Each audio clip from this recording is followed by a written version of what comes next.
Yo, what's going on, guys? Tonight, we're going to start out the stream in a very, very specific way. To all of the people who told me that Verdance was dead, Tijuana calling. Nah, I'm just kidding. For real, though. Verdance did win the calling this past weekend, which was actually a little surprising. I did say there was going to be one in top 8. Gotta spit all over my mic now. I did say there was going to be one in top 8, but to see one that won was pretty interesting. So yeah. Anyway, hope you guys are having a good week. Hope you guys had a good weekend. I am very excited to be back tonight. This will be, oh God, excuse me. This will be the only stream this week, as Carly and I have lots of family plans. Don't worry. Got shorts coming out all week. Got a video coming out on Wednesday for you guys. Make sure you check that out. And yeah, tonight we're going to be talking about calling Hong Kong.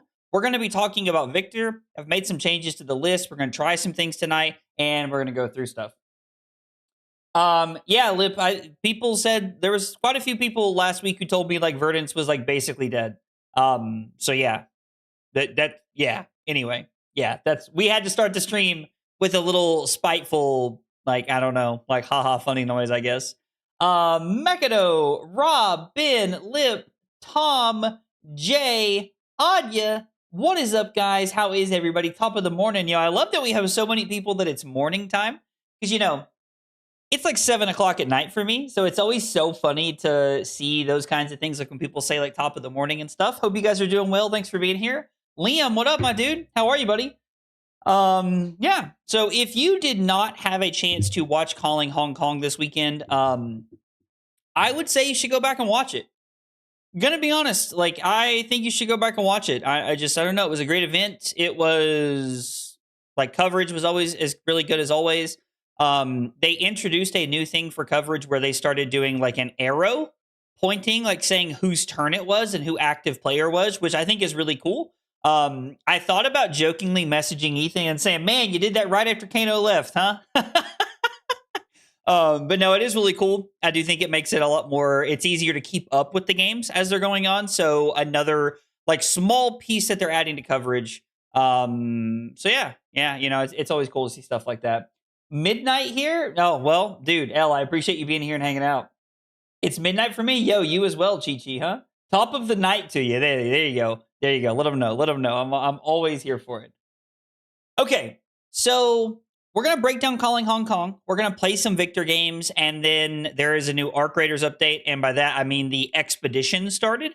So it is time for a complete wipe in Arc Raiders, so we're going to be doing that later tonight. And that's the plans for this evening, and then we got some videos coming out. As a small update for you guys, I have continued working on my Victor guide. I am like 20 pages in, I think. Somewhere about 15 to 20 pages, and I just started the hero matchups. So it's going to be a long one. It's going to be a longer one. I'm actually taking our laptop with us. It's Carly's old laptop that I used to play Talishar on. I'm taking it with me to finish writing it over the holidays so that it'll be ready before RTN season. So yeah. You think Vic is the best Guardian right now? It's weird because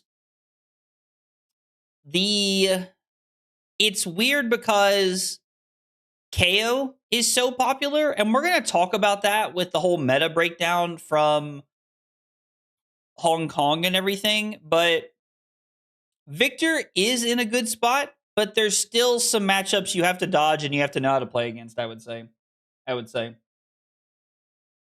Started playing more Silver Age before London. I'm loving playing Olympia. Yo, that's awesome, Chi-Chi. I haven't really had a chance to play a lot of Silver Age. Well, I say I haven't had a chance. I haven't prioritized playing a lot of Silver Age over the last couple weeks. But we played quite a bit of it before that. I really like Silver Age. It's a lot of fun. Are we feeling the Christmas vibe, Michael? You know it, dude. Always feeling the Christmas vibe, brother. Always feeling the Christmas vibe. You know it. All right. So we're going to start off by just taking a look at the meta game breakdown here. And this was the meta breakdown. There was 147 players at Calling Hong Kong this past weekend. The most represented deck for the first time at an event, and I cannot tell you how long, was KO Armed and Dangerous. I do not know the last time we had a Calling or a Battle Hardened or a major event where KO Armed and Dangerous was the number one represented deck. I think that is super interesting. Also, it's very indicative of the meta and like how things are shifting, I think. So like it makes sense that it's been like that we're seeing this shift with the meta and how everything's shaping up. But it's really interesting. I don't know. I was just seeing that was like a really cool like thing to see in general. End of heavy hitters, yeah. So Michael said before MST, and Liam said end of heavy hitters. Yeah, like right before Mistveil. So when did Mistveil come out? Heavy hitters came out in what? 2023, 2024. No, heavy hitters came out in 2024, right? So it's been since like June of 24, basically, like May, June of some like last year, which is crazy to think about. Gravy Bones next at 19, which is, again, not really surprising. Chart the High Seas was a hit to Gravy Bones, but nothing crazy. Kasai of the Golden Sand at 14, also, like, not very surprising. I think that Kasai is probably one of the decks that got the biggest buff from everything that happened, and I'm not surprised to see Kasai doing very well. We're going to talk about how all these decks finished. We're going to talk about, like, top 16, top 32s, where all the decks are at. We got day 2 conversions. We got the top 8 bracket. I'm going to break it all down for you. And then we have Arakni, Marionette, and Verdance both at 12 right behind Kasai. I think Verdance at 12 does not surprise me. I wasn't expecting it to be the 5th most represented deck, but it makes sense that it's in the in that bracket of like trying to make a run at things, to trying to be in the metagame, trying to find its place to really make things happen. Syndra is just below that at 9. And then we have Dash.io and Acilio at 7. And then at 5, we have Dorinthia, Prism, and Puffin. And then 4s are Florian, Ira, Victor, which we're going to talk about day 2 conversion percentage, because I think Victor has one of the best day 2 conversion percentages, actually. Arakni slipped through the cracks at 3. KO underhanded cheat. Lyeth, Goldmane, Vile Savant. Might have been a good Lyeth finish if you guys did not see that. There was a pretty good Lyeth finish this weekend, which I think is pretty cool. 3 Vynsets, 2 Jarls, and then we have 1 Arakni, 1 Katsu, 1 Max, 1 Rhinar, 1 Riptide, and 1 Valda. And the 1 Rhinar, obviously, being Eugene. Like, Eugene's just an animal. He plays Rhinar at every single event. Whew. I don't think I've ever seen him play anything else, actually. Like, maybe literally. Has Eugene ever played another deck at, like, a major event? Maybe he has, and I'm just not aware of it. But the metagame breakdown doesn't really feel that different, right? So as weird as that sounds, it is different, but it's not like crazy in my opinion. There is a shakeup to the triangle that it appears that Gravy Bones is still at the top of the triangle in our meta here. And then we're seeing Verdance and Syndra take a hit all the way down to 5th and 6th, which makes sense. Both the decks were hit. Both of the things lost some cards. Arakni, Marionette, and I feel like Kasai as well, were both right on the outside looking in, trying to find some positioning, trying to make things happen. So I think that those 2 decks getting a small buff up to 3rd and 4th makes a lot of sense. And then KO being number 1. What does KO being number 1 really mean? I think the biggest part of KO being number 1. Oh, hey, Zereko, let's go with the 4 months of Prime support. Thank you so much.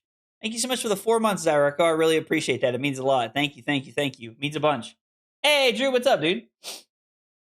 It may not be enough time to adjust to the BNR. Oh, for sure. There's more things coming. Chang. There's better like lists and different things coming over the next few weeks, I'm convinced, leading into RTN season. Last time KO was most repped was less than 3 months ago in calling Shizuoka. That was when KO was the most repped in calling Shizuoka. Was it really? Is that real, Holic? Yo, Drew, Merry Christmas, brother. Hope you're doing well, man. I hope you are doing well. We love you too, buddy. We love you too. Lower power level to every deck with Cinder being hit the hardest. Yeah. So, I mean, it's weird. It's weird that the ally deck, right? Like the board state ally deck got a card, had the least amount of cards hit from it of any other thing that was banned, but also continued to stay in the top of the triangle. So KO is one of those decks, like KO Armed and Dangerous feels like one of those decks that has been on the outside looking in, like right on the edge of the meta. It's a deck that races. It's a deck that is aggressive. It is a deck that like feels like it has all of the tools of a winning deck, but it just like can never really cross the finish line. So I don't know. KO being at the top of the meta is really interesting. The other thing that stands out to me about KO is that KO does not have that many LL points left to go.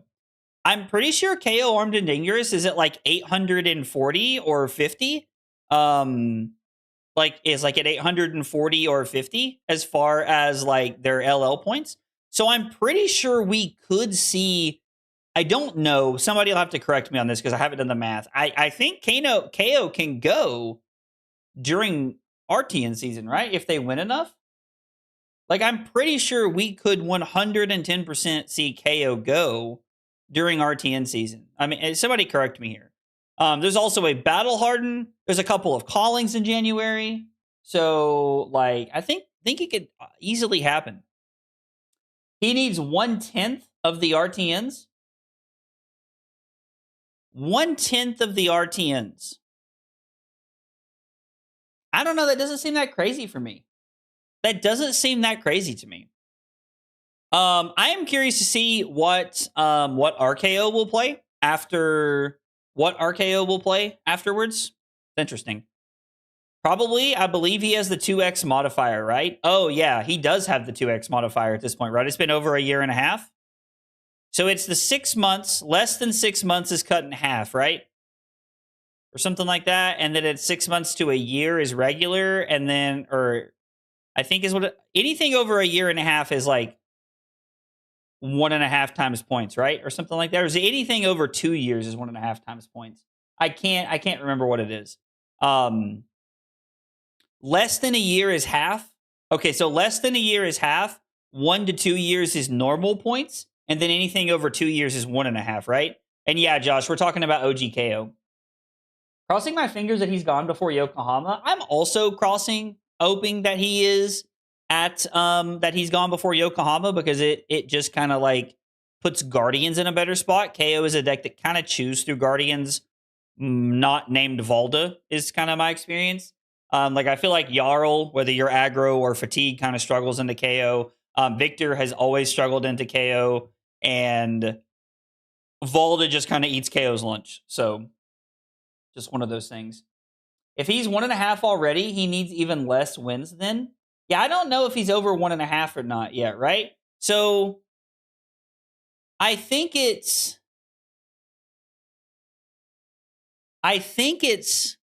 anything over, is it 2 years or a year and a half is 1.5 times points? Wish LSS just retired some heroes. I mean, they'll probably stay in the game for a long time, but I get what you're saying. Sheng. So sad that no Jarl made day 2. Oh, so there was only 2 Jarls, and we're going to talk about that here in just a second. 2 years is 1.5. So KO Armed and Dangerous came out in February of 24, which means we're not at that 1.5 yet. We won't be there until like February. I think it was like the first weekend in February is when Heavy Hitters released in 24. So we're not quite there yet. God, it's crazy to think that was almost 2 years ago. Wow. That's wild to think about. But yeah, I don't know. KO being at top of the meta means an interesting Guardian world that we're living in. Here is our day 2 conversion rate. And I think that the day 2 conversion rate is important to talk about, even though I don't think it's the end all be all. And I have been criticized in the past in videos that I've put out and things that I've talked about where people have said that I harp too much on the day 2 conversion rate. Well, callings are open tournaments where anybody can play in, so it's not as dedicated of a meta, but I still think it's worth talking about. The first one that is really worth talking about, in my opinion, hang on one second. Let me turn on Zoom in here really quick so that I can use this to illustrate my point. There was 20 KOs. The most represented deck at the tournament had a 25% conversion rate. 25%. I don't think 25% is like I don't think that's very good. Like we're getting into like those Syndra numbers when she was not converting well, but we were still seeing one or two. And I understand that that's because there's a lot of people who are like, "Oh, I want to play in my first calling." Not there's anything wrong with that. You should go to all the events you can. I'm not making fun of people like that. I want to clarify.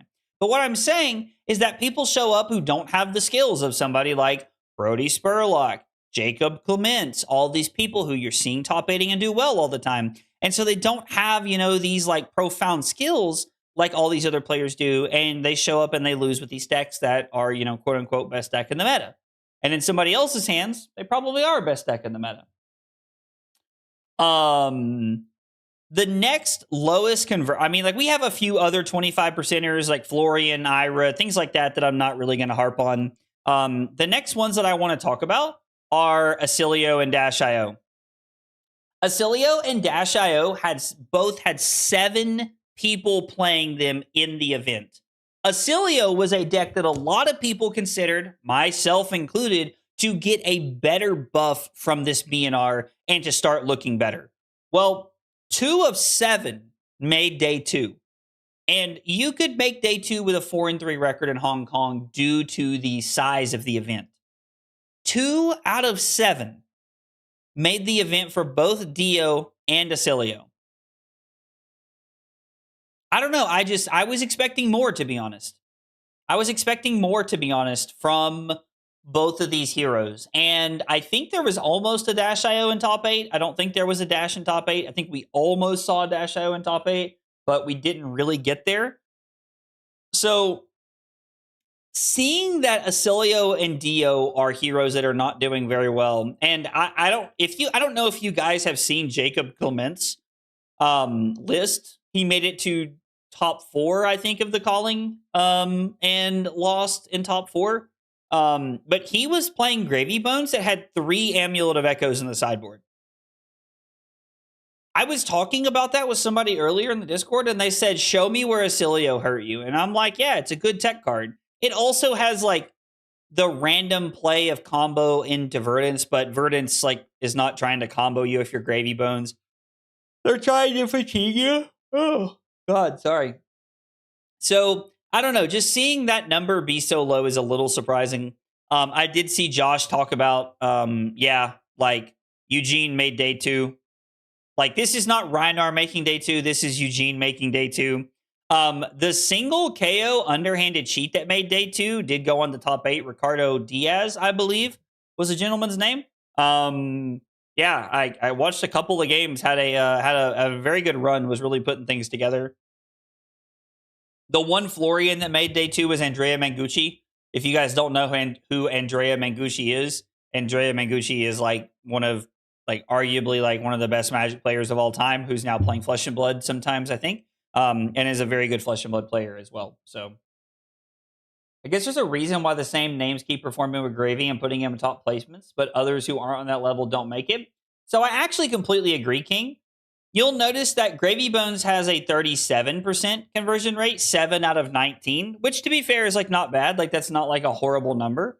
But Gravy Bones is like a very hard deck to play. It is a very technical deck. There is a lot that you have to do right and things that you have to remember. And so you'll see good Gravy Bones consistently do well with the deck and okay Gravy Bones players or not great Gravy Bones players kind of fall to the wayside a little bit. And so that is, I think, why you are correct in seeing that, like, when you say that, like, a lot of these same players continue to do well.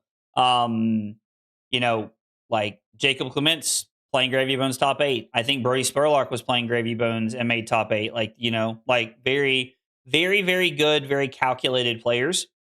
43% of all Kasai's made day 2. That is a pretty decent conversion percentage of all things considered, in my opinion. I think that's a pretty decent number. I think that's where we want to be. Um, and like just Kasai, I don't know, Kasai seems to be in a decent place. Like you have a a pretty good Guardian matchup. You have a pretty good fatigue plan over the course of the late game by stacking up those golds and really using them over the course of the game. There are a lot of matchups where you are able to keep Gravy off the board and still attack them a ton and like just keep them on the back foot, keep them backpedaling, and not really able to like get them like let them get into a winning position. So I think Kasai is one of those decks that is either going to see a ton of success in this meta, or I think we're going to see have a ton of early success in this meta.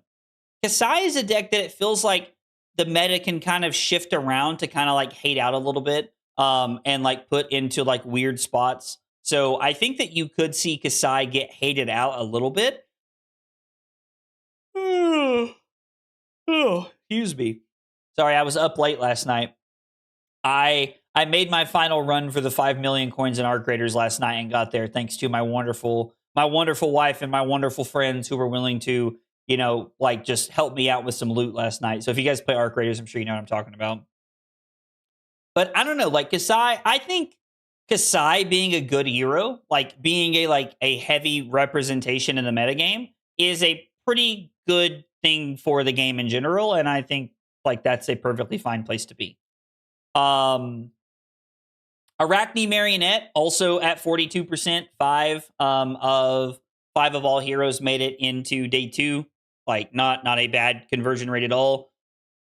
When you have a higher number of decks, like if you have a deck where it's like there's 15 or close to 20 people playing it and you have 5, so like a 42% conversion rate when you're like closer to 20 decks being played, I think anything in that 40 to 50% is a very good conversion rate. When you start getting into like the 60% conversion rate with a higher number of decks being played, I think you're on an incredibly good level of deck conversion for day 2. You will notice both Syndra and Verdance only had a 33% conversion rate. Now, Syndra had 9 total players in the meta, and 3 of them made day 2.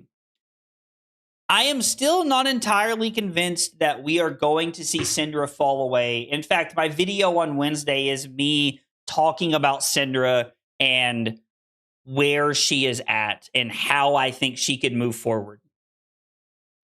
So I'm going to like spend a little bit of time on this because Syndra is a deck that I've played and that I enjoy quite a bit of. What's the software I'm using for the marking? It's called Zoomit. One word, Zoomit, Zoomit. And it's awesome. I love Zoomit. It's phenomenal. You can like change the colors of what you're doing. Like Zoomit is something we use at work when I'm teaching class, so I use it when I'm here too. But Syndra only having a 33% conversion rate is not that crazy. We were seeing Syndra with like a pretty mid conversion rate pre-ban, and they had Wrath of Retribution then. So I think that people are going to keep working on Syndra. They're going to keep, pushing for it. They're going to keep trying to get to where Syndra is going to be pretty good. And so I think Syndra will bounce back even if it takes a few weeks. And then Verdance. I started out with my joke where I said to all the people who told me Verdance was dead, and I went, just being funny. Verdance had a 33% day 2 conversion, which is like not the best. 4 of the 12 Verdance made it into day 2. And then Verdance ended up winning the whole thing, which we're going to talk about here in a minute. So I have yet to see all of the Verdance's games, like what all they played against. It could have been an easy path. Not that winning a calling is ever an easy path. But, I just like, Ho-Ho seemed like he really knew what was going on and that he really knew how the deck was playing. And even in a post-ban world, he looked very, very comfortable on the deck. So I was very happy to see the deck win. I can't help but feel like it does make me feel a little justified with all of the things I was saying last week. And a lot of people telling me that I was crazy and that she was dead makes me feel a little bit better because I don't always have the best takes when it comes to BNR predictions. We saw with my Slippy prediction. That wasn't even a joke. That was just how I feel about it. Lizard. I just, I didn't have a great Slippy prediction on that post-ban meta. And then seeing that, Verdance actually converted, it makes me feel pretty good. OO is such a great name. Oh, OO is an amazing name. I absolutely love OO. I think Verdance dodged the Gravy matchup all weekend, I was told. And you know what? If that's the case, sometimes it's what it takes to win a calling. Sometimes it's what it takes to win a calling. I don't hate that. Now, moving on a little bit here, let's talk about some of our favorite Guardians. You see that Victor had a 75% conversion rate and Lyeth had a 67% conversion rate. Now, there were the 3 Victors that made it into day 2. 2 of them finished 7-4 or 7-5. They ended up with 7 wins, I'm pretty sure. And then the 2 Lyeths, one of them finished 9th. Like, one of the Lyeths did not make top 8 on breakers. The Shannon, I think Shannon was their name. I watched Shannon play a couple of times. They were on camera 2 or 3 times. Shannon was a great sport, was a lot of fun to watch. So, yeah. Oh, yeah. You know what the percentage was, Michael. You know what it was. 6-7. I made that joke while I was teaching a class today at work. And I got to tell you, I have never seen so many people in their 30s and 40s like roll their eyes into the back of their head because they thought they were talking to one of their kids. It was so funny. I was like, wait till I tell you that I go home and I play cards on YouTube and I wear a headband when I do it. Yo, Philip, what's up, dude? Hey, Philip, are you guys going to make it down to the Outpost for RTN early January, brother?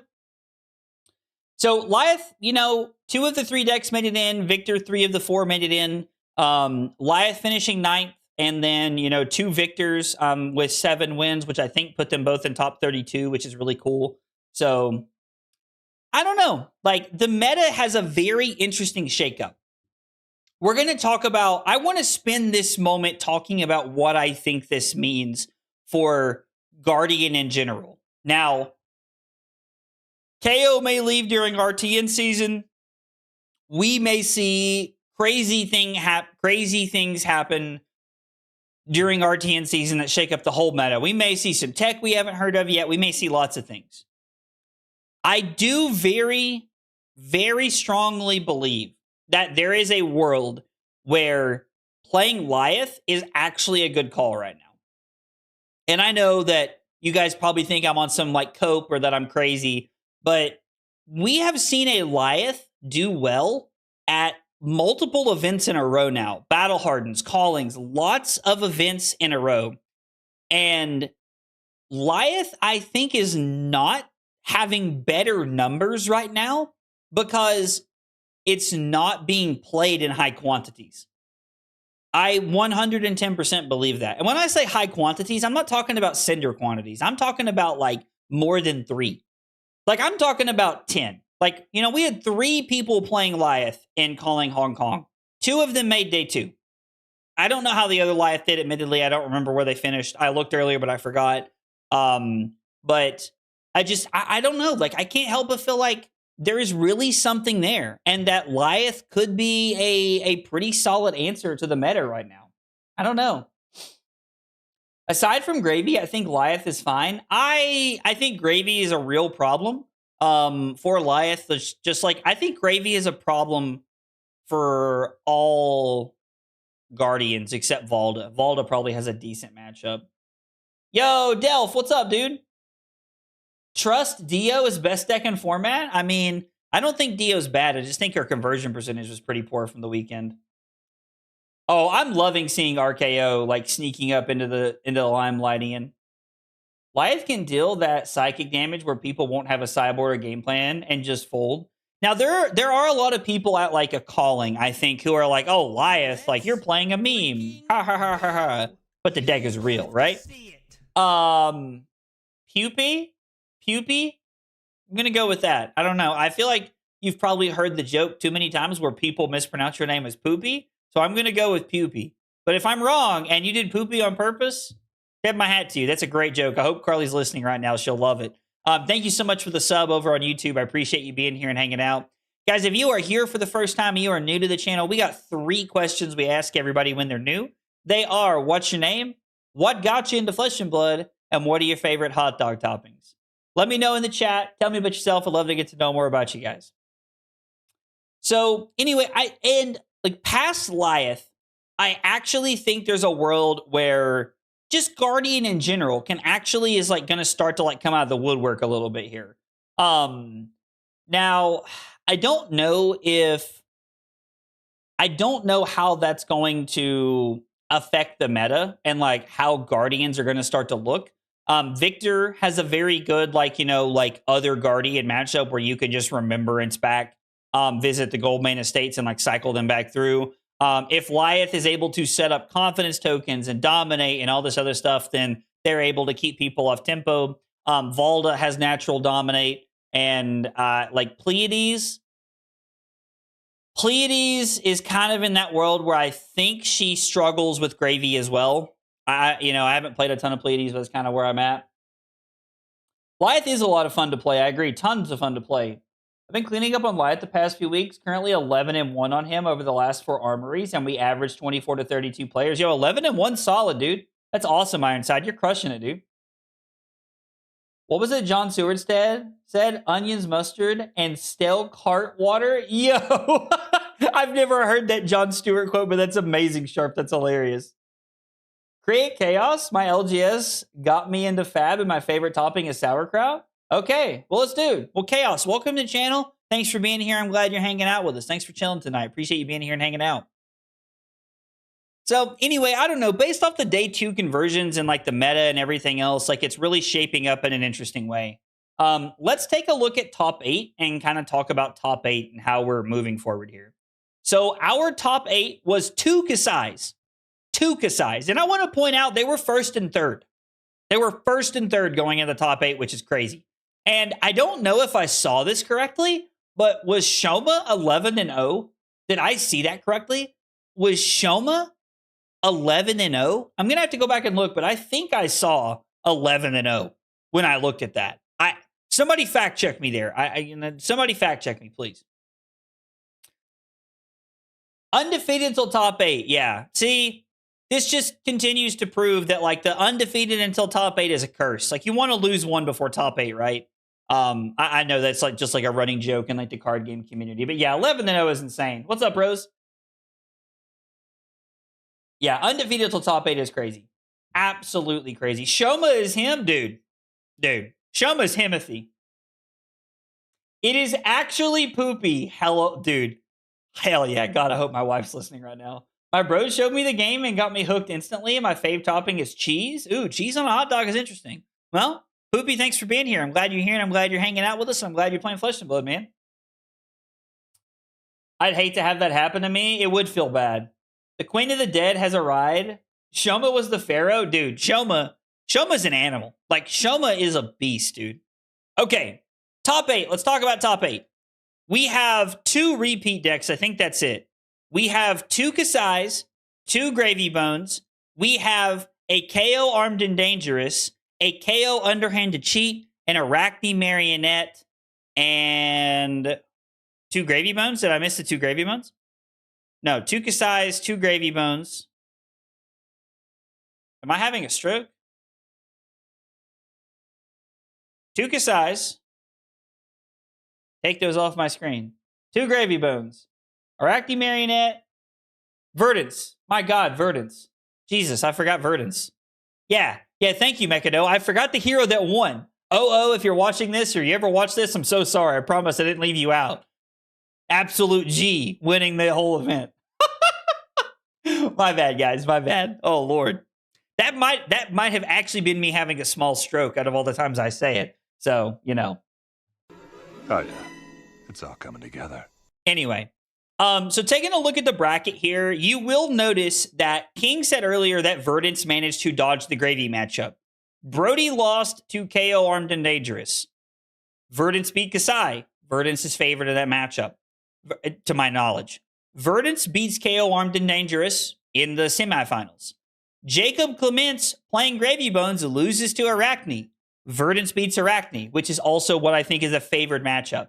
So OO had to do, the value of or like had to like, go the distance of making it to top 8. But then once you get to top 8, I'm not going to say you have an easy bracket, but it could have been a lot worse, right? You could have had to have fought 2 Gravy Bones on the way to a win, but you didn't. You fought a KO, which I think you can block pretty efficiently against, minus like Blood Rush turns. And then Arakni Marionette, which I think is a slightly favored matchup. And Kasai, which I also think is another slightly favored matchup. So I don't know. Like, it's an interesting thing to kind of look at and break down. RKO losing to Gravy Bones in top 8 makes sense to me. I think Arakni Marionette is slightly favored into Kasai, if I understand that correctly. I don't know. Like, I truly don't know enough about that matchup to say. KO Armed and Dangerous beating Gravy Bones, I think that checks out. Like, KO is just slightly faster, has ways to deals with things. Gravy can definitely win, though, for sure.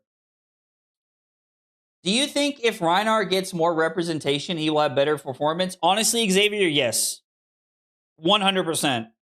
I think that representation is a lot of things keeping these other decks out right now. I am going to say something that is probably pretty controversial to a lot of people. I easily, and I mean this very sincerely, think we could have like a 6 or 7 deck, and I'm not doing this to set up a joke, I swear. But I think we could have a 6 or 7 deck meta where we have like, somewhere in this 5 to 7 deck range that are all like in that same like representation level that show up with an equal chance to win the tournament. Maybe that's my cope, but that's kind of how the meta feels to me right now. Until we solidify this more with RTN season, I am a believer that we have a very good chance of there being like a meta where we have 6 to 8 represented decks. 100% believe that. KO shouldn't beat Verdance. Oh, should have beat Verdance? Okay, interesting. Verdance immediately winning post bans is like a sad storybook. It is interesting, Matt. It's interesting to see KO win. Nice edit. Yeah, we had to slide it in there. We had to slide it in their pockets. I've been testing with Rhinar this week. I don't think he's it right now. Okay, fair enough. I have yet to play the deck. Rhinar just feels like a deck to me that like it should be able to get there, is how I see the deck. I don't know. I would love to see like these numbers branch out more. So anyway. Yeah, no, we hit him with that dodge roll right there into that 6-8. 100%. We hit that dodge roll right there. I'm telling you, y'all should have seen the look on the people in my class's face this morning when I said 6-7 when I was teaching. I mean, I thought some of these people were going to have a stroke. They did not look happy with me when I said 6-7 this morning teaching that class. And I was laughing, but nobody else was laughing. It's kind of like when I say 6-7 when I'm live, right? I laugh. You guys don't really laugh, though.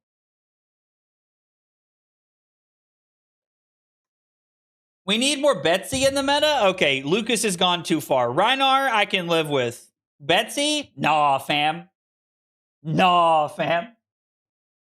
Rhinar is the new Kano. I'm not even joking.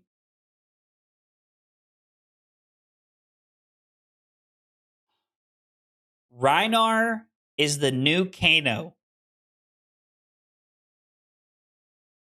You have the wheels turning in my brain right now. When you say Rhinar is the new Kano, do you mean like in the sense that like it's the deck that like will randomly win tournaments and it also has a chance to like just ruin someone's day, but it's not going to consistently show up and dominate?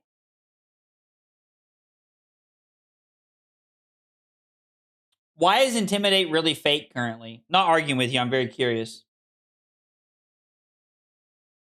I think Rhinar fundamentally was better when decks were bad years ago. Nowadays, everyone converts their hands if they're stuck with it. That's true. Listen, I got to tell you, Lucas, I would love to see the log. I just don't know that it would matter at this point.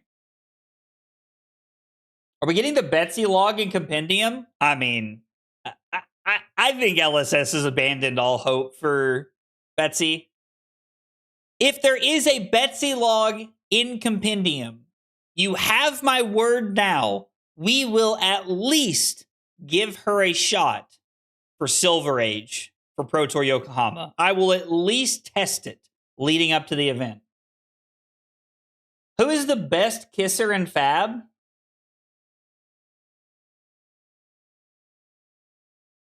It's got to be Acilio, right?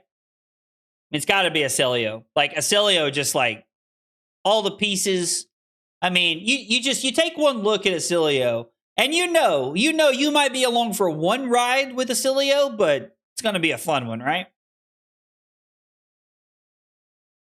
Let's go, Copium of Wraith. It will make Guardian better. I believe it. Tom believes. They did say cards for every hero. Kiss of Death. Yo, Rob with the shout out to the most recent Breakpoints episode. I love it. Acilio just kisses you and is gone in a flash. Oh, that's good, Delph. I like that. I would have said new. I think that's a very fair, Liam. Can we ban Fables from CC already? Every time I look at a deck list nowadays, it has some kind of gem. So, Valk, I hear that a lot of people don't like Fables. I actually really like the Fables, personally. I know that that's an unpopular opinion, but I like the Fables. Now, I say that from a position of someone who owns all of them, so it's probably a little biased, but I like to have them for my collection, so I buy every one when a new one comes out, but yeah, I don't know. I think the price point on a lot of them is what bothers a lot of people. If you make Fables collector only, which you can someday, just not yet. Fables are like the worst part of Fab design, in my opinion. Yeah, a lot of people feel that way. 100%. Tekla Founder. A lot of people feel that way. Man who loves horse loves gold making Fable. Shut up, Dave. I mean, but yeah, obviously. I like the idea behind them, but I don't like that they are usable. That's fair. So, Fables create a very unhealthy price point and play pattern, kind of like Wrath of Retribution, where Wrath of Retribution being that one of Legendary makes it unfun for a lot of people, because if you draw it early, you just win. And I can say without a shadow of a doubt that like the games where I draw Riches of Tropodani early in the game and I'm able to pitch and set up that gold earlier is just better for me. So, I mean, maybe there's a world where Fables don't really have a place in the game.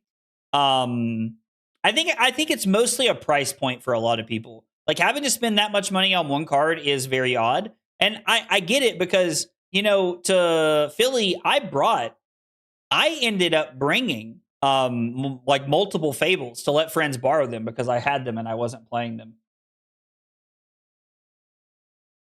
Fables are super sick, but they cannot be strong enough to be auto includes. That's fair. Like Authority of Ataya, I think that was pushing the limits, right?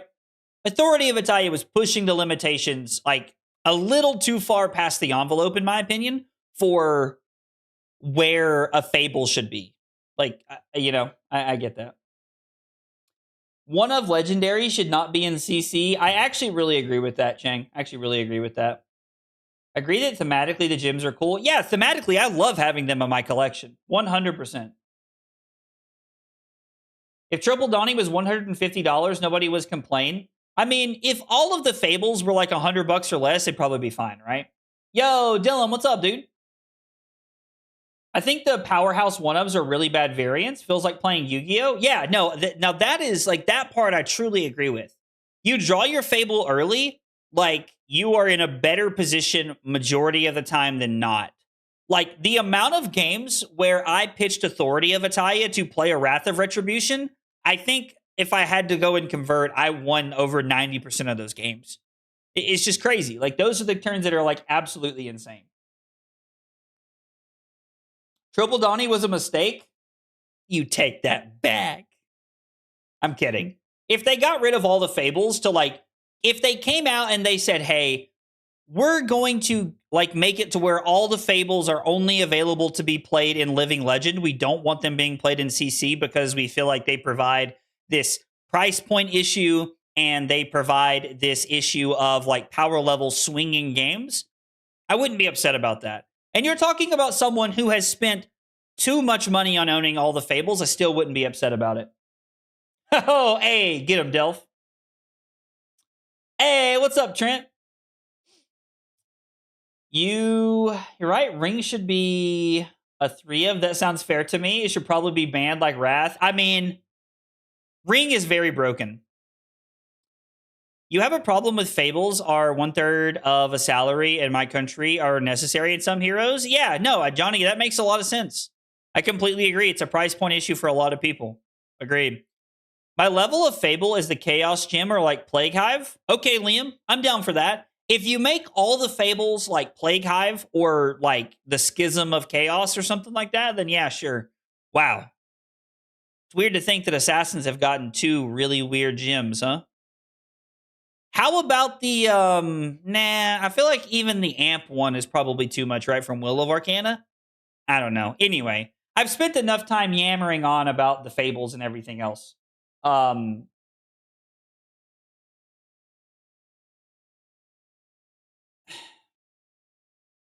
talk about the meta for a minute. How the meta shapes up. Like, we saw a very interesting meta. Only 147 players at a calling is pretty small compared to like, like some of the bigger callings that I've been to this year and stuff like that.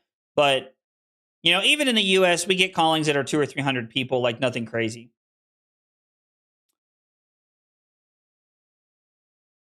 We see Verdance win like immediately after week 1, which as much as I like that it makes me feel justified in everybody telling me Verdance was dead, I am very sad that she immediately turned around and won. We had cards that were banned from both heroes in the finals, and we saw them in the finals. The top 4 had 3 heroes that how many heroes had cards banned in the top 8? 1, 2, 3, 4. So half of the top 8 had cards banned.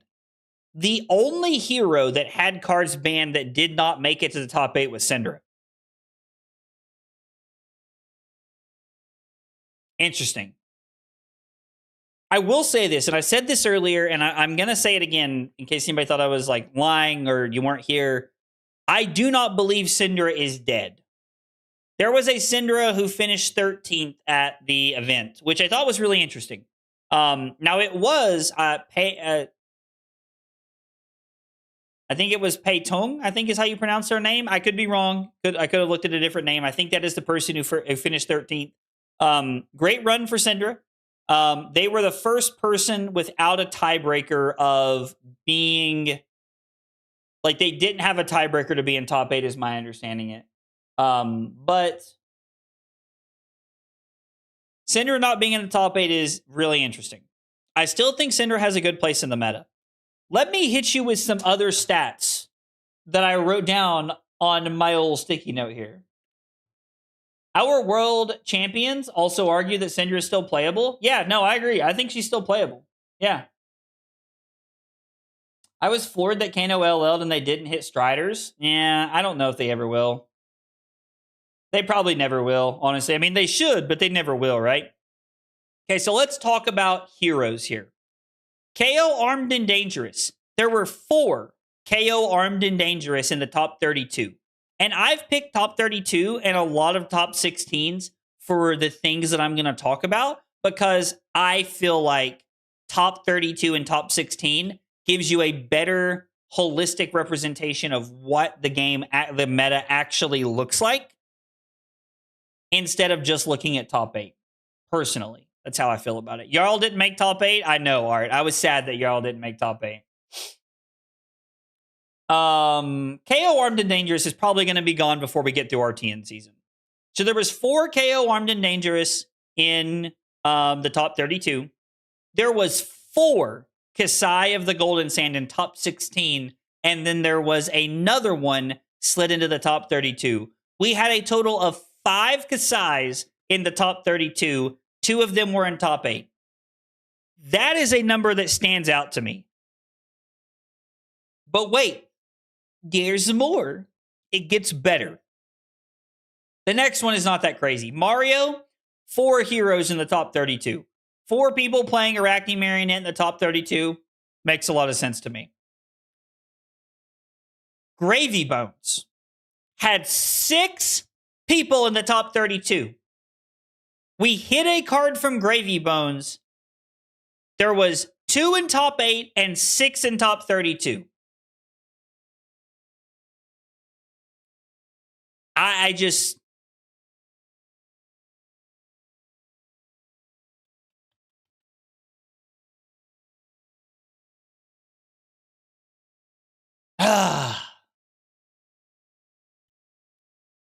I just want this dead schmuck to go away. And I know he won't. I know he won't. We'll never get rid of him. But God, I want him gone. I hate Gravy Bones so much. I refuse to join you, Rose. It'll be a cold day in hell before I play him. Yeah, Gravy OP. Agree. I feel like that summed it up. Zen Lifeline incoming. Brother, we know they would have to nuke Verdance or Gravy to actually get them to go down. MST through High Seas was the most powerful section of Fab in history. Very true. Very true. Oh, by the way, he will be around a while because LL point change. Oh, yeah. I know that he's never actually going away. I just want him to. I'll be real. I feel like Gravy's a massive design mistake. Gravy is very broken. More cranberry sauce. Himmel. You're in chat. You should be messaging me back. I asked you how much money you wanted for a card earlier. And you're in chat, dog. Gravy still needs to exist, and we all know it. I don't know. Oh, you did already? Okay, sorry. My phone's on Do Not Disturb. Damn, I thought I had you, dog. Let me call you the Wambulance. Dude, when it comes to board state heroes and me wanting to play Guardian, like, yeah, call the Wambulance. You should. Because I hate Gravy Bones. Get him out of here. Cinder will be here until I die. I mean, I guess technically if heroes are still in the meta, it's not a terrible thing. Like, heroes being around in CC for like that 2-year range is probably a healthy thing to be at. Now, we just talked about Verdance. This is the last stat I have for you guys on my sticky note. Verdance. There was only 2 in the top 16. There was the one that won, 0-0, and then there was one that finished like 12th or 14th or something. Here's the kicker. There was not another Verdance until 37th.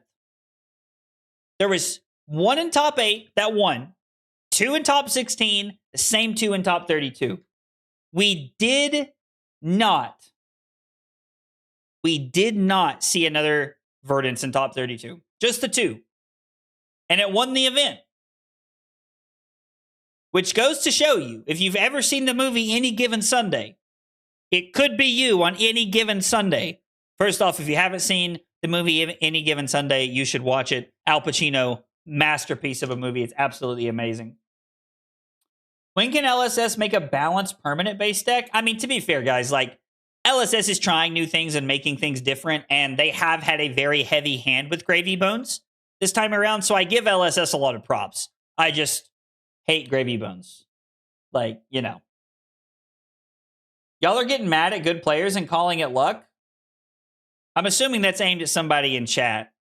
And because if you're talking to me, I'm not sure what you're talking about. is Himothy Felling.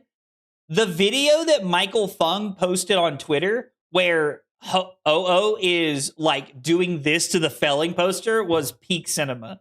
Like, I don't think it gets any better than that. I actually think that might be like one of the funnier things I've ever seen. I actually really enjoyed when I opened Twitter. I was like, yeah, good internet today. Yeah, I didn't think you were talking to me, and I just wanted to make sure.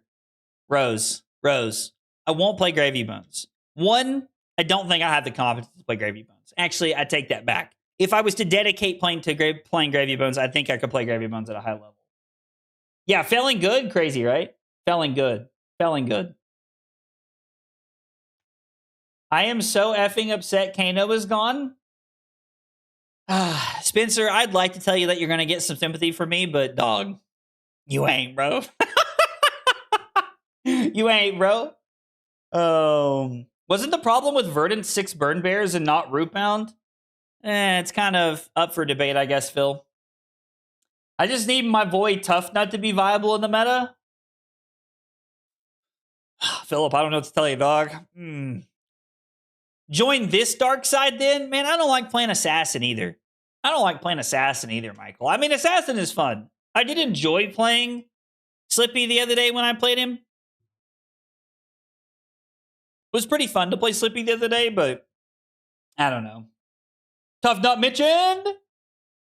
I liked playing Kano, but God, I'm glad the design space is gone. Agreed. Actually agree with that. Gonna miss him. Kano was a special hero, very unique. He was very special.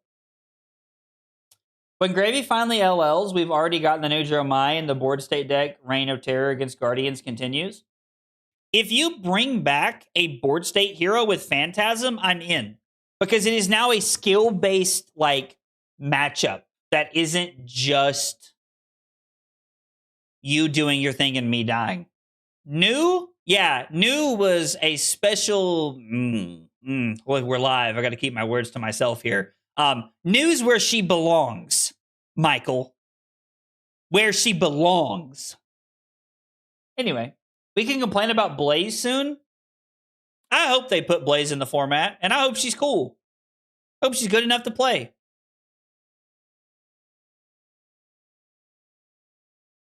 I just want to see Kano 2 Electric Boogaloo. Dromai was my favorite hero. I mean, she is really cool. Presented through C's, heroes make up 64% of LL points. Super Slam release.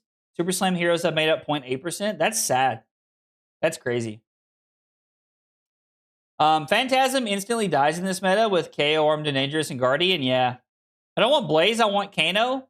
I mean, I mean this like as nicely as I know how to say this. I literally hope they never print another Kano. And if they're going to print another Kano, like if you're saying you want Kano based on the name, then I do hope that they print another Kano and like try to bring him back in some way because the wizard thing is pretty cool. But if they ever print another like combo nonsense, like, you know, like damage like that, then no, I hope they never do that. I really hope they never do that. Yeah, Hero should never be able to win on turn 1, agree. That's my feelings on Prism. I'm good at 2 of them. I'm not sure what you mean, Foxy. You think we're getting something like Starvo and Copium? Oh, God. I hope we don't get another Starvo. I hope we don't get something that crazy. Adult Blaze is what Kano should have been. Agreed. Very much so. Very, very much so. Okay, so now that we've talked about calling Hong Kong, let's move into Victor. Let's talk about Victor a little bit and where we're at. I got to close down all of my photos that I had. Those are just screenshots that I took. This is not refreshed to what we're playing tonight. Let me make sure I've got the right short thing pulled up here. Yep, want to make sure that I've got it. So one of the biggest pieces, like the newest things that we're trying tonight is Iron Fist Revelation. Iron Fist Revelation is really interesting because it allows us to play both defense and offense and get that guaranteed 5 value that we're looking for out of equipment. Being able to turn a Boulder Drop into an 8 power attack guarantees that you can kill a Whaler Humperdinck. It guarantees that just one defense reaction like a Sink Below or a Fate Foreseen will not cover up the crush effect. Being able to make a Spinal Crush come in for 10 power instead of 9 now forces more than just 2-3 blocks from hand. You're getting extra equipment. So having this piece that allows you to play both offense and defense at the same time can be very impactful as long as you arsenal and set it up correctly.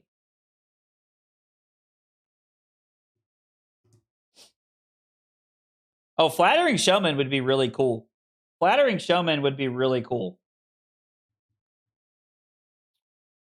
Let's see. Let me write this down here really quick.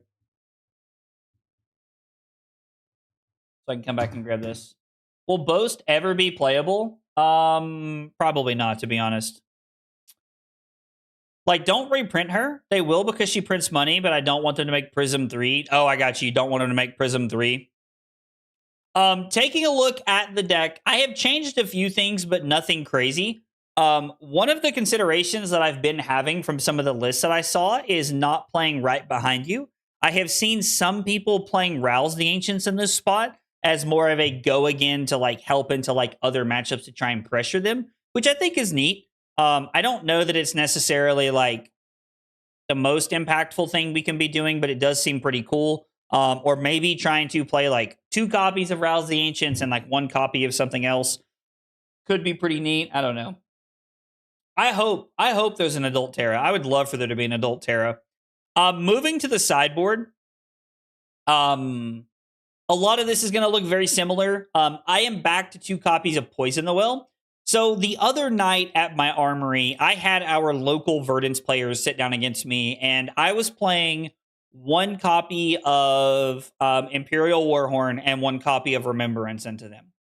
And the idea was I wanted to see, can I beat you if I don't have Poison the Wells, and the only thing that I am really doing is Remembrance and Imperial Warhorn? Is that enough to get me into to get me across the finish line? And the answer was no. There was a 36-point combo turn through all of the potions.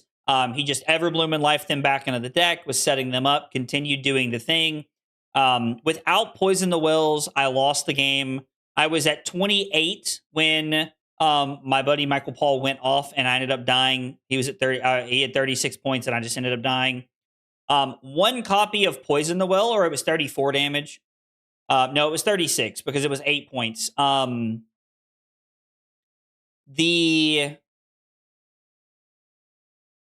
one copy of Poison the Well would not have won me the game.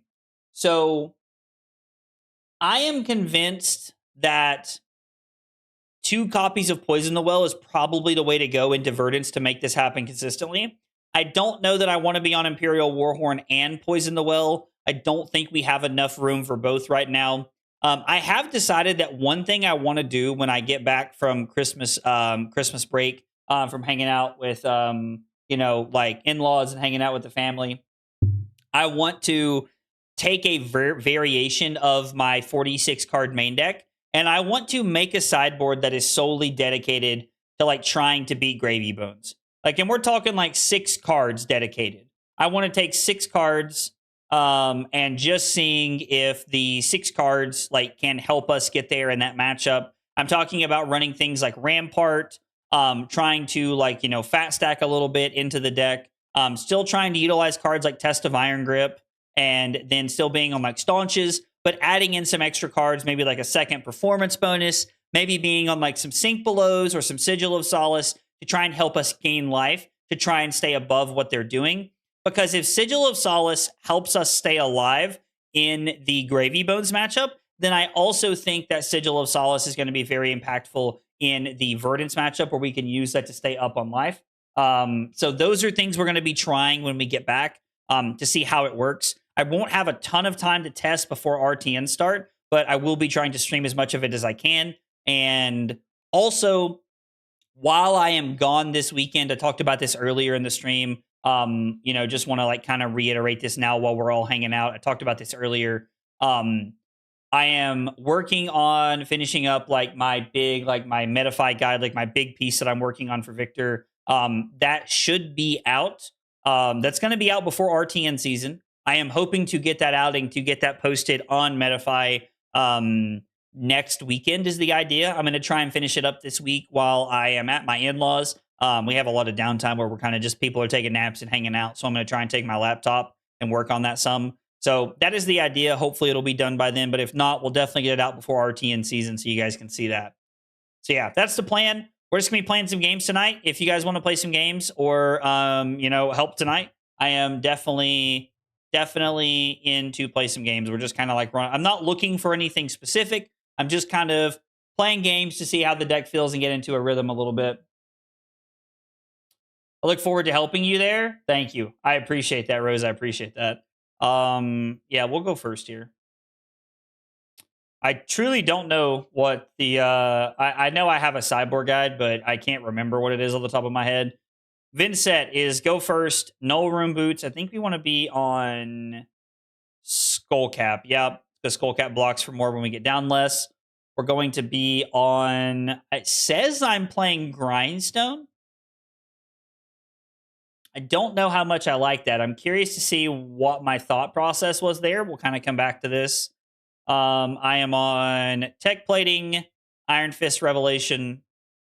We are playing Boulder Drop, 2 copies of Clash of Bravado, all copies of E-Strike. We are not on Midas Touch. We're not on Performance Bonus. We are not on Poison the Wells. We are not on Remembrance. We are on Staunch Response to help us cover things up. We are on 3 copies of Test of Iron Grip and 1 Trounce. Not convinced this isn't better. I am convinced. I think after looking at my plan, this might be a little bit better. Our 3rd copy of Clash of Bravado. It helps us clash just a little bit more. And I don't think that 1 copy of Trounce is really going to get us there, right? Yeah, I think that's better. I don't know. Let's try this and see what happens. I am not sold on... I am not sold on playing Grindstone in this matchup. That is not something I am, like, totally in on here.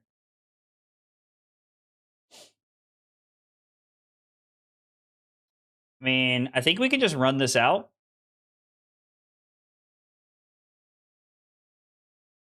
Like, I think just making that extra gold to clash with is perfectly fine.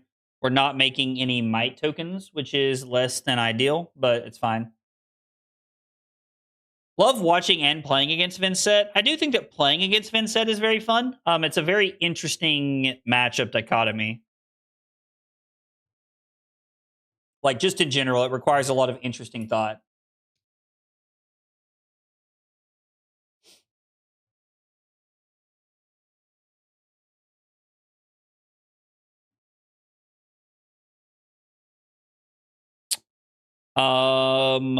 We'll pitch Spinal Crush here. And then this is coming in for 6.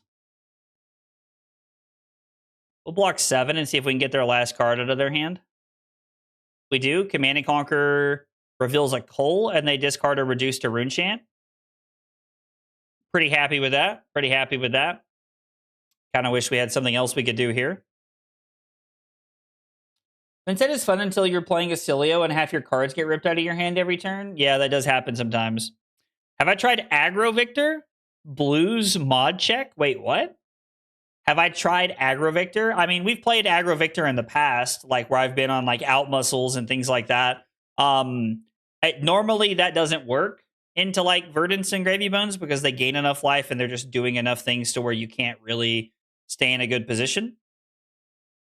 Not having a blue is pretty awkward there, so we're just going to make a new Surge and pass here.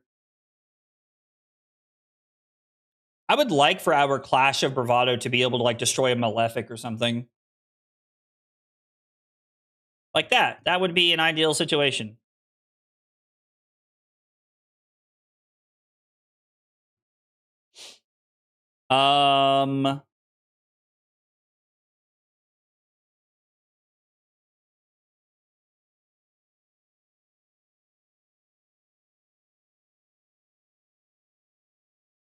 I think I'm just going to throw Spinal Crush and we'll just try to Arsenal this. And if they give up the Face Purgatory, they give up the Face Purgatory.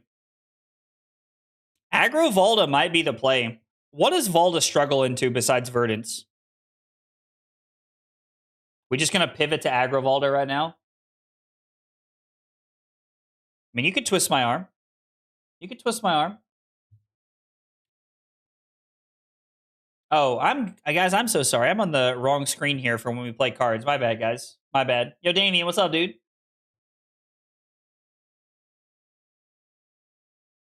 Yeah, I don't know. It's very possible that maybe we are. Like, maybe Aggro Volda's the play right now.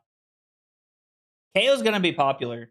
Victor Aggro is much better than Volda because of gold draws and extra cards. I mean, sure, but we have specifically a better matchup into KO, which I think is the interesting piece. Full Marvel Volda? That's kind of cool.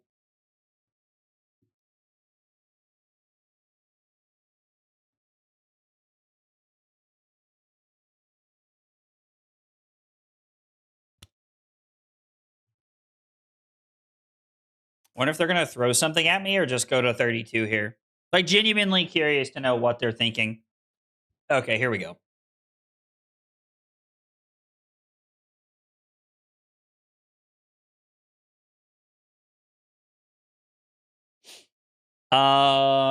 We can pitch the Goldmane estate, block Boulder Drop and Choke Slam, make a Surge and throw Command and Conquer to try and disrupt them.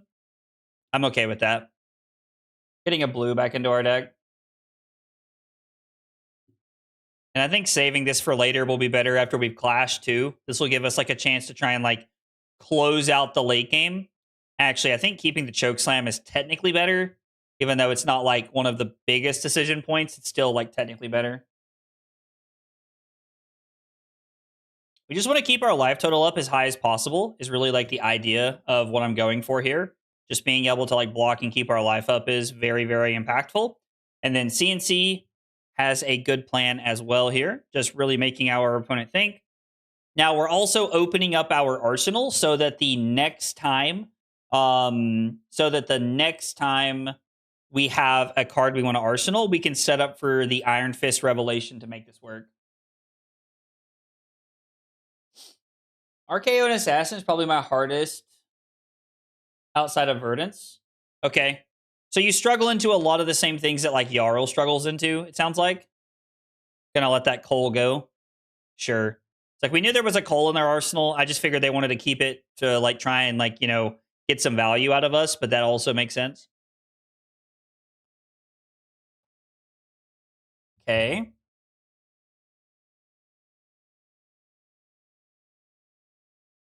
I mean, yeah, they attack us, which makes a lot of sense. I haven't played into Aggro Volda. I mean, the deck is pretty cool.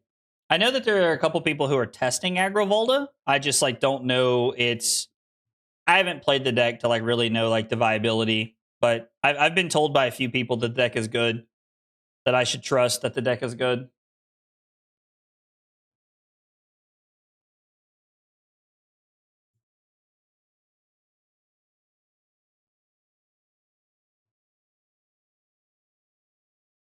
We'll let Test of Iron Grip hit, and they will discard another Reduce to Rune Chant. That is some very, very good Test of Iron Grip value for us. RTN season's right around the corner. It's right around the corner. Derek, are you coming to Outpost? Also, Philip, I don't know if you're still hanging out in the chat earlier. I asked earlier if you were coming, and I never saw your response. If you did respond, I apologize, brother.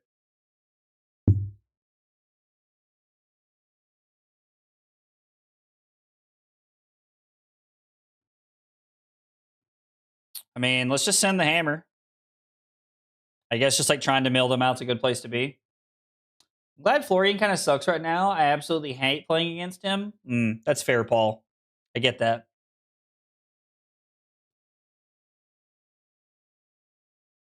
Should be on the take some blood debt damage to store RuneGate cards plan. He's not going to win by trading hand value with you.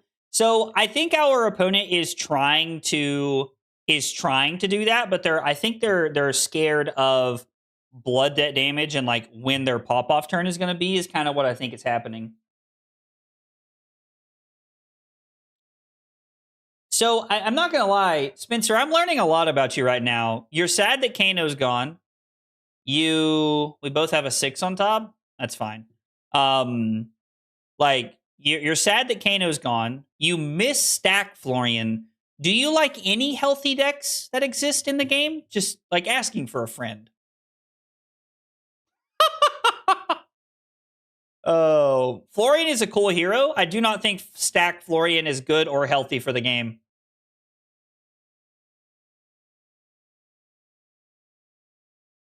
If you lose to Vynnset, you need to pick up Jarl. Vic ain't your play. This is a 100% win matchup. You're playing a very different version of the deck. You are playing hardcore fatigue Victor, and I think any hardcore fatigue any fatigue deck rolls this deck, and I don't think that's true of the way mine is built. So I think your all or nothing stance is a little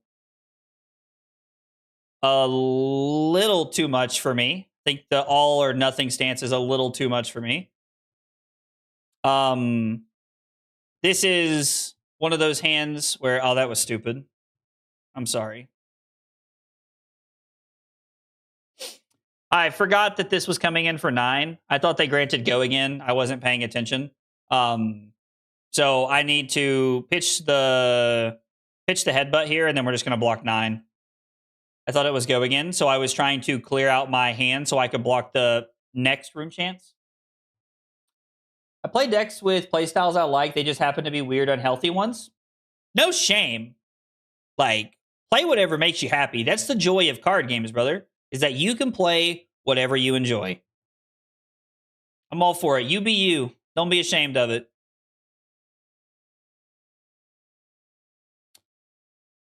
Do we want to get a rune chant now, or do we want to get a rune chant later? I guess we're going to get nothing, which is fine. I mean, I agree. Most Guardians line up well in the Vynnset. I still don't think that this matchup is free. I've played very good Vynnset players who make this tough, like who make this a tough matchup to play against.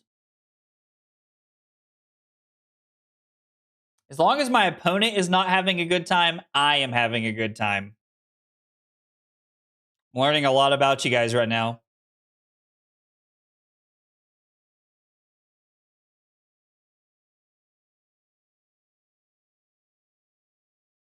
I mean, they're going to get the rune chance through, which is unfortunate, but this will not hit. I am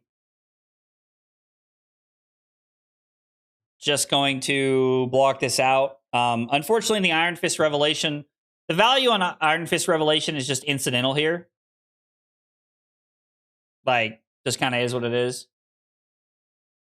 The best deck is the one you enjoy playing the most. That's fair. My sadism comes from Pokemon, where I used to play exclusively control/lock decks. So you just enjoy, like, we're giving up a point of value, but we're getting it back by not giving them a rune chant, right? We lose 1 point of value, but we get it back by blocking the rune chant. I don't know, that makes sense to me in my head. Tell me if I'm wrong. I mean, listen, you know, I like Spencer. I don't know if you ever played Magic, but like I played I played exclusively aggro decks of Magic. I like low to the ground aggro stuff.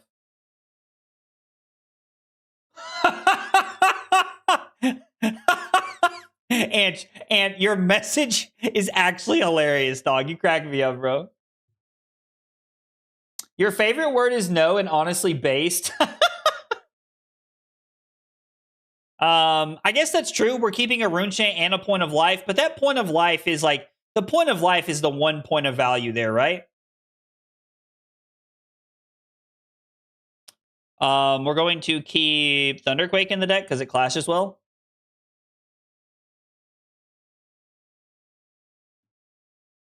Right behind you. Oh, yeah. Oh, yeah. Leave that on top.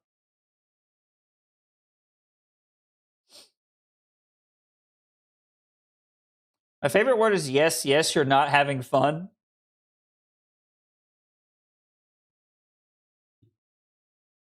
I keep looking over, and it sounds like I'm reading this thing called Blockalax. Is that accurate?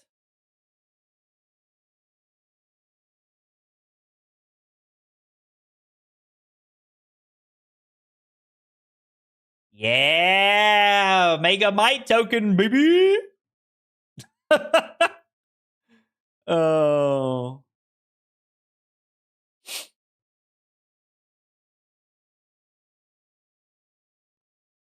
Shadow puppetry.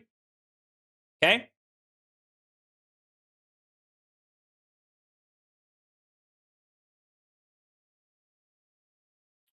So the first rune chant connects. There's nothing I can do about it. We're going to pitch the Cranial Crush on the second.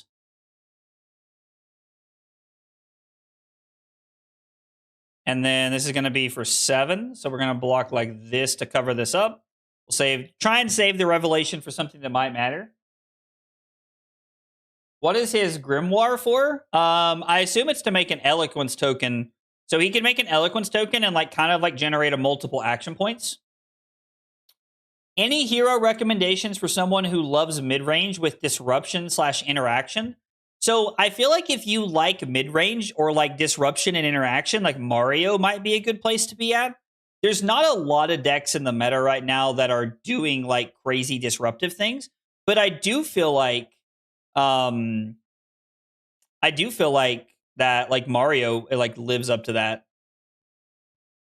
We're gonna block the Rune Chance. It's a blue in our deck or outside of our deck here. I mean, I don't know. Somebody else correct me if I'm wrong, but like that's where I would point somebody.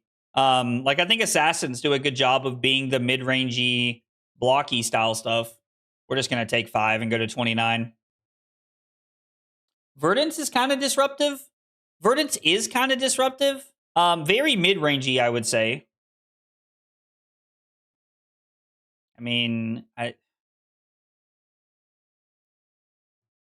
feel like it doesn't really matter. Like we're probably not going to get the full value out of Iron Fist Revelation this game. We also wouldn't get the value out of Gauntlets of Iron Will, so I was thinking Mario, but wasn't sure as I'm still early into the game. Love Jarl, just don't like playing Fatigue.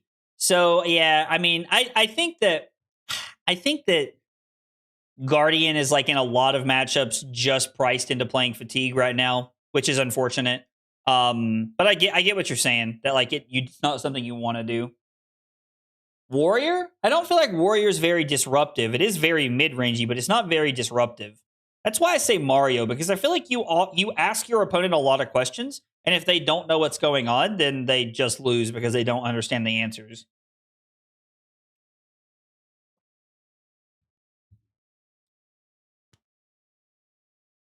They get a Rune Blood incantation. Okay.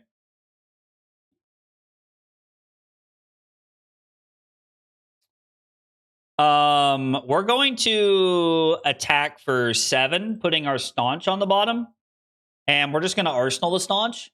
And then if they give up Face Purgatory, we're going to discard the Clash of Bravado. I mean, sure, the new player has to understand Mario, but I think that they'll, like, it'll be easier for them to pick up the hero, right? Like, I'm not saying it's easier to pick up than like Dory or Kasai or something, but I am saying that like if you start with a hero, you understand it quickly. You start to get into a better rhythm with it. Slippy could be a shot. It is definitely more aggro than anything else. But yeah, it is very disruptive. I do agree with you there. It is very disruptive. Spencer. Marlin is really cool, but you are playing a lot of Fables.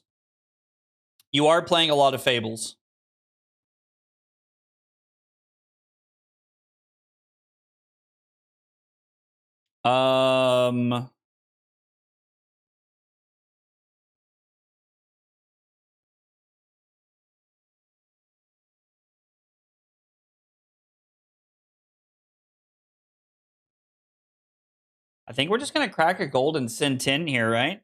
Like, the more damage we can send, the less they can do. And plus, holding the Clash of Bravado could let us get rid of a Rune Blood incantation or something.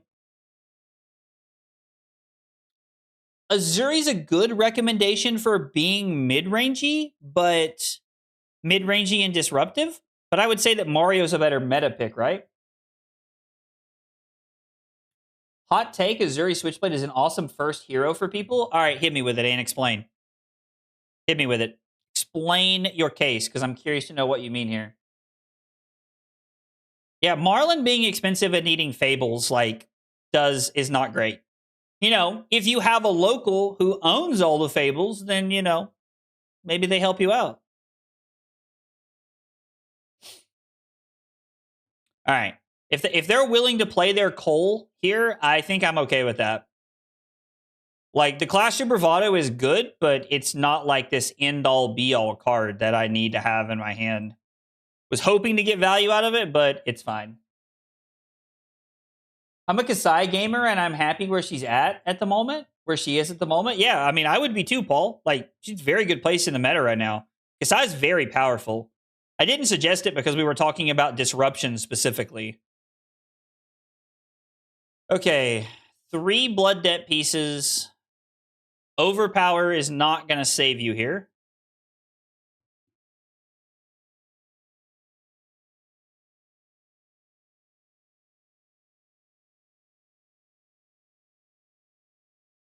We are going to pitch all 6.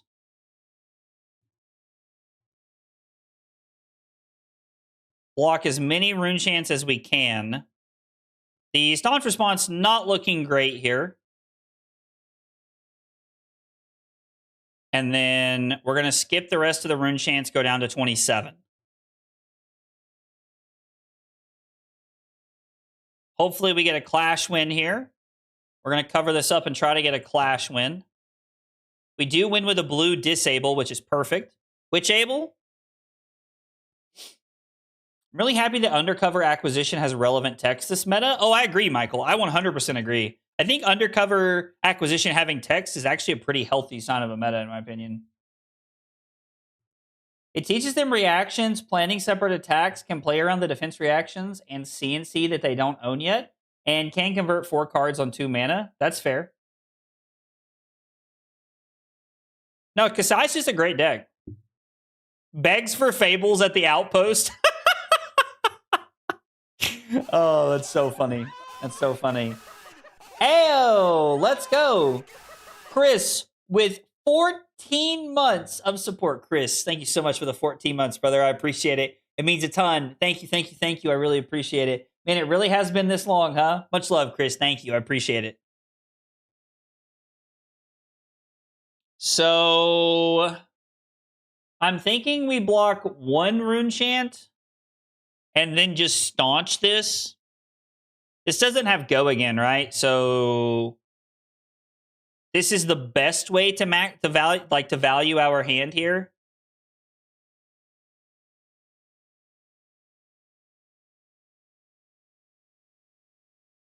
We just get to cover this up. Chris the GOAT for real, though. Chris is the G, dude.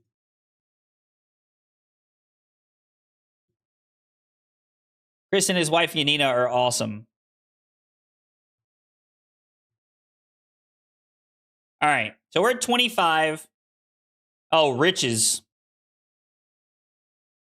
You'll love to see it. Lizard. Bro, stop abusing Vynnset players. Listen, they queued into me, okay? They queued into me. We could have taken a bunch of damage and thrown Millers for lethal. That is true. We could have done that.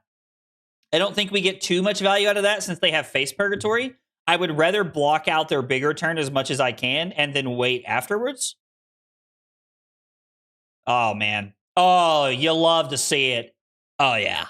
It's all coming together. I guess technically I could have pitched a blue and then blocked 7 and kept this in hand. That is the better play, right? That is technically the better play.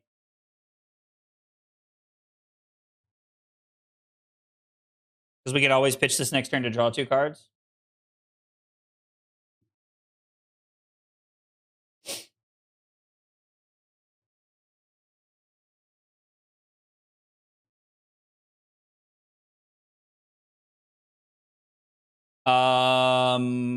Yes.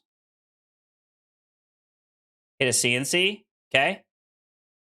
Oh, I did this wrong. Lol, I did these in the wrong order. I'm such a boob. My bad. Back-to-back clashes on the bottom is probably not great. What do you guys think about throwing CNC and then just holding this in our... Nah. Yeah, let's put this on the bottom, I think. The real question is, who can print nice proxies for them so I can struggle through the armory with her? Oh, dude, you can buy some really nice proxies on Etsy, actually. If not, Michael Paul's got you.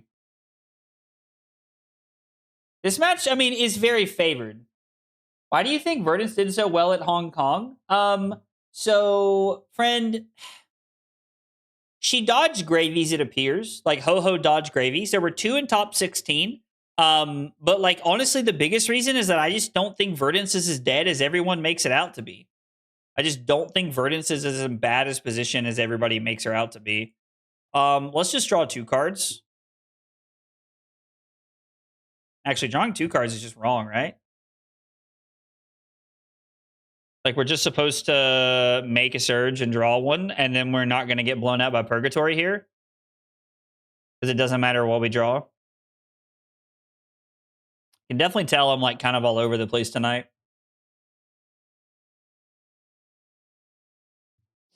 I mean, yeah, like, I don't know. Like, I just don't think Verdance is nearly as dead as everybody is making her out to be. And I know that, like, that's a little bit of, like, an unpopular opinion, but I just, like, I don't think Verdance is dead.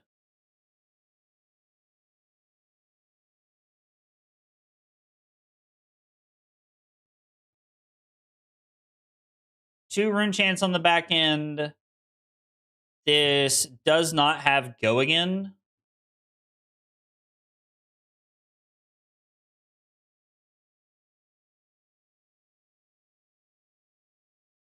At least currently. We're just going to block with 2 cards anyway. We'll save our equipment for a turn that we need it.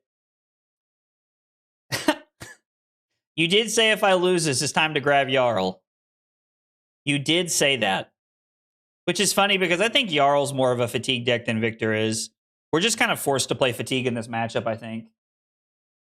This Gravy match sucks even more. I mean, yeah, so like Gravy just got like the biggest boost from this, right? So it's all about like how do we like pivot to beat Gravy. Good old Pod agreed. Tell him, Michael. Tell him.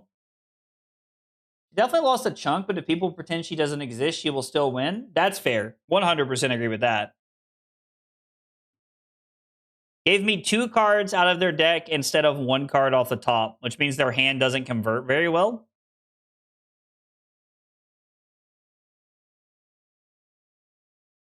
Ayo, that's a lot of rune chance.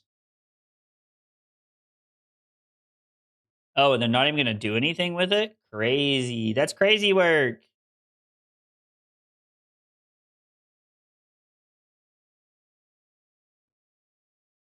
I'm just going to throw CNC and try to disrupt their arsenal here.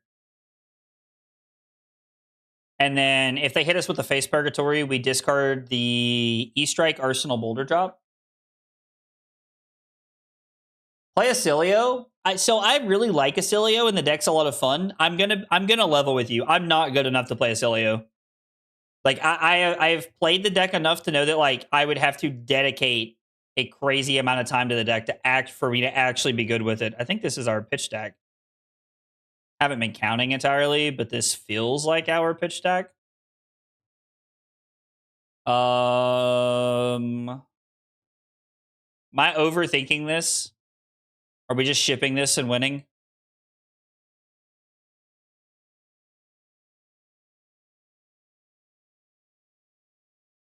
Feels like we're just shipping this and winning.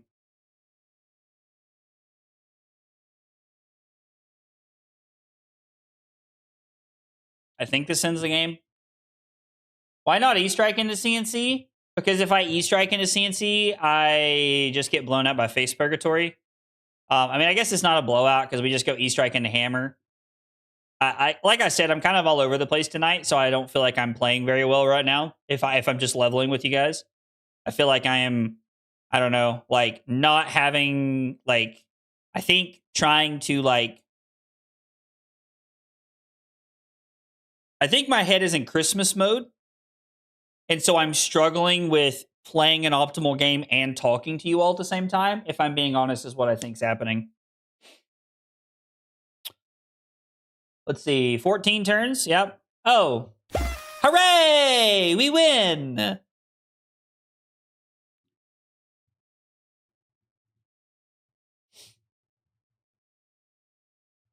My opponent just said my Oblivion was on the bottom. Been waiting all game to find it.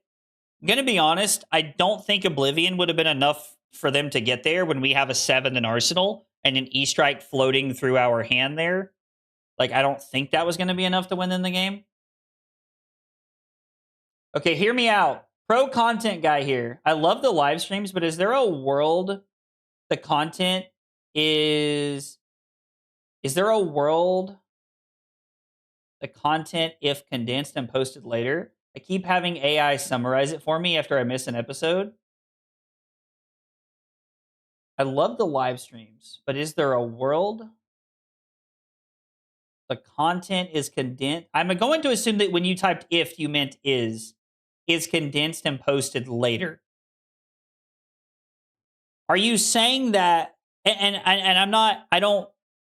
I know you don't mean this in a bad way. I'm genuinely asking. Are you saying that you think my content would be better if I only live streamed it on Twitch and then cut and edited the VOD into specific matches and posted it on YouTube later? Is that what you mean? Dink, I want to make sure. Time to play 3x Cracked Christmas Bauble. You could survive a 24-point turn with Oblivion, and he can ship 19 tops. He wasn't even close. I agree, Amp. I don't have 3 hours. I have 30. I'm assuming when you say you don't have 3 hours, you mean you have 30 minutes. So Dink, my honest response to that would be that I don't have the time to live stream on Twitch only and then turn around and edit and cut the pieces out that you guys like, just the gameplay and my sideboarding and stuff like that, and like condensing it down. So there is a streamer that I watch who does Magic content. His name is Doomwake, and he does exactly what you're talking about. He streams on Twitch and then puts it together on YouTube specifically and puts it into a condensed video where it's like an hour long or something like that.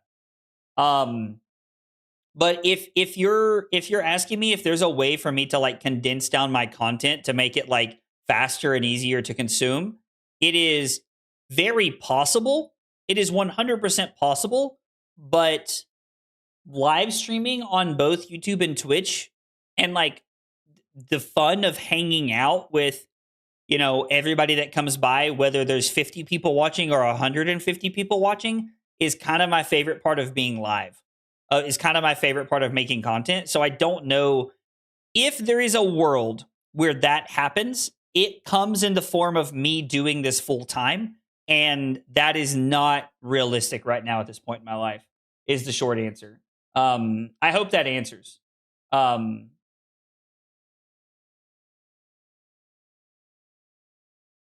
But I really appreciate the kind words, and I get what you're saying.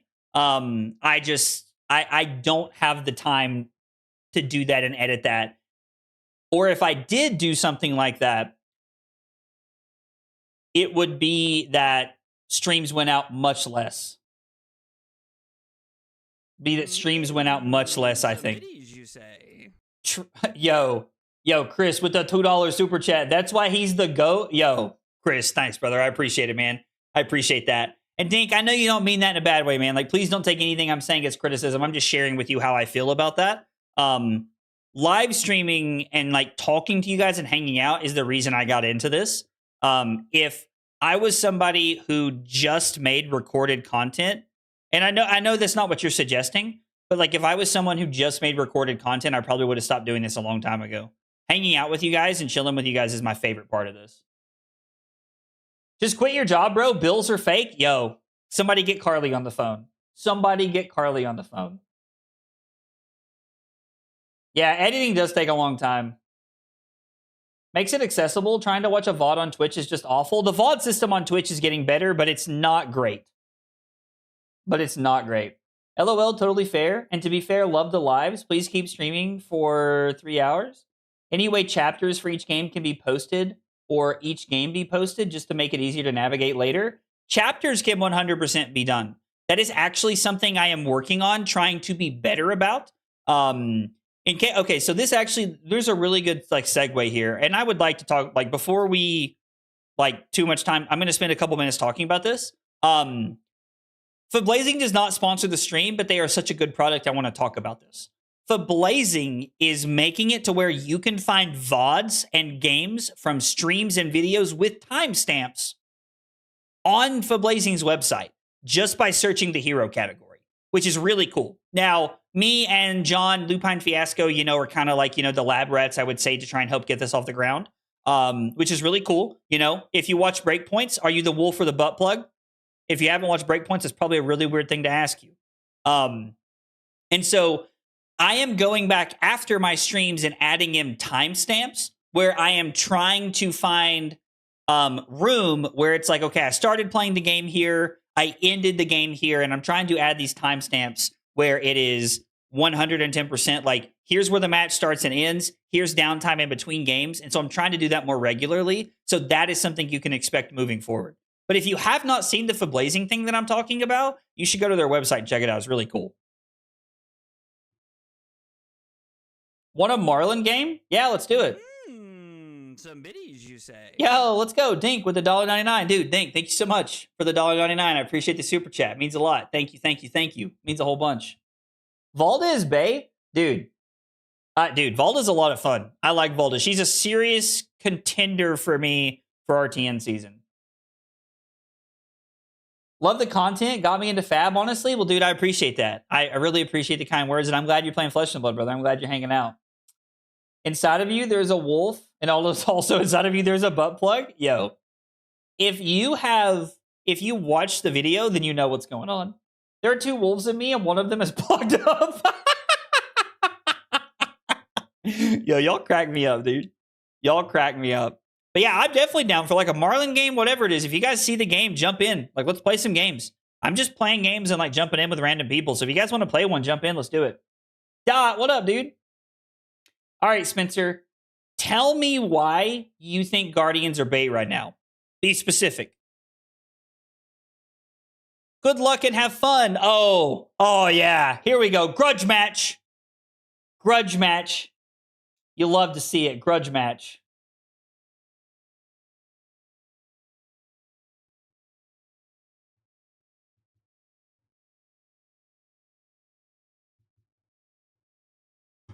All right, let me pull up my Lyeth guide here, and let's walk through how I sideboard here. This is a matchup I've not played a ton of, so I'm curious to see how it feels. HIJKL. All right, we want to go second. It's what we would have picked. We're going to tell them that we are thinking. Please bear with us. We want to be on Small Hammer. We want to be on everything else that we're playing. I think we want to be on Balance as well, right? No, this says Arcanite Skullcap.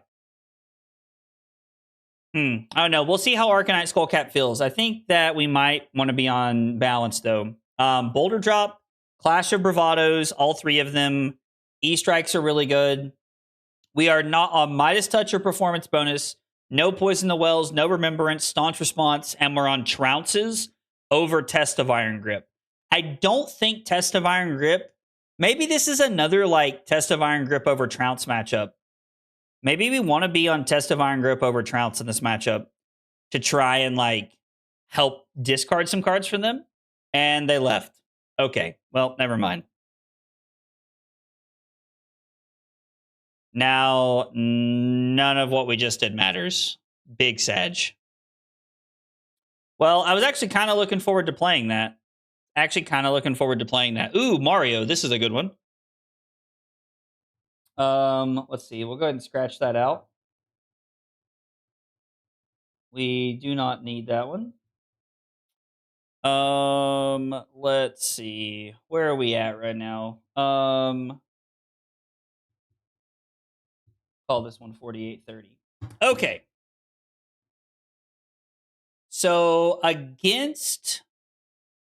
Yeah, sure. We'll enable chat. Let's see. Let's find our Mario. So we want to go second. This is an Arcanite Skullcat matchup. Back on Victor.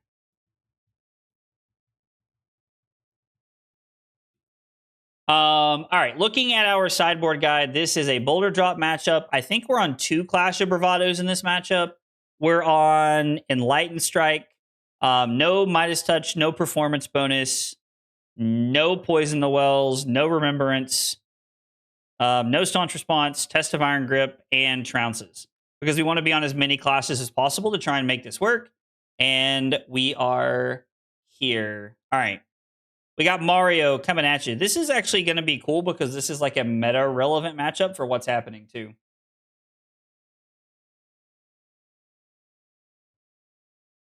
This is a Fearless confrontation matchup. Yo, did Chris actually just hit him with the command? Amazing. I'm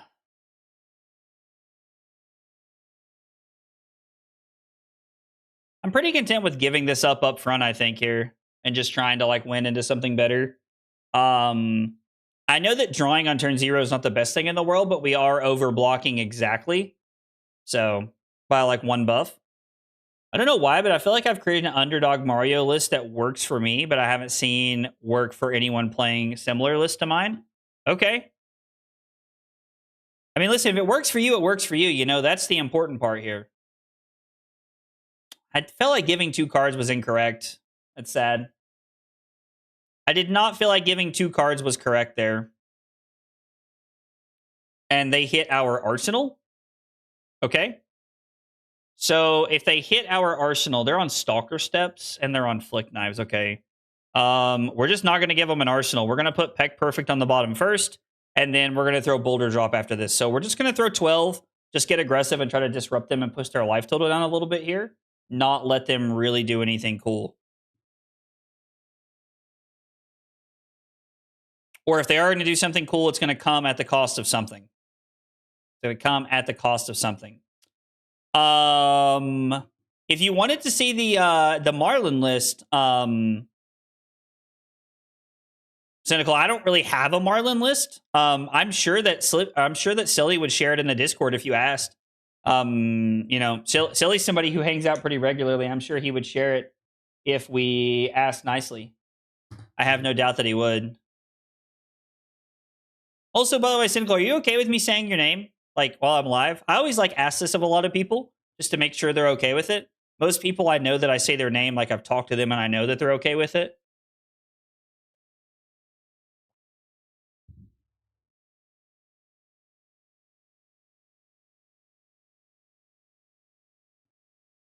So this is kind of funny because they can still draw off Savor Bloodshed here.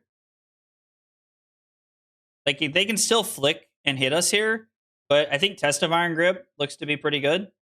Getting to the point out of their hand is solid, but this does take them down a dagger, which I'm okay with. You didn't ask me once? Okay, Ant, I apologize. I apologize for not having asked that question. To be fair, it is a 3-letter acronym that is like, I'm assuming not your name. And also, I did call you Erica for the longest time until tonight because that's what's been in your name. That is what I've been calling you most of the time. We're just going to keep the other Test of Iron Grip in hand. I'm okay with IPing it here. I'm interested in this Marlin list. I mean, I'm sure, dude, if Silly's hanging out, I'm sure he would post it. If not, we can ask. We can always ask. I can shoot him a DM and ask after this.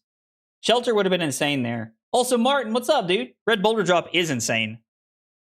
Red Boulder Drop is so good. Is this just going to be Leave No Witnesses? I'm just going to keep this in hand.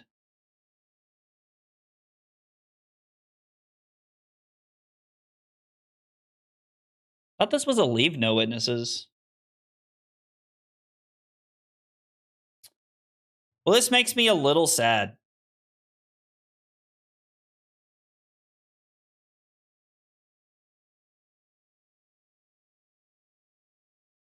I think we're just supposed to block. Are we supposed to take 5 and go to 32? Is there a world that's ever the correct play?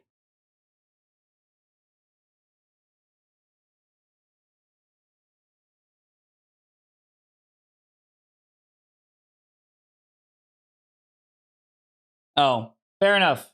Fair enough. Like, we're going to be marked no matter what.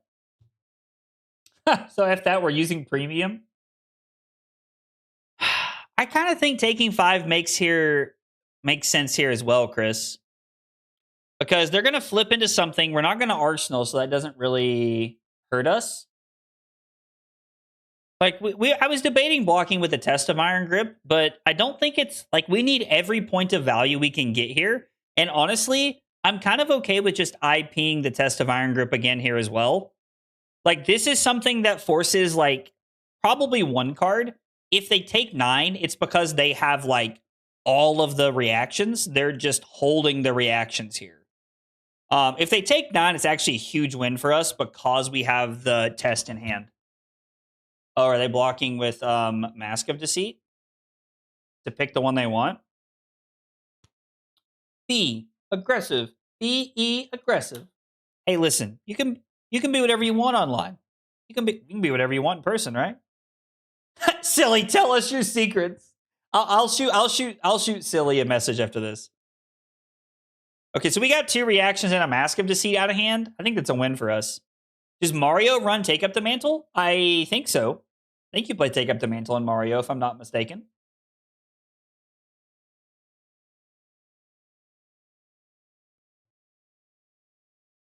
What does this do? Oh, I can move the combat chain where I want it? Ha ha ha ha ha. All right. That's too much power for me. It's too much power for me.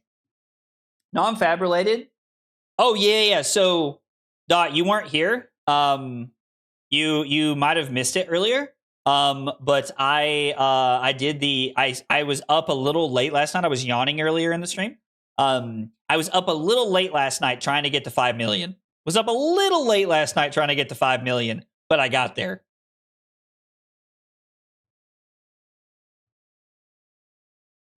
I mean, I'm going to continue to hold this test of Iron Grip. Like, at this point, like, we'll pitch the new one, I guess. 5 million coins. So in Arc Raiders, you need 5 million coins. You need 5 million coins in Arc Raiders to go on the expedition to get the most skill points out of it. So I was up late last night grinding with the help of my wonderful wife and some awesome friends to help me last night. Went a long way. I only hit 4 mil because I was lazy. Dude, I was all in last night. We're playing it in here, and we're playing here in a little bit too. Yo, Dot, speaking of Dot, with the 5 months, dude. Thank you so much for the 5 months over on Twitch, Dot. I appreciate it, brother. I appreciate it. We're going to go test and then Golden Sun. And again, I'm just going to IP this. Like, just picked up Arc Raiders a couple days ago. Oh, dude, the game is so much fun. The game is so much fun. Most Mario's on the dagger build, so Mantle is not much of a priority. So I guess it depends on the build then, like Michael was saying. I would have assumed it was naturally in the deck, but, you know, wouldn't be the first time I was wrong about something.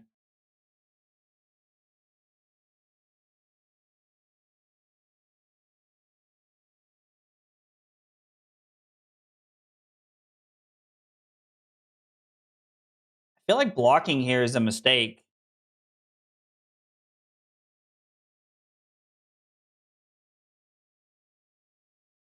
I don't know. I feel like blocking with this is a mistake here. I feel like we're being baited, but I also feel like they have multiple reactions. I don't know. Like, my gut is telling me to jam this in front. My gut is telling me to jam this in front.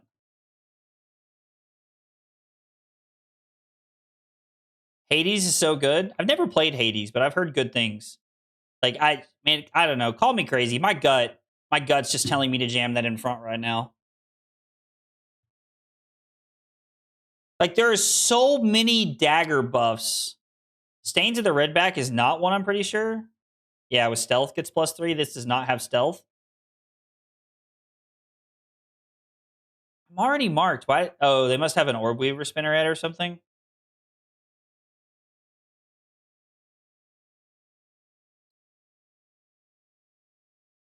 No?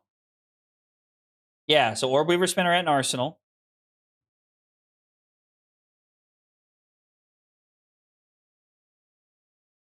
Okay, so they did have a very attack-heavy hand. Okay, so it was actually a pretty good... Yeah, I don't know. That was actually, ended up working out pretty well. There was a lot of ways that could have went south quickly. I'm willing to take 2 and unmark myself here. And then we're going to go Goldmane into Hammer. Pretty good play for us here all the way around, I think. That turn worked out a lot better than it could have. Lot of pumps in that hand and no attack actions. Like, that lined up pretty well for us.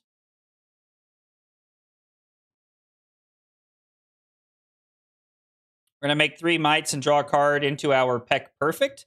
Now, the question is, do we want to make a Do we want to make a surge and pass, or do we want to swing the hammer and not have an arsenal? I actually think that making a surge and passing could be very impactful because of Iron Fist Revelation. This could be like, well, no, I guess Iron Fist Revelation doesn't really matter with this, right? Maybe we were supposed to pitch that for hammer. I don't know.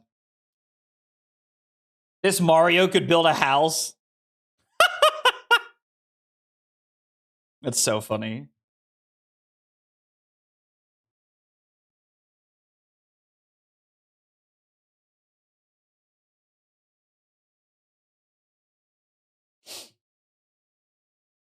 Thinking about the context of my hand here and what it looks like. If they Arsenal, I think we're going to go for CNC for 9. Make a new surge and wait on Peck Perfect. Iron Fist, I had a stroke with Iron Fist Revelation. Ooh. They're going to throw dagger the Calicera at us.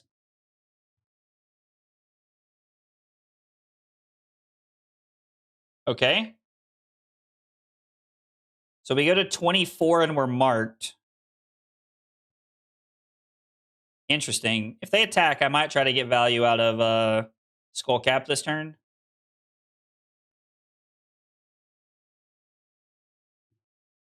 Another 5 power attack. This is interesting. I mean, I don't think they have a Leave No Witnesses over here. Like, they pitched a Codex of Inertia and a Codex of Frailty already. There's no world we're taking 5 here. I just don't think that's correct. I think we're definitely taking some damage. If I block with E-Strike, I can throw Hammer for 7. Honestly, I think we block here. We have a lot of armor left. We don't want to get got by Mario activation. I don't think we should keep the E-Strike. I think we need to prioritize throwing the Peck Perfect, right? Like, Peck Perfect is a lot of damage, or it's a card that gets multiple cards out of their deck, more than likely. So I think this is a good play. We could, like, try to hang on to the CNC, but I think that's a trap. I think we're just supposed to go in on the Peck Perfect here. And if they want to go down to 16 to keep their hand, I'm okay with that. Like, I mean, yeah, that puts me into a good position for, like, racing here. Plus, the Trounce lines up pretty well. Cut from the same cloth. So the next dagger gets +4. Right behind you, and Trounce is really solid here.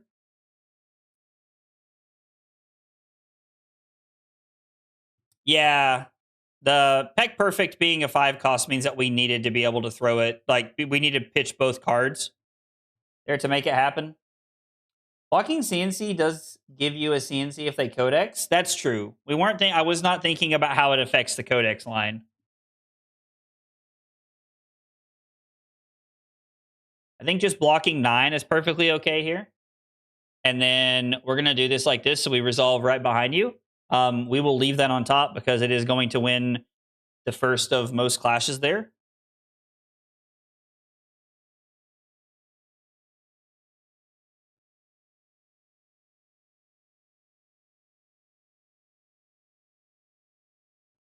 I think just blocking 3 here is fine.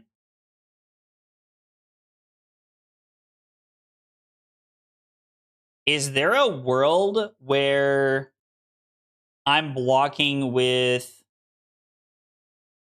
Auramegus here as well to prevent the life?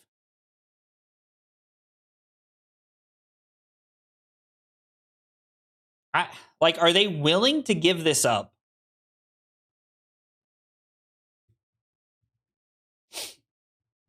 Are they willing to give up their last Hunter's Clave here, I guess is the question.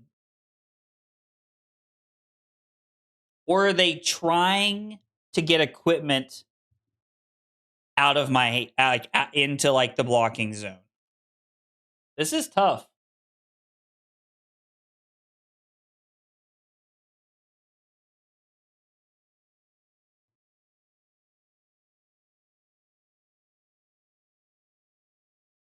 I'm just going to block 3. I like to treat this like Boom Grenade more often than not, but I'm going to leave my opponent with the option here to see what they want to do. Okay, so they're going to choose to flick. Puts me to 21. I'm going to go to 19 and not be marked. Them using flick here means they can't flick the Kiss of Death on their next attack, which means I'm going to go to 19. And then we're going to go to 18 here. We're going to make a surge and throw hammer for 5. Yeah, Josh, what's up, dude? I think blocking like this was correct. It left us open to a few things, but I think blocking like that was correct ultimately. And then we're going to start, like, I know it's 18 to 16, so playing the fatigue game is not an easy thing to do. We both have misses. No, that's okay. I'll leave a miss on top if they have a miss too, because our hammer's not affected here, and we have a trounce in hand now. Oh, they shouldn't have done that? Yeah, I don't think that was the correct play from them, but I mean, they did get bailed out by drawing up 6 and run. Like, that panned out pretty well for them. I will give them that. That panned out pretty well. I didn't want it to, but it did, you know. But you know what they say about beggars? You guys know what they say about beggars. Tell them, Trent. Kiss of Death would have been a great arsenal. Agree. Agree, Deb, 100%.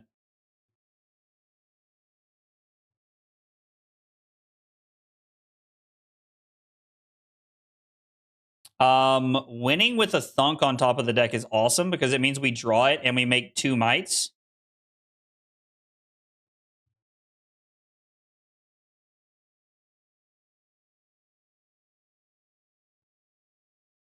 How long before we go back to the other Goldmane so the horse can die again? Get a card graded to protect it. Like, I don't care about it, but I just want to get it protected. I don't know that getting a card graded necessarily protects it, but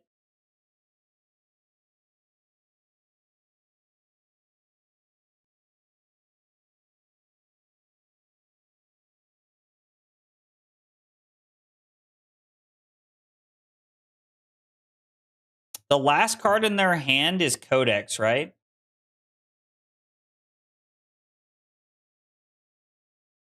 Because when we clashed...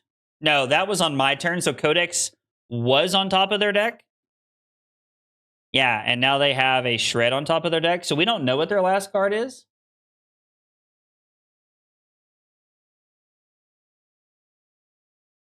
If this is a Codex of Frailty, this is going to feel really bad. Stalker steps into Codex of Frailty is a really, really hurtful line for here for us.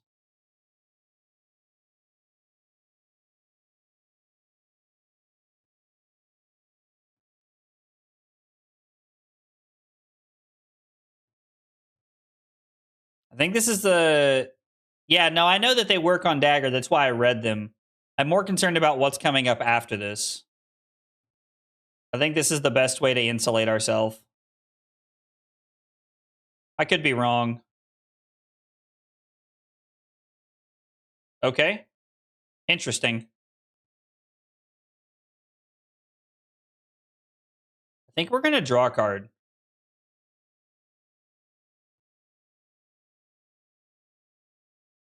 I mean, I don't hate arsenaling this. We're protecting ourselves from whatever comes next. Attacking for 12 was not going to end the game, so I'm not interested in throwing the Golden Sun here.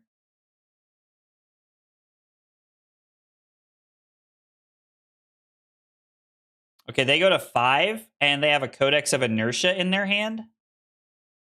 We just need to try and keep the blue and a Golden Sun. Like, that's the singular objective this turn, is to keep our Golden Sun.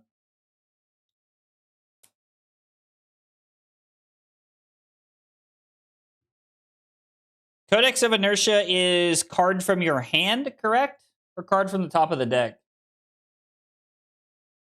I mean, they do have a lot of reactions in their deck, so there's no guarantee that the Golden Sun closes out the game. But the Golden Sun is generally a pretty good start.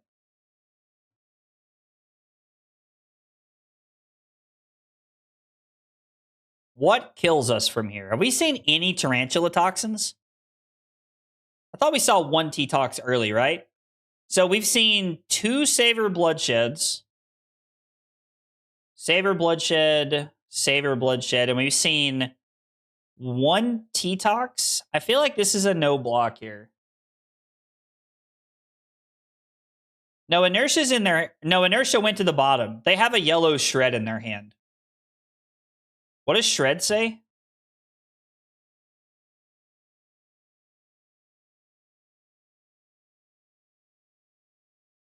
This does not have Crush, right? Sag. Imagine. I think this is no blocks here.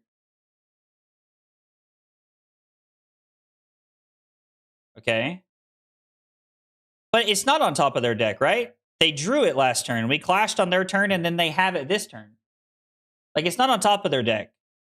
We've already went through our turn cycle from last turn where we blocked. Right? Am I crazy?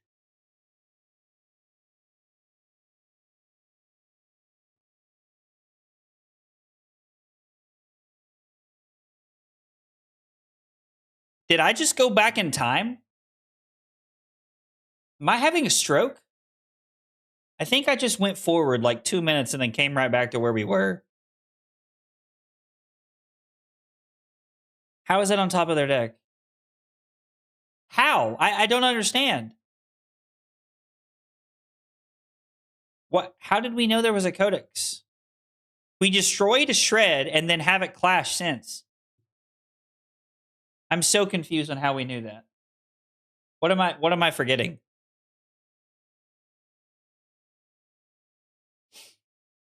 Codex of Frailty.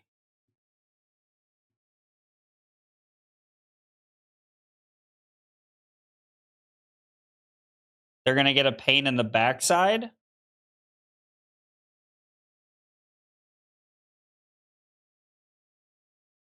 This has been a very interesting game.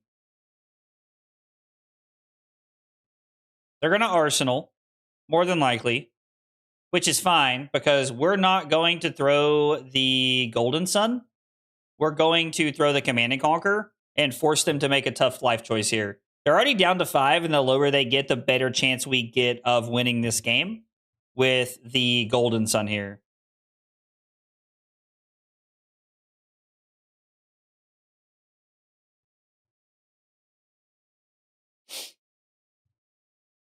What?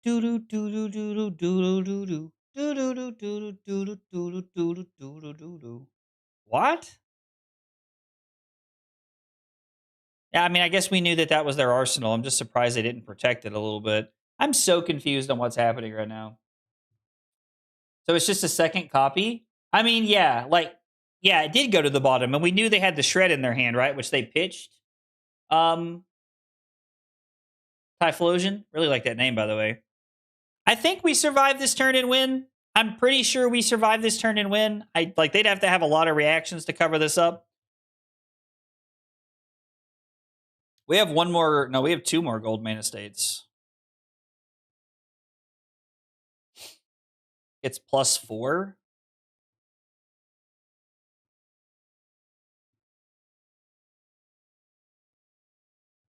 Yeah, we draw into another blue. Yeah, like they could have D-reacts. It's very possible they have some number of D-reacts that they're looking to play or get value out of.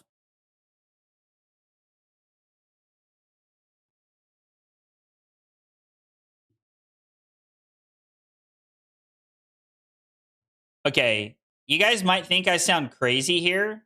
I don't know why they played the Saber Bloodshed there. That was weird. But I'm debating not playing the Golden Sun. Just because I could 1 card play the Spinal Crush, but like this is just better, I think. They would have to have multiple reactions.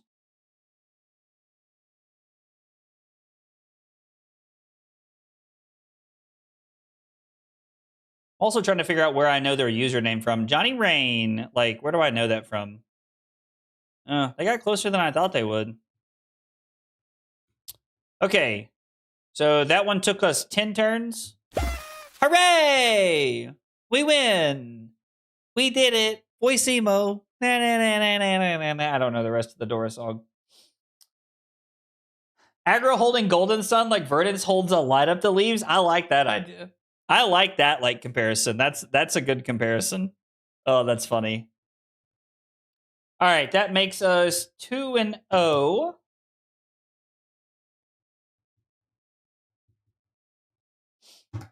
All right. Yeah, we got time for some more games. Let's keep playing. Let's keep grinding out some games. Let's keep looking for some more stuff to do.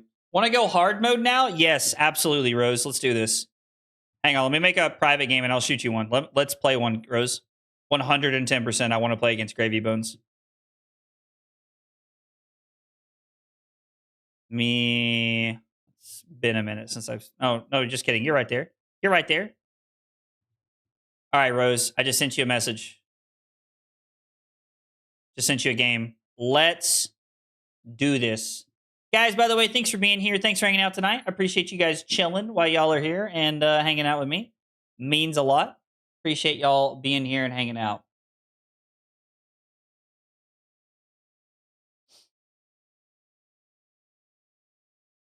Silly, I'm sorry. I need more reps into Gravy Bones than I do into Marlin. Thanks, Ant. I appreciate it, brother. I appreciate it.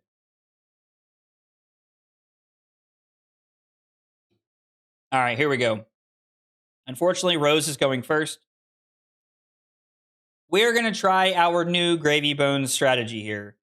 Let me see. Let me find FG. Let me write this down so I don't forget it. Stop on your left foot. Don't forget it.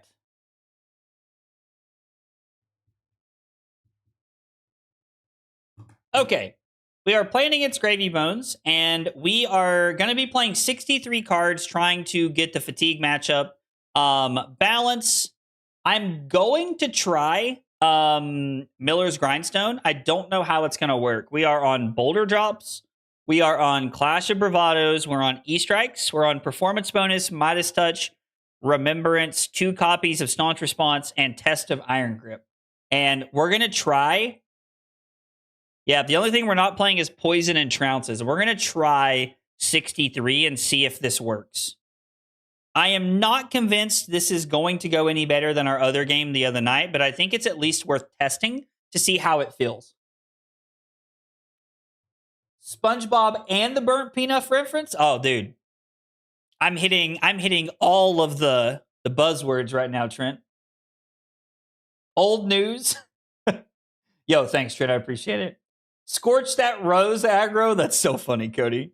I'm anti-Miller's Grindstone for this matchup. Dub, so am I, but I'm trying it at the advice of people who hang out regularly. I am trying it at the advice of people who hang out. I wonder if this is Jacob Clement's list or if Rose is playing like her own list. I think we're just going to throw Peck Perfect at this. Like, honestly, I think we're just going to throw Peck Perfect at this. And then Arsenal the CNC. Just get this off the board.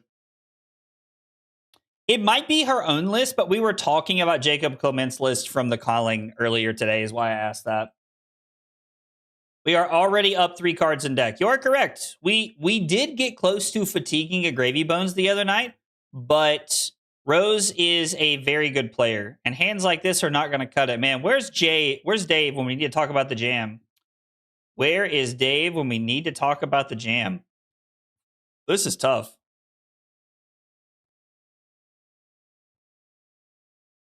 We're going to go Test of Iron Grip and pray to God we win. Putting another Sawbones in the bin is not ideal, but not the worst thing in the world. Have you ever won a match against Gravy with this list? Couple times, yes. Not very often, Kano, but yes, a couple times. Like, I'll level with you. Not very often. Like, not like this exact like list that I'm trying now. I mean, no, I've never played this list specifically.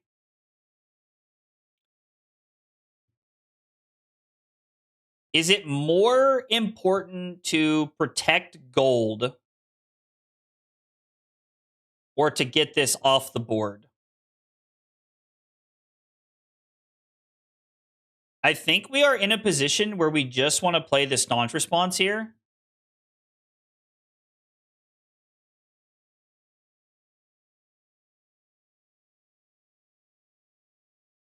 I think we're just going to play the Staunch. It's all about life. It's all about cards. We're just going to play Staunch, set this up for second cycle, and deny the gold value here that we can. Australian stream event last night. They had Victor versus Gravy in top 8, and it had to be replayed because they drew the first game. How did they draw? Like, did both of them run out of cards or something? I'm curious to know what happened there, Tiny Hands. No gold makes cycling hard for her, and removing allies means a vast G. Yeah, that's true. I'm not sure what you mean. I'm not sure what you mean, Ant, when you're saying you always pop. Are you saying always kill the ally? I'm just not sure that taking 3 life. Not sure that taking 3 life was correct in that scenario.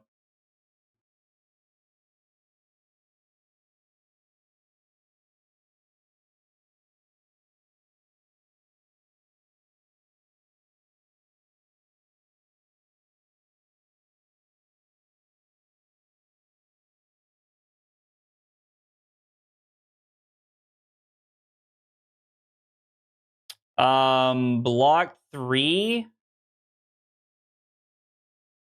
And then we can kill the ally. Gonna put a Sawbones into play and attack with 1. We're gonna take 1 here. Asked if gold is worth more than the ally. So you think I should have taken 3 damage there, Ant, and then... I guess I could have blocked with 2 Tests of Iron Grips. I'm also taking a chance that I lose my own hand, but yeah.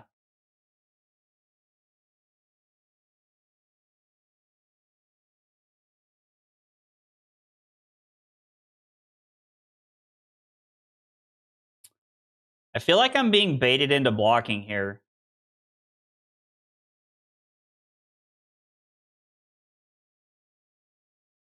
Like, if we go to 31 and then we block 6 on the second one...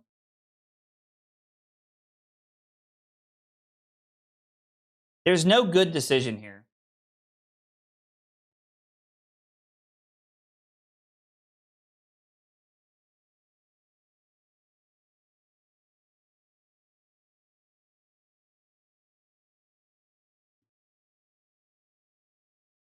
There is no good decision here, unfortunately. I'll leave the go again piece on top. So if I don't block here, I have to take 8. She puts the Rigor Mortis into play and just passes. If I mean, I guess I end up taking 8 either, except Rose didn't use the hook activation, which I guess is like, if she uses hook, I just block here. Yo, what's up, Kane? Yo, Sean, what's up, dude? You know we're always playing the horse. You know we're always playing the horse. It's just how it be. It's horse life around here. It's horse life around here. I don't like that it's turn 3 and we're already down to 31. It doesn't matter. We don't really have an effect, so it's just the Watery Grave trigger.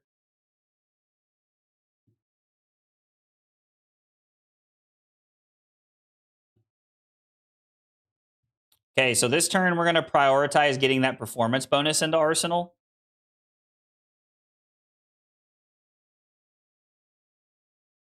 I'm just going to take 1.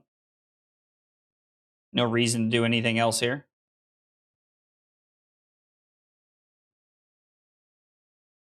$3 gold over there. Activate hook. Okay.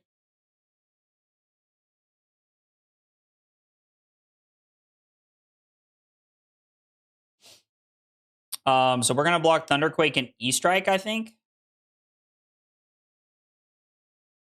And then I'm going to I'm gonna throw Command and Conquer at the Sawbones, and we're gonna Arsenal performance bonus. Now, I get the sense that Rose is looking to set up a Conqueror hand, so we might be looking at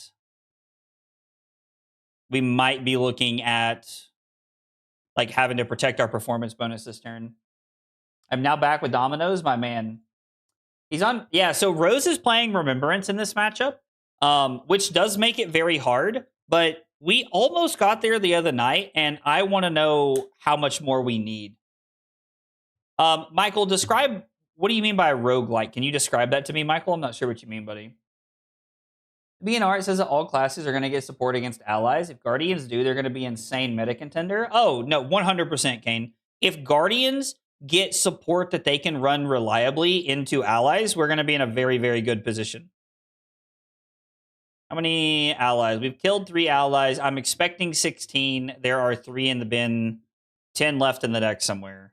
Performance bonus will help us on a 2-for-1 turn when we need it. Pitching a Chum. We've already killed 1 Chum. Rose's turn 0 was to put Chum into play. We just went out to dinner, and the dumpster behind the restaurant had like 30 raccoons. It was awesome. Admittedly, that does sound pretty cool.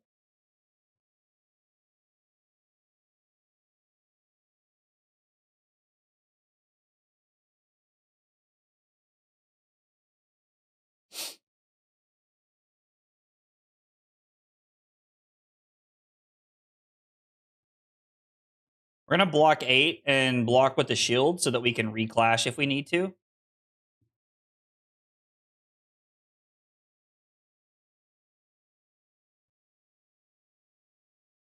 Is this a no ally turn?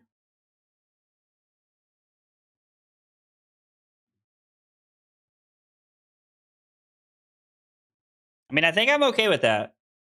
Like, I know that we're going to remembrance them back, but I'm pretty sure that just taking no life and them not setting up is good. Hades, Dead Cell, Enter the Gungeon, Slay the Spire. So I've never played any of those games specifically. I can say for certain I've never played those. Yeah, I've never played one of those games, Michael. I'm sorry, buddy. Guardians need a Cleave-like card. That would be kind of cool. I mean, so like Ant's saying that like we have, I mean, technically we have support that beats this matchup. You just have to be on something like,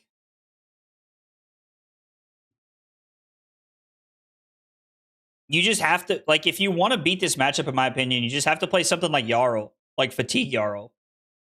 Like, if you hate this matchup and you want to beat this matchup at every tournament you go to, you need to be playing Fatigue Jarl, in my opinion. And, like, we could also, like, in Victor, we could play more copies of Performance Bonus. We could be on, like, Zealous Beltings if we wanted to, like, really try and, like, get under this deck or do things.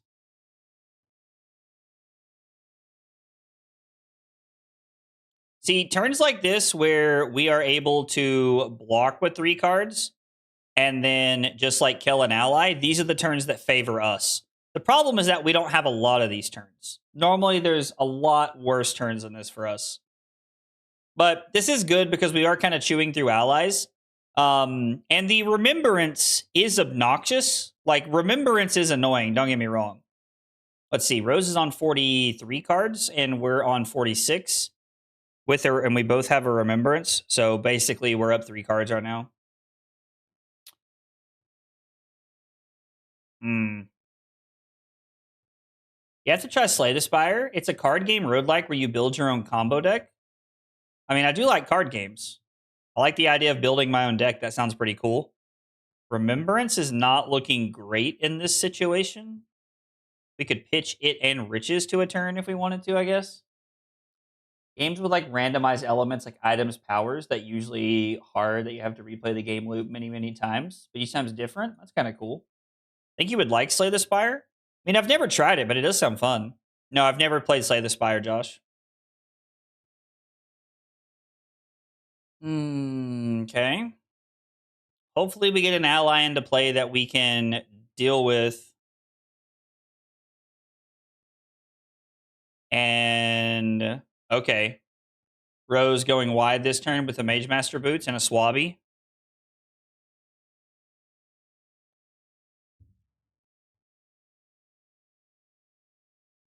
How do we get out of this turn?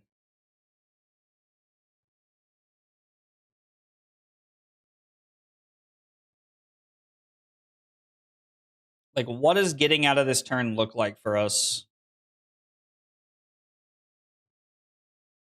Slay the Spire stream? I don't know. I don't know about that. You were saying that if you want to beat this deck, you need to change your entire deck or go with another hero. That is not reasonable in a game where decks are so expensive.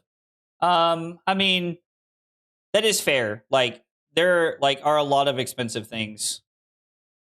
This has 2 on-hit gold effects. I'm pretty sure this is a block with 2 cards. And flexors on the riches here is kind of what I'm thinking so far. Yeah, I would love a sneak peek at the art project. 100%. Like, if you send it to me now, I will 100% look at it after this. We're going to make a gold, draw into a blue, which is perfect. And then if they attack us with the scuba, I think we're just going to have to... I think what we can do is we can take 4.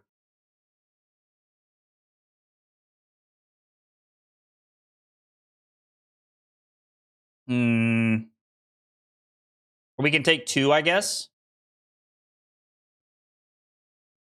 They get to put a prismatic leyline back into the deck. So we're going to say no blocks. We're going to give up quick dodge flexors here. Take 2, go to 28.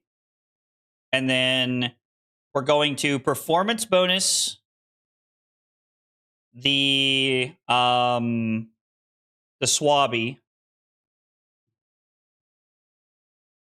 And then we're going to send the hammer at the scuba.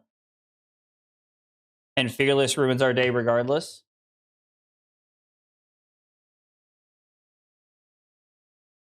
And, like, to be fair, like, Kano, there is probably answers outside of... There's probably answers outside of swapping heroes, but I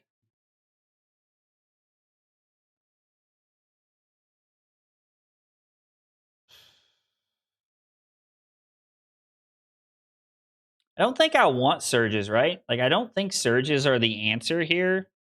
We're not playing choke slams where this matters. I think we're just going to go ahead and cast Remembrance.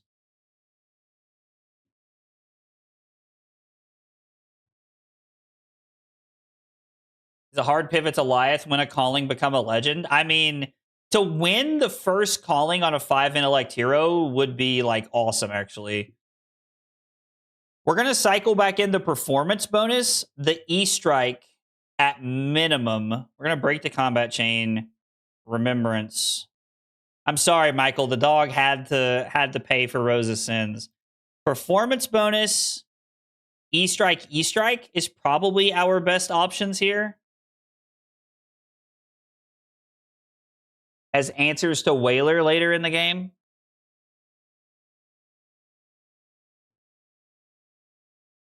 And then we're going to go blue on the bottom first. Because we're kind of like setting up an entirely new pitch stack here. Yeah, I don't know. This is like... Uh-oh. What went wrong with YouTube? The stream die? Are you guys still here? Am I crazy? Looks like the stream is still live. Yeah, it looks like the stream is still live. I don't think anything died here. Remembrance is a shuffle. It is not a bottom, it is a shuffle.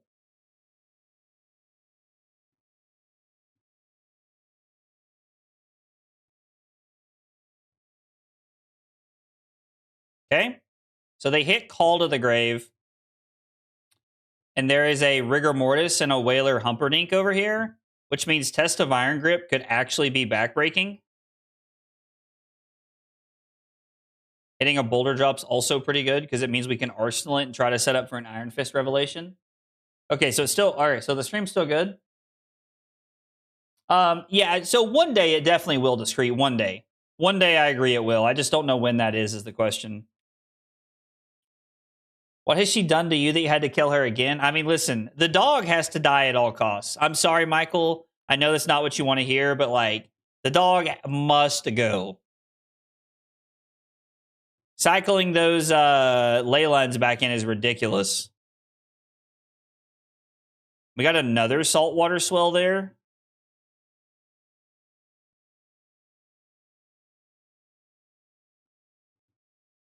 Do we want to keep a visit in the deck?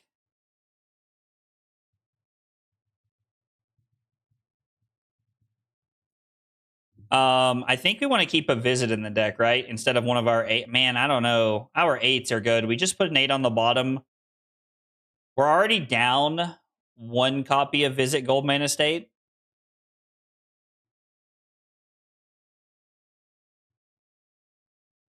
Yeah, getting the Loan Shark from hand is really good there. That's fair. Can't kill a dog that's already dead. We're just going to block with balance and cover this up. This is loot the hold on hit, and we need to insulate ourselves from this. I'm playing 1 Remembrance, and I think Rose is playing 1 Remembrance. That is not true, Josh. Not true at all. My favorite animal in the whole world is this obnoxious little shit. She's my favorite. She's our cat. Love her to death. Taryn. Taryn is like my second best friend in the whole world. Right behind Carly. But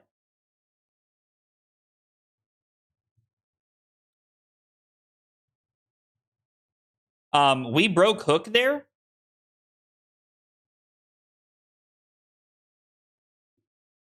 I did not realize we broke Hook there. That's insane. Josh was getting there. Yeah. No, you're getting there for sure, man. Yeah, no, like getting Hook is actually insane here. Does that win us the game? Where's Taylor on that ranking system? Man, I don't know. I like Taylor quite a bit. Taylor's quite a bit. Taylor, like best friends ever? Like of all time, Taylor's probably like top 15. Taylor and Sam are up there. Taylor and Sam are up there. And I know top 15 doesn't sound like a lot, but man, let me tell you. Like top 15, your best friends of all time is actually pretty high. Am I above or below Mr. Crawford? Oh, dude. Like, well, you're closer to the number 1. I don't know if that's above or below. I guess it depends on how you look at it. I see you are a cat enjoyer. Yeah, so when Carly and I started dating, Michael, I actually didn't like cats. They scared me. As funny enough as that sounds. But now, like, Taryn's like my best buddy.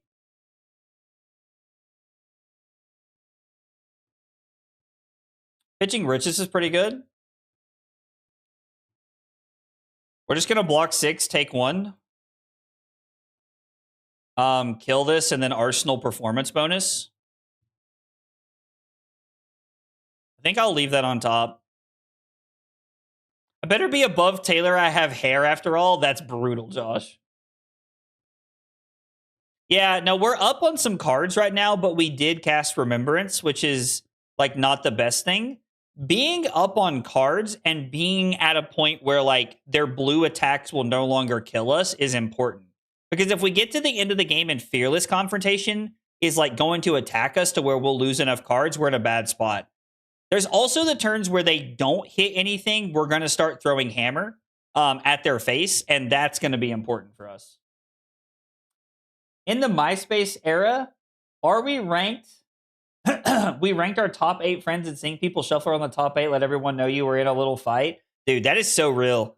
I remember like that, and like the music you put on your MySpace page, like talked about what was going on with your life and like, you know, where you were at and things like that and what was happening. I do remember that. 1, 2, 3, 4, 5, 6, 7, 8. There is 8 upside down allies, and there is 2 other allies in the bin. So we have 10 allies here, 6 left to go.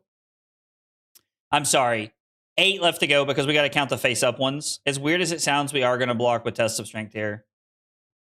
Is there a cat in Fab? Honestly, I don't know. Honestly, I don't know. We're going to target ourselves. I was like, good chance we beat that. They have a 2. Good chance we beat that. I miss MySpace. MySpace was actually cool. Like, I don't know. Like, Tom had it figured out, right? Like, Tom had it figured out on MySpace, you know?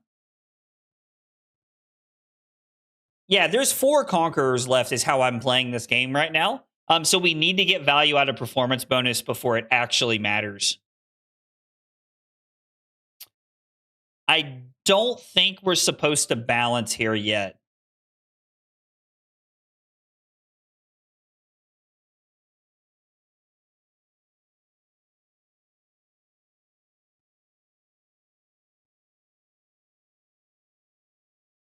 I do not think we are supposed to balance here yet. The real question is, what are you putting into play?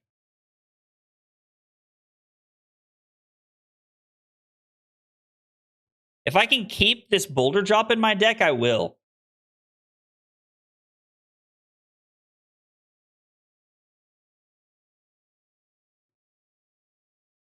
I'm actually 110% down to keep the Golden Sun in the deck and then try to disrupt. There's that's not what I wanted. It's not what I wanted. We wanted to overpitch. I mean, I like the way this lines up. Plus, we're like representing Pummel. Now, to be fair, she knows I'm not playing it because we test together, but I'm on the wildest list you've ever seen. I mean, I feel like, so, and I'm going to level with you. Like, I'm not going to talk about your list because I know you're working on it for Columbus, but like, you telling me I'm on the wildest list you've ever seen is kind of like hilarious to me because it's like, dude, have you seen your list? Your list is crazy, dog. Respectfully, your list is crazy. Like, and I mean that in the nicest way possible. Like, it works for you.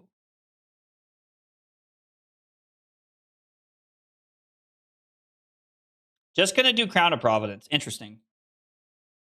Hey, if your list works for you, man, that's what works. My list works into Verdance, and your list does not work into Verdance. And right now, Verdance has been a bigger pain point for me than other things. So I've been focusing on the Verdance matchup. How many golds do they have?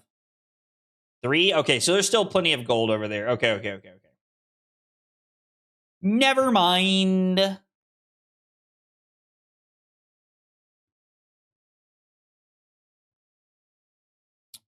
Leyline. Scuba. Rigor Mortis. Chum.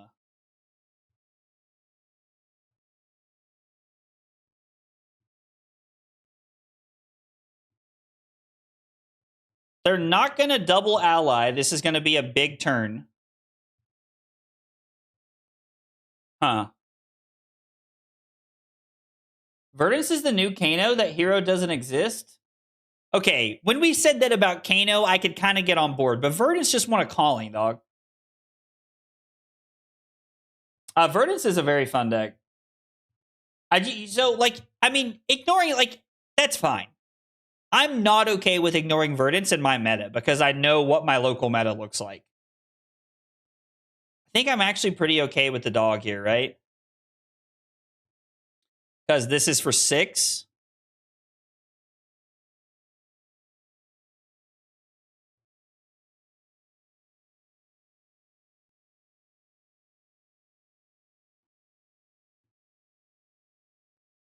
The dog is back. Hopefully, it's about to be gone. Acilio is the new Kano for now. I think Acilio, like, actually could be pretty good when people stop packing 3 amulets. It's just that everybody's packing 3 amulets right now. We're going to draw 2 cards to make sure that we give ourselves the best chance to be able to use Miller's Grindstone.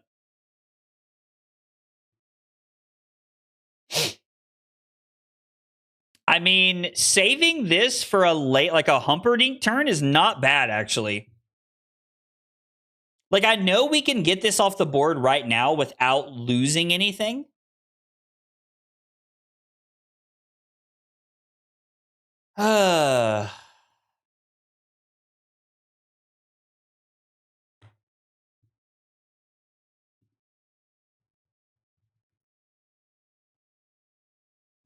I kind of want to save this for something else later.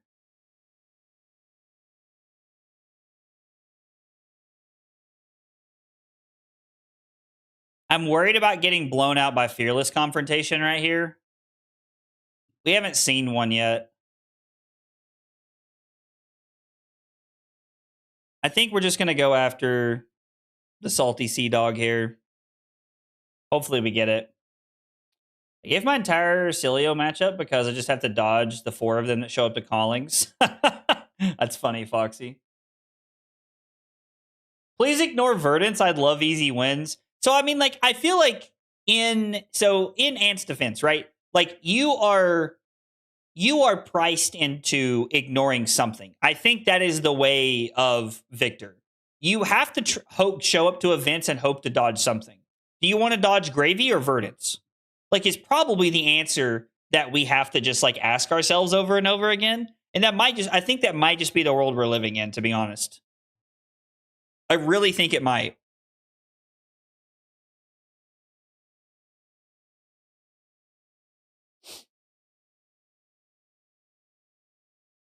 So the Diamond Amulet, how many Tip the Barkeeps are out of the deck?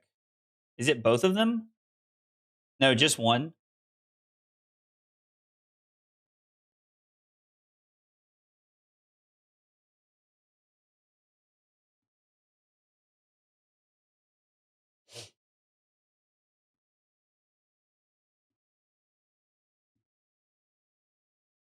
This is a 1 card for 2 card exchange here.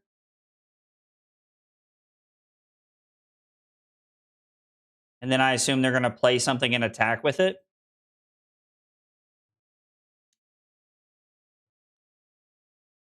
Are we beating the pirate guy? I mean, beating is a strong word, Damien. I'm giving it hell right now, dog. I dislike Verdance like no other deck in Fab history. I don't know why. So Vidor, I will say that happens to everybody, I think. You, at some point, you have a deck that comes along and you're like, oh, Dinkelberg. Like when you play against it or you see it. I just think that happens to all of us. Like, I don't know. Like, everybody has that deck. And I get it. I get it. Aurora is the devil? There's a reason multiple Vics have come to top 16 in the last large tournaments. I don't think y'all know how hard that is. As someone who finished 21st at Calling Singapore, I do know how tough that is.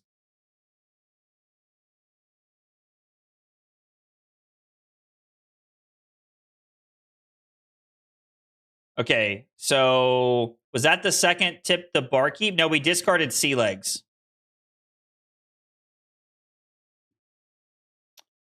Now, here's an interesting question for you guys. Do we want to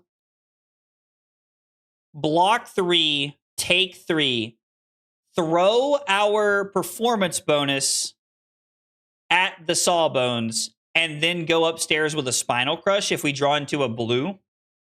It requires us to take a little bit of damage, but I think we're in a situation where throwing this could actually have a lot of value for us. I know that taking 3 is a very weird thing to consider, but I think I'm going to try it.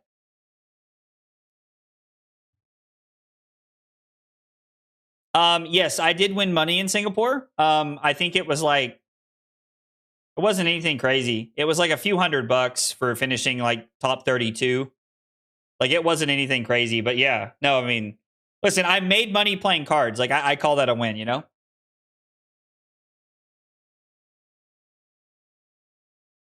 I mean, if he does have the Fearless... If Rose has the Fearless Confrontation, then, like, we just kill it with a hammer. Like, and it feels bad, but I think this is a play we need to try and lean into.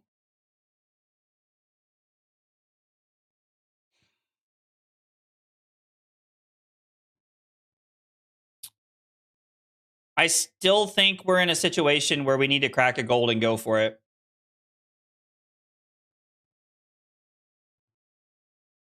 That does not feel great. We're going to send the hammer. We're going to keep 7s in our deck, try to run another card out of their deck in Arsenal Boulder Drop, because Boulder Drop is a great Iron Fist Revelation target on the Whaler Humperdinck to make sure that we can get it off the board. Cool tech that Potts was telling me about, actually. 2 cards out of the deck on a Miller's Grindstone attack, both being Avastis, is insanely good for us, because that is the same thing as... That's better than a card off the top of the deck, in my opinion. I think that's better than a card off the top of the deck. That might have worked out better than throwing the... That might have worked out better for us than actually throwing the Spinal Crush.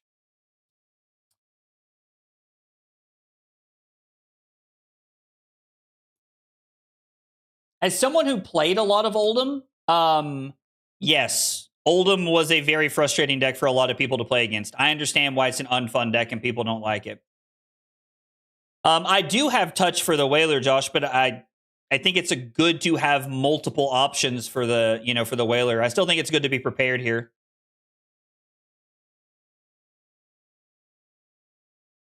Hard misplay by Rose there. Holy cow. What was the misplay by Rose? I'm not saying you're wrong, I'm just curious.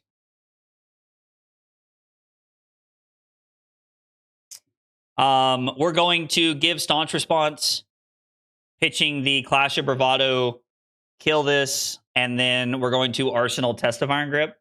Or I'm sorry, we're going to keep the Test of Iron Grip. We could Arsenal the Staunch and wait for something like the Remembrance on the 3 copies of Conqueror to come around. Avasti is how she's supposed to put too much on the board for you to deal with. Okay. I mean, to be fair, it is a card that scares me. I was very surprised to see her block with 2 of them.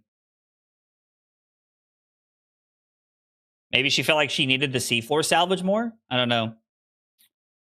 Guardians are a bit annoying until you can play their blues for free. Boy, I will never stop loving this combo. Dude, that is like... You get so much joy from throwing my blues at me, don't you, Michael? I do not miss that. I do not miss that. I'm going to get off of Iron Grip eventually. It will happen. Are you saying I'm going to cut it from my deck entirely? You're going to think this sounds crazy, but I would cut Trounce before I would cut Iron Grip right now. There's a world where like that might be a consideration for me. Yo, Krekos. Thank you so much for the sub over on YouTube. I appreciate you being here and hanging out. Guys, if you are here for the first time and you are new to the channel, we got 3 questions we ask everybody when they're new. They are, what's your name? What got you into Flesh and Blood? And what are your favorite hot dog toppings? Tell me about yourself while you're hanging out with us. I'd love to get to know more about you. Trounce is better aggro tempo? I don't know. Test of Strength is, or Test of Iron Grip is defensive pummel, dude. Like, defensive pummel's insane. MST was really a mistake. I should have played more Enigma. Enigma was very broken, Vitor. Very broken.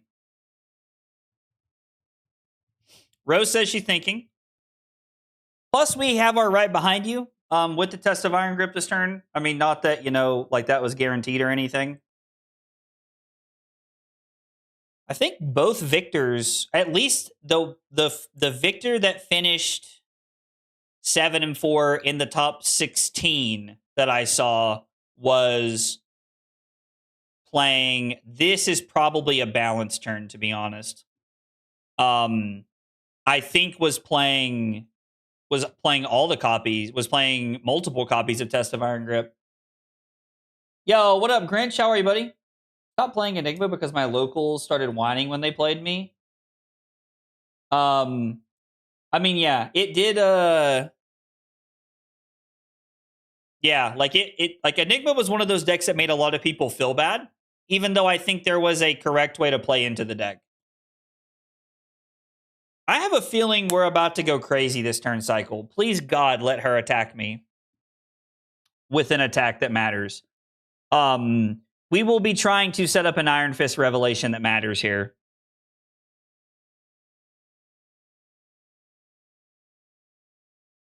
Like, I will be trying to block with this to set this up so that Fearless won't protect this. And I'm very sorry. Somebody in chat a minute ago asked me if I've ever been hit with double fearless confrontation. I read that and like I never responded. I apologize for that. I have, and it makes me want to cry. I'm very sorry for missing that earlier. My brain was Lizard. my bad.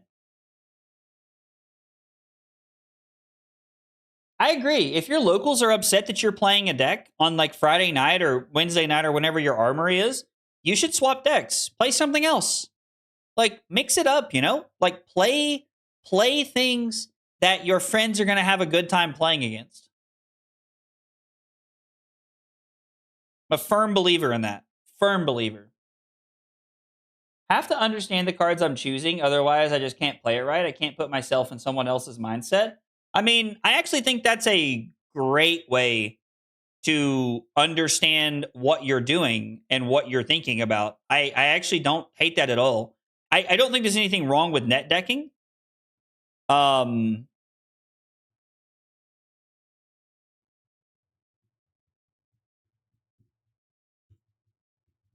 don't think there's anything wrong with net decking, but like I understand like if you pick up somebody else's 80 cards without a sideboard guide, you don't understand what they were thinking. I get it. That's a them problem. I mean, I hear what you're saying, but as someone who wants the community to have a fun time and as someone who wants the community to continue to come around more, I am a firm believer in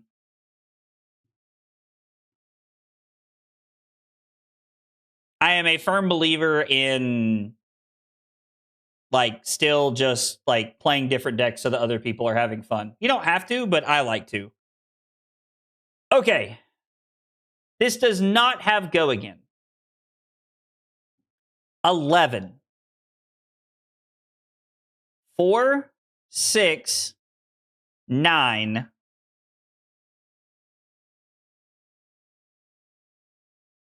4, 6, 9. No test of Iron Grip. Kill the Whaler Humperdinck. Arsenal E-Strike. I don't think we need to balance here. I think I'm in a position where I would rather not balance if I don't have to. I know that we might not get another chance, but I think we have to.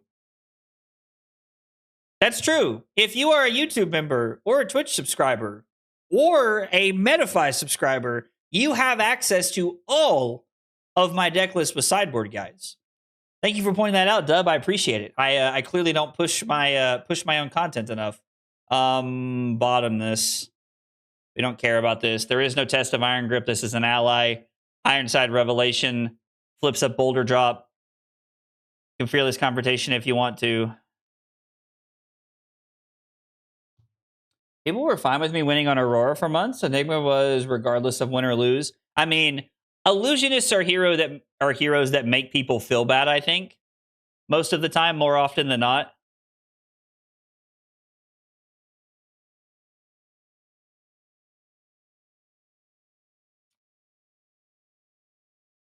Ah, it's not what I wanted.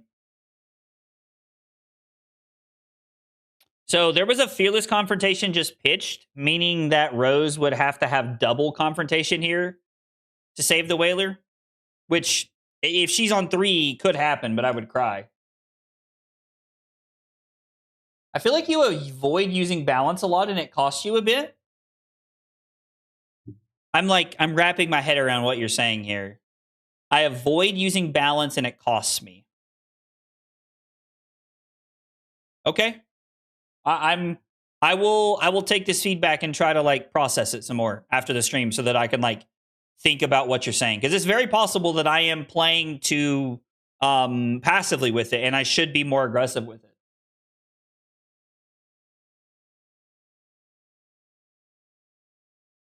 I have a local illusionist player. I auto concede every time I get matched into her, but I'm not going to complain.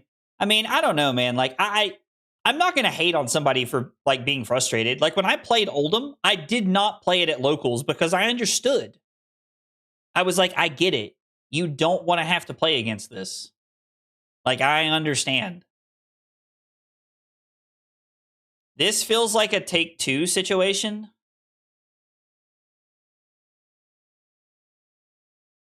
1, 2, 3, 4, 5, 6, 7, 8, 9, 10, 11, 12. There is 2 copies of Leyline left. We've seen both Scubas.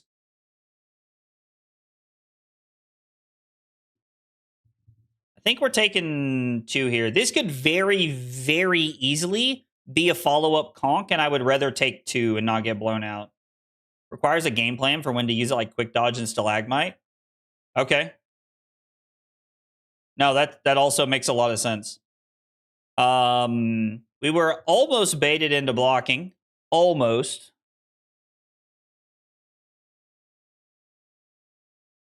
We're going to block 8. Protect our E-Strike. Mass is playing what I enjoy. Listen, guys, I'm not telling you to not play whatever you want. It's your game. You are playing your hobby. Do whatever you want. My dad makes fun of me sometimes, but I still only hit my 7-iron 150 yards because I just don't have that strength that the rest of the people have, apparently. So, like, I'm not shaming you. I understand. I get it. I'm saying that from a personal point of view, when locals are not happy with something, I want them to have a good time. I want us to be having fun and playing the game. I want you to enjoy it, because if you enjoy it, you come back. I am more interested in playing other decks and my locals having fun. And so, like, I'll play something else if they're not having a good time. Plus, like, my locals go out of my way to help me test with something. Like, locals have helped me test mini heroes before, like, for events, and I'll be like, hey, like, I need reps into this, and then they bring it and they help me practice. And so, like, I'm always there for, like, whatever.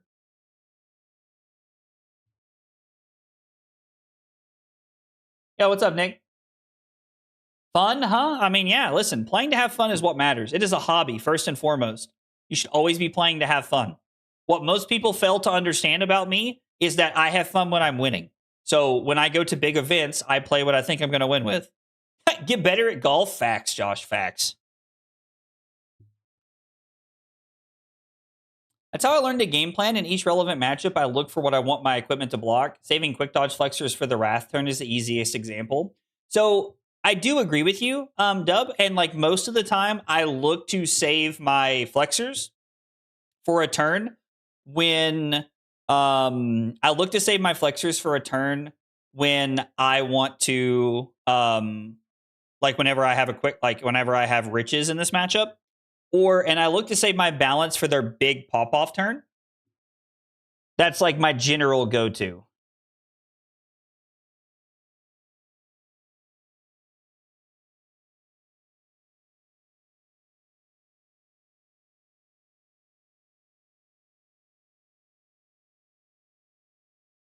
We're just going to kill the Anka here. Do Prime subs get the guides too? Yeah, absolutely. So for anybody who may be new to the channel and you're not aware of this, if you are a YouTube member of support or big support, you are a Twitch subscriber, whether that's Prime or Tier 1, or you are a paid Metafy subscriber, you automatically get access to all of my deck lists that have complete matchup guides on whether to go first or second. I put notes in there where I talk about things. You get access to all of that through the Discord. If you are on Metafy, it's already on Metafy because Metafy is set up to help me with that. But if you are on YouTube or Twitch, all you have to do is be in the Discord, and then you link YouTube or Discord to Twitch, and it'll automatically open up the members or subs only section of the Discord. And there is a channel where I literally just keep all of my sub deck lists, and I just update them as I'm playing them more. Is money on the line? I mean, if money's on the line, I'm playing what I think's going to win. Golf is hard. Golf is, like, honestly, probably the hardest thing I've ever done, and I love to do it. I love to do it. I'm very bad at it, but I love to do it. Card count does look good here, Donnie. Couple of Miller Grindstones have been, like, pretty relevant because, like, Rose has blocked 2 cards, but it has been pretty good. I'm holding on to this E-Strike, but we're probably going to get into a situation where if Rose Remembrance is back in those 3 Conqueror of the High Seas, then I'm probably just going to clear out my arsenal and not really arsenal anything.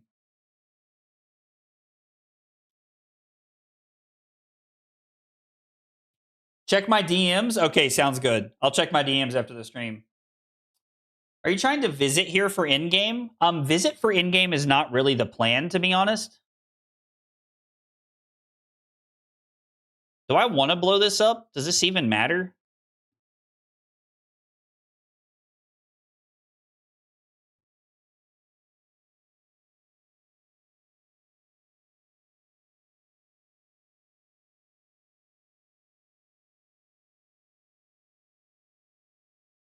Okay, so right now it is 11-12 versus 21, which means it's about to be 12 plus 2 is 14.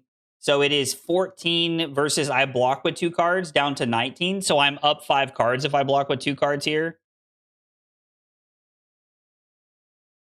I think we're just going to E-strike the chum away.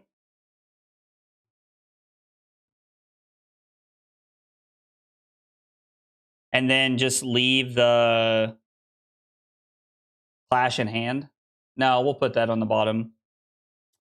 No, it was more like, I know they created a gold, so this sticks around. It's more about, do I even want to blow this up? And I think the answer is no, right? I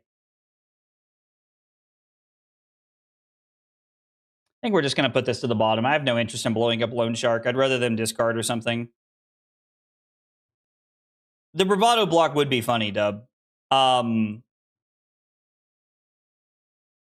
Wait, is it whenever it leaves play? Ooh, what are you shuffling back in here? I'm assuming it's all conks. You probably wanting to get this chum here as well. I'm about to blow up my shorts if you get what you mean. Yo, what? Yo, what? Just DM'd you the thought on the balance since it's too long to type on YouTube character limit. No, Dot, I appreciate that. I can check it after the stream. Chum, conk, conk. Okay, so 1 chum and 2 conks back into the deck.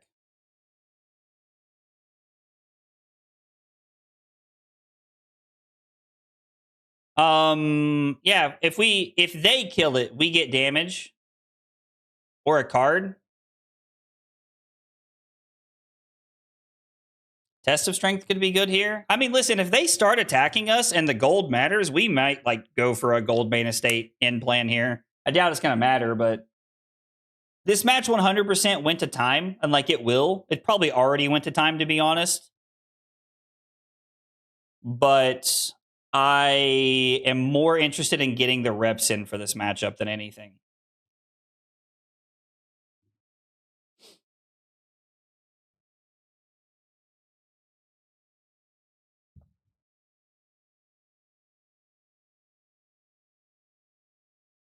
$12 versus 17.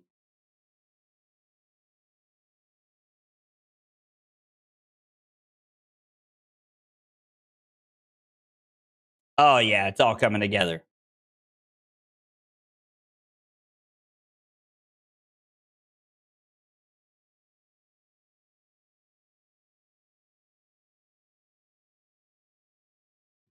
I mean, they didn't put anything into play, so I think we're just going to go for the hammer play. Like, I think throwing the hammer is the correct thing to do here, right? And I'm actually in a weird spot where I don't want to arsenal this. I know the 5 mites are good, but I actually think it's incorrect to arsenal this. And we don't want a chum to get us with the tectonic plating activation that Rose shuffled back in. So I am now in a situation where we're just going to avoid arsenaling so that we can dodge the value off of Conqueror making a gold here.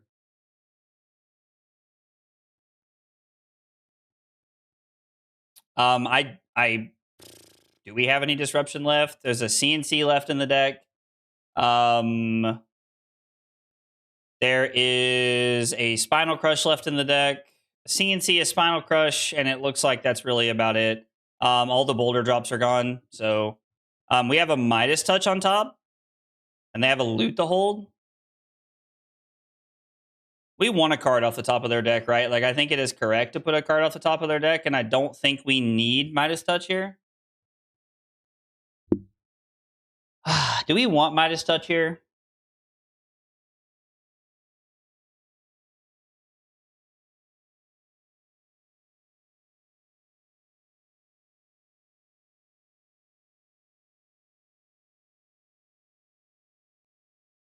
Oh, wow. We have a Riches on top? Well, that's not great. Not what I was looking to see. So we broke a gold and lost that. And we're going to skip on our arsenal here. Yeah, I think we were supposed to mill them. I think we were supposed to try and go for it as opposed to keeping the Midas Touch on top. Because is that the only ally left? The chum she just discarded? 1, 2, 3, 4, 5, 6, 7, 8, 9, 10, 11, 12, 13, 14, 15. That chum is the last ally. And so, like, the Midas Touch is, like, okay, but, like, not even that good. We literally just need to keep the riches this turn, and then we're going to be able to kill whatever she puts into play. I had 11 block in hand, and, like, bro, what are you talking about, dog?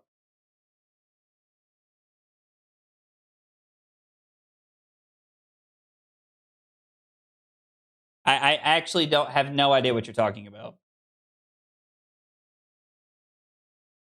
Okay. Draws. Pitches a loot to hold to draw the loot to hold to go up a resource. Are we trying to conk and chum here? Is that the plan? We are going to be able to draw off the balance, which is good. That's a second card. So we are going to get value here off of the balance, which is kind of nice. I mean, the fact that we get balance value is pretty nice. Like, I will admit that is pretty good for us. Because it means we have a better chance of being able to, like, keep cards that can deal with the chum if we need to. Just being able to keep, like, the riches is fine. And hopefully off the balance, we'll have 12 total block value in our hand here.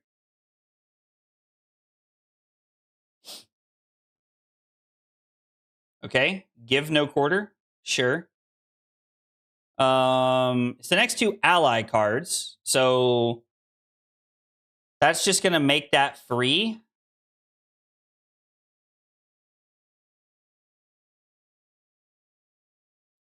Prismatic Leyline.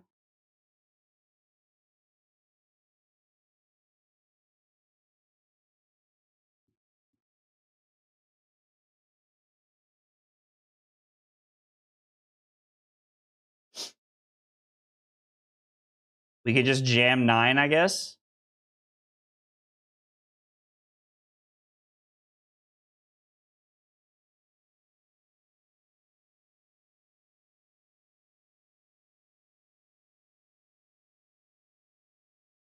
Eight, 9. We'll take 3, go to 8, and then we're gonna crack 2 golds and just kill the chum here. We're gonna crack a gold. There's nothing for Rose to activate off of chum. There's no allies left in the deck. Thank God. Whew.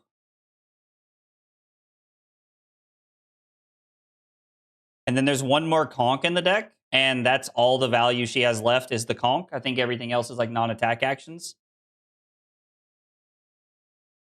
Blocked with a second blue, not the E-Strike. You can get lucky and trophy into a blue. Trophy. I'm not sure what you mean by trophy into a blue. Did you mean... I mean, I think we were just supposed to block to save life there, right? Like, I get it. The E-Strike has potential value so that we could go E-Strike, go again into Hammer, but... Oh, Tropal. Oh, autocorrect. Okay. But, I mean, I still think that, like, we're probably just better off with...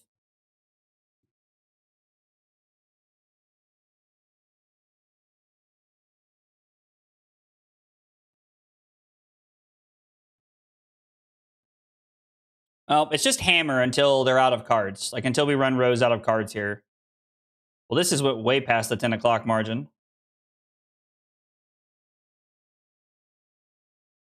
Hey, a mite. You love to see it. Yeah, I'm very interested in just protecting my life total at this point. Oh my god. 20 turns. Oh, that's right. There was no more conks left. I forgot. All the conks were gone, right? I'm pretty sure. Yeah. So there was nothing left at the end there. Jesus. Okay. So it's doable. It's doable. It is doable. We did it. Victor is a real deck. I mean, I'm not going to lie. We got pretty lucky on the hit from the test of Iron Grip the turn that we hit it. But still, we hit it and it lined up very, very well. I am not complaining about that at all. That was like, that worked out very well. And I would like to point out before we go any further, that was with little to no tech for this matchup. Like, I know that we got very lucky, but that was with Staunch's Midas Touch performance bonus and Remembrance. Like, we don't even really have any tech for this matchup. We could probably make room for some other things and try to make it happen more regularly. I don't know. We might.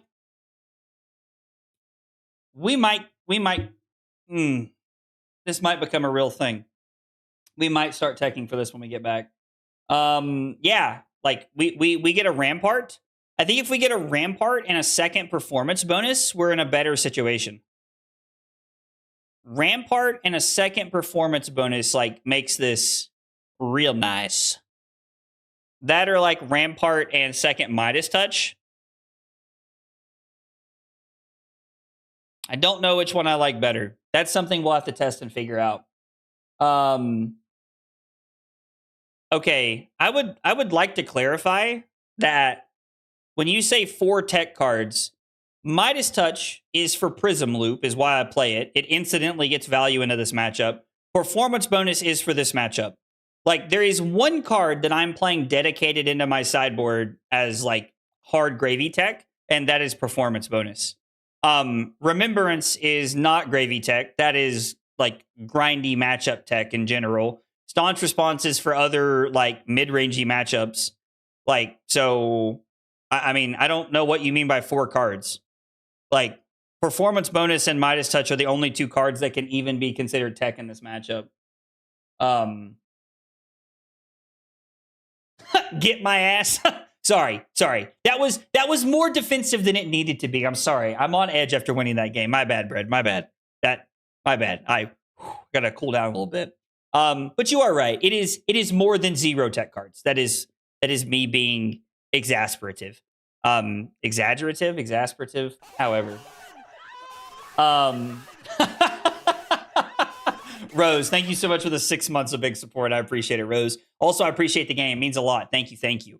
Guys, if you were here for Flesh and Blood, thank you so much for hanging out. I appreciate you guys being here. I am going to take a small break, and we're going to be playing Arc Raiders. It is the first day of the expedition, so we are completely starting from scratch with Arc Raiders. I'm very, very much looking forward to playing with Carly. I'm sure she already has 55 blueprints. She's been playing for a few hours now. If you were here for Flesh and Blood, thanks for being here. Thanks for hanging out. I appreciate you guys chilling. Remember, this is the last stream this week. We got family Christmas plans all week. We got videos coming out for you. Wednesday's video is about Syndra and what I think she looks like moving forward. And I've got some shorts that we saved up for the rest of the week for you guys. And then we will be back next week with some streams. But if you like Arc Raiders, stick around. We got a couple-minute break. And when we come back, Carly and I are going to be hitting topside. Take that how you want, weirdos. Thanks for hanging out tonight, guys.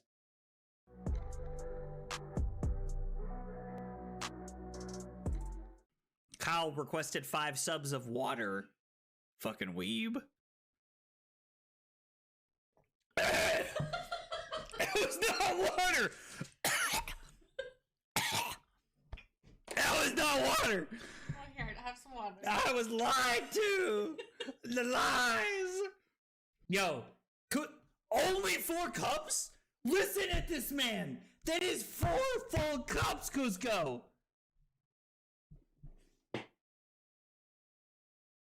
This fucking guy, bro. This fucking guy. What? Rookie numbers? Bro, Cusco's out here. Look, this motherfucker's just sitting over there with a pot of sauce going, oh yeah, I'm stirring that shit up, baby. I'm stirring it up. Oh my god, we're going crazy tonight. This is as close as I'm ever going to get to going Super Saiyan right now. So I just need you all to know how, like, back-to-back Command & Conquer Pummel turns in back-to-back games! And you know what? Just like Leonardo DiCaprio. I'm never fucking leaving! That's right! This is the kind of content we're looking for right here. The fab tutorials that blow your mind. Blow your mind. The recipe is literally just vodka and Sprite and some Mio. You know the little water flavoring things? You know, like the little like squirt. You like squirt the little water in. You squirt the little juice in the water, and then it's like, oh, nom. This is so good. That's what it is. That's the secret sauce. I just crammed them all in my mouth. My God, this hand is dog water. Absolute dog water. I lied. You definitely did. It's your friends that you trust the most that hurt you. Can't even get my words out without laughing. Fuck. Dude, Call of Duty? Bro, look, dude, I'm good. I'm not even that drunk, Diablo. Dude. Ugh. Make you want to kick a fat kid at Kmart, you know what I'm saying? Am I like, who's your daddy when I walk into a room? No, absolutely not. Oh yeah. The more tired I get, the more the accent shines. The accent shines. I deserve 5 for the joke and pour 1 out for my future kid's college chances. Hope he's good at football. Kyle's killing me right now. Kyle just gets my sense of humor. Oh my god. My face is numb.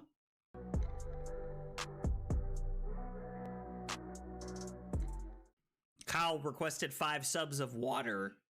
Fucking weeb. It was not water.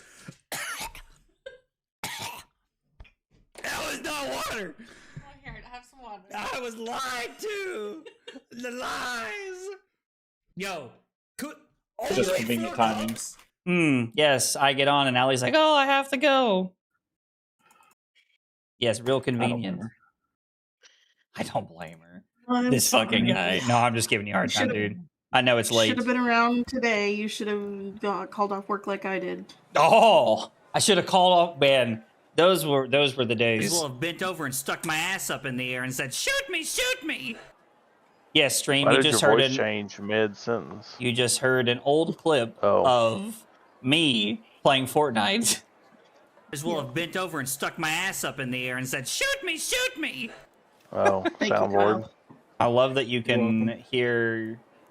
I love that you can hear Carly start to laugh in the background. Mm-hmm. All right, well, I'm going to bed, guys. Good night. Bye. I love you. All right. Love you. All right, Scrappy. Let's get to it. My chicken I now still has. haven't found a dog collar. And I found those everywhere. You know you can buy those on Amazon, right? My God, you're insufferable. That's weird because there's a lot of suffering right now when I'm here. Visit any area on your map with a loot category item. Wow. To Battlegrounds. Oh wow, I actually have things in my inventory. I didn't know you started the game with anything. I didn't remember that either, but here we are. I guess it lets you start the game with stuff. How about that? That's crazy. That's crazy work. Well, I guess I'll load in with a Rattler and a Stitcher. I mean, what the hell? There's also free loadouts. Let's just load in one time and see what happens. I mean, what's the worst thing that happens, right? Doom.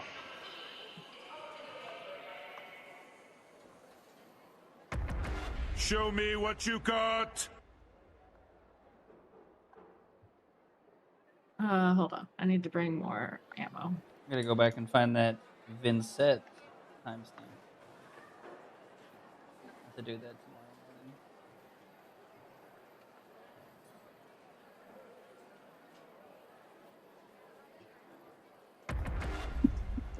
Ah. Num num num num num num num.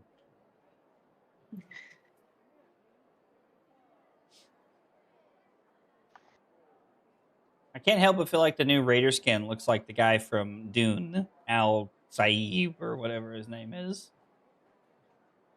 Your guy? No, your character. Oh, I don't know who you're talking about. YouTube is making Arc Raiders lag. Oh, that's not good. It's a character from Dune. I've never watched it, but I see memes about it all the time. Is this a male or a female? It's Nicolas Cage. You Well think my said. character looks like Nicolas Cage? No, I think your character is dressed like Nicolas Cage in the movie. Therefore, the outfit looks like it. Lord. Okay, I was like, what the... Which way is the other one? Come on, blueprints in the trash can. Don't forget that you can find Dang. different types of loot in different locations. It is possible. Are we at the pattern house? Is that why I can't find? Yes. That is Yeah, why I we're at cannot the- find, It only has the one here. I'll go upstairs. yeah.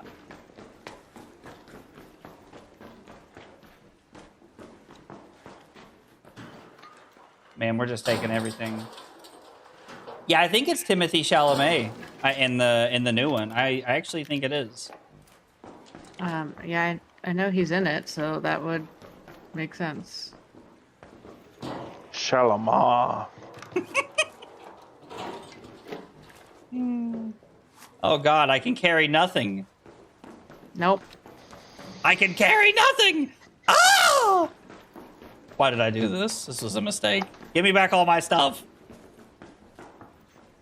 I don't play this game for the love of the game. I played this game because I had all the fun shit I like. Is there anything to loot up here? Jesus. Carly, apparently, you weren't part of the reason Zach played the game. Sorry you had to find out this way. Yeah. I'm glad we're I starting knew early it. tonight. Ka-chow. Allie, you don't need to apologize. I understand you're going to bed, dude. I completely get it. No need to be sorry. The dog collar! Oh, wow. Even Scrappy reset? I bet he's not happy about Yes. losing all his bouginess. Let's move to No, but he's gonna get it all back. Stupid chicken. Imagine using a level 1 Rattler. Couldn't be me. Oh. Oh my Where- God. I Is that saw where we're it. going? I'm just going over there to loot stuff. Okay. I'm almost full. Just FYI. I am not. Not Guys, can I- I FYI. thought you were taking everything. I did take everything.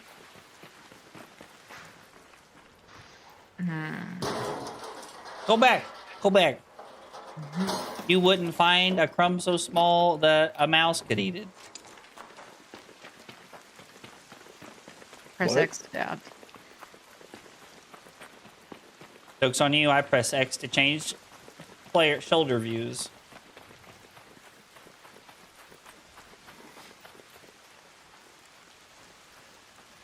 Does it hurt your brain to look over your left shoulder as opposed to your right? It is admittedly weird. I don't think it's that weird. I say it doesn't bother me much either in games, but also I mean, I don't know. Like, I have to, like, I'm amphibious. it's one of those things where, like, mentally, I'm like,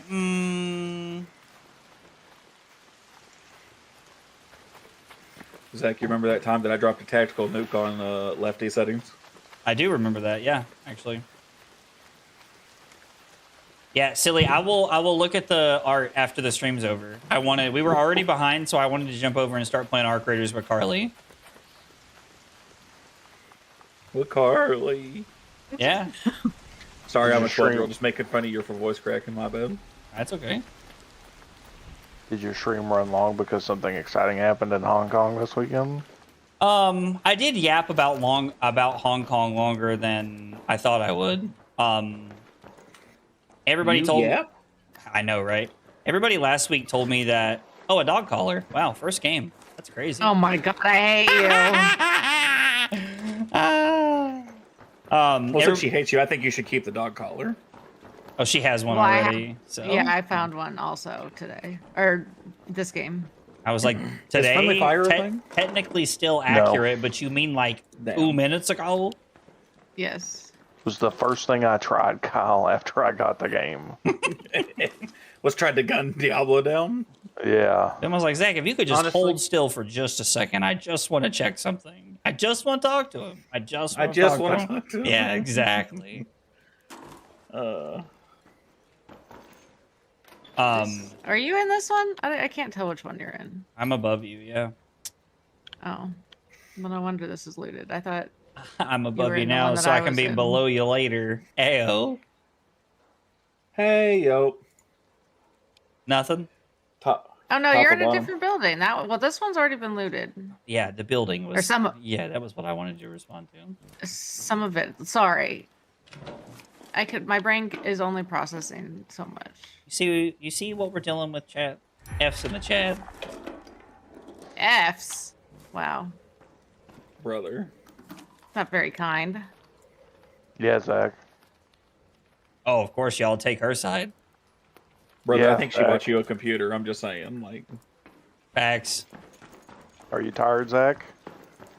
I don't like where this is going. At all. If I've learned anything about living in the Phillips family over the last 30 years, it's that when you ask me what seems like an innocent question, it's not! You'd be right. Hey, Zach, what's 5 plus 5? 10? What's 5 plus 0. 5 if you're on a Monopoly board? I hate you. I hate you so much. You can't keep getting away with 5 and 5, 0. What? I mean, that like haunts my sleep. Like, it just haunts my sleep. Well, I'm full of stuff, but I'm trying to determine what's more important at this point in the game. Because it's weird, because it's like, it's not what was the most important, yesterday when I was just trying to get monies. Are you still trying to get monies? Well, I mean, yeah, I am trying to get monies, but also, like, What? You also need basic shit because you can't. I have to build all my workbenches, and I have to, like, build all this stuff that I didn't have, that I had yesterday. Because, like, yesterday I was literally just trying to get to 5 million coins so that I could go on the expedition with the most amount of skill points. But now, I'm trying to, just, like, rebuild shit. Did you already loot this building, Carly? In that building. No. Okay, well, I'm gonna hit this one, and then we can get out of here. I'm full of stuff, all right. Well, thank you, Trent. How kind of you. Oh, somebody looted it. This trash can's been searched. They didn't take the bandages or the plastic parts. Hello? Is somebody here? I'm friendly. I have lots of fabric.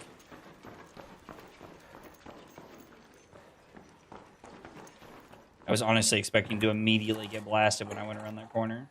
Head home at the central swamp lift.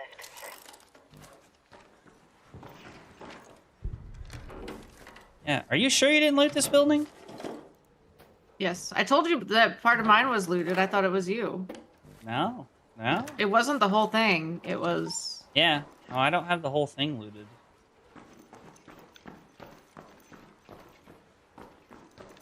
Weird. I'm at 50.5 pounds.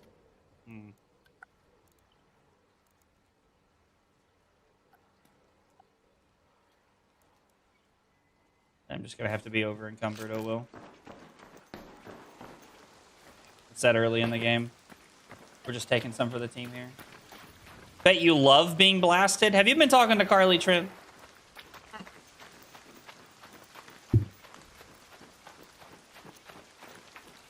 I finally found the stupid dog collar. I mean, I found one first game, dude. Like, I'm just that guy. I'm gonna get blasted by something just because I said that I can feel it.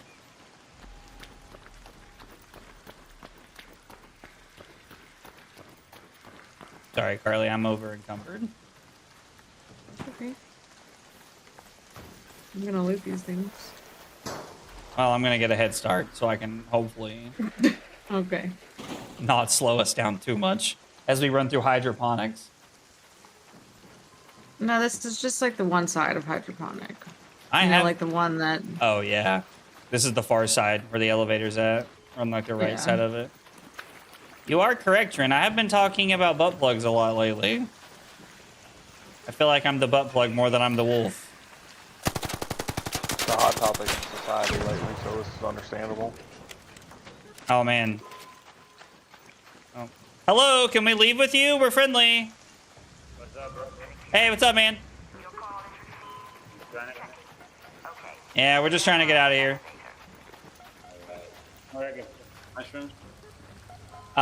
No, I don't have any mushrooms. Did you find any mushrooms early? No, I didn't. No, we don't have any. Sorry, dude. Alright, man. So good. You guys wipe your account?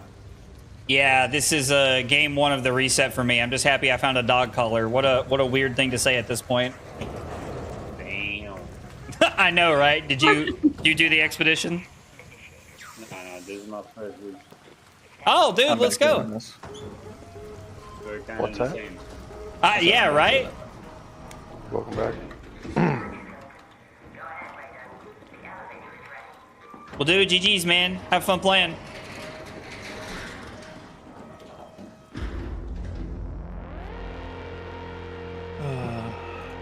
I'm trying to get ahead on some content since I'm going to be gone for the back half of the week. Felt that, dude. And let me tell you, I didn't think I was going to get there, but let me tell you, all I need is this long form video, and then I'm set until actually next Tuesday, until my next stream. So I recorded That's awesome. my last video I needed today for the rest of the week through like next Monday when we get back, basically. how far in advance are you normally? Like on a normal week, the long form videos I try to do as close to the actual day as I can, because like I feel like I like to get the most up-to-date information. But like shorts, I pull those from streams a lot of times unless they're like funny ones. So normally I'm like 3 or 4 days ahead on those. I got you. I take less fall damage. I mean, yeah, I guess let's just go around the mobility tree, since apparently that's like a thing we're supposed to do. Good job, Scrappy, holding it down. I don't want to build a gear bench. It's not what I had. That's not the order I had them in. Well, then don't build it. I'm not going to.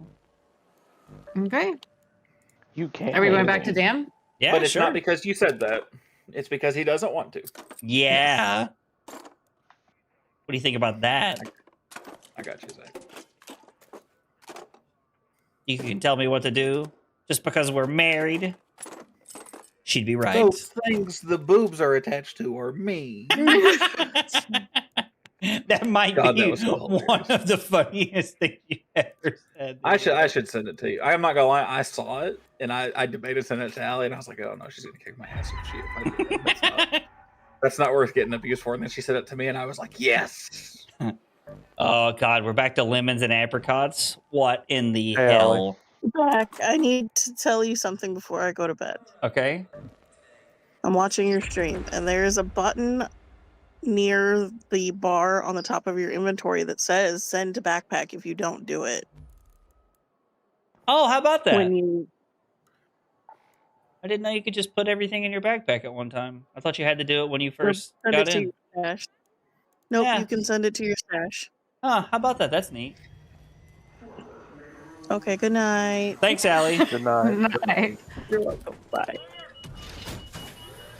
Allie was like just dead ass actively laying in bed having a stroke, watching me individually click on everything and move it into my backpack or into my stash. That's You know, I know 100% that button's yeah. there, and I still do it. So Yeah.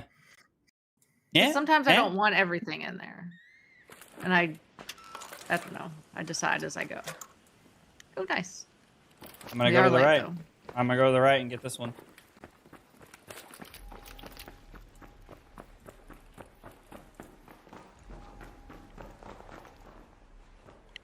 They're shooting down the hill.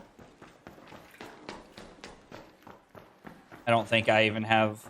So I'm really curious to find out how many of my skill points were actually into fighting, and how that's going to affect me. I mean, the movement sucks. Yeah, I'm not moving very quick. It's like real life. It's a little bit too much like real life.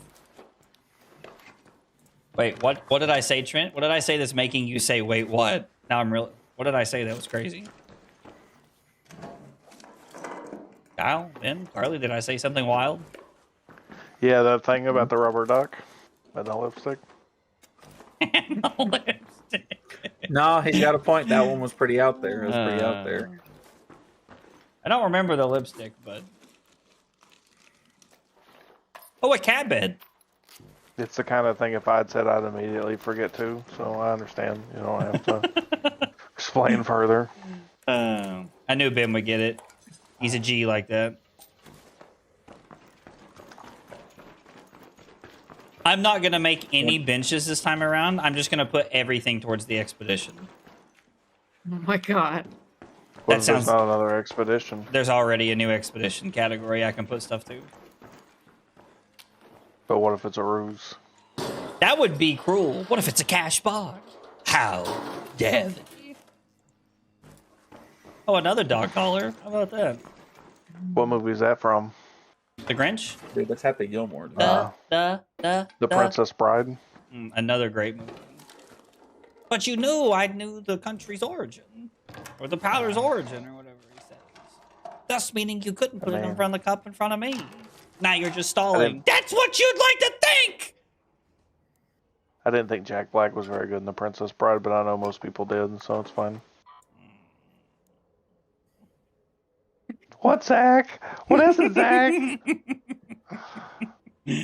Son of a bitch! I know what he's doing! I just can't prove it yet!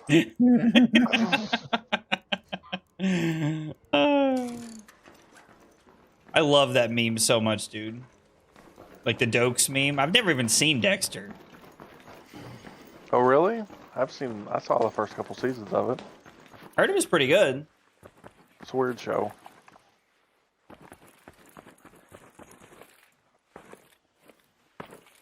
Is this the one I can jump off over here? No.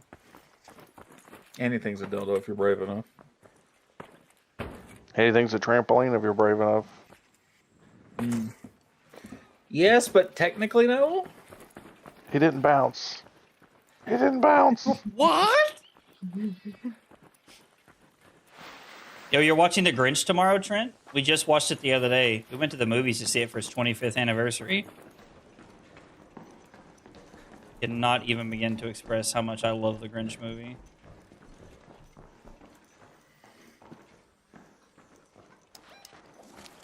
All right, well, I'm full of a bunch of stuff, so... Okay, let me just finish this. Yeah, room no and worries. There's no we can rush. I was leave. just letting you know. I wonder if there's an apricot over here or a lemon. I need lemons as well. Okay, well... I have my apricots.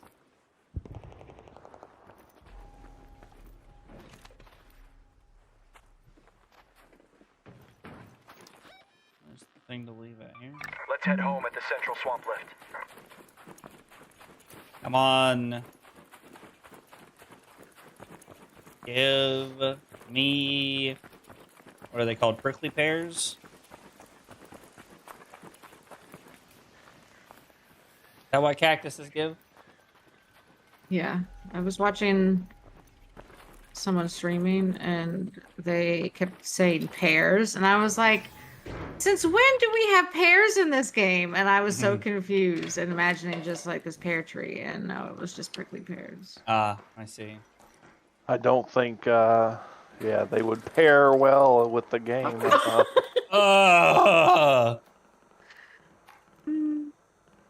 Oh, English. Oh, English is right.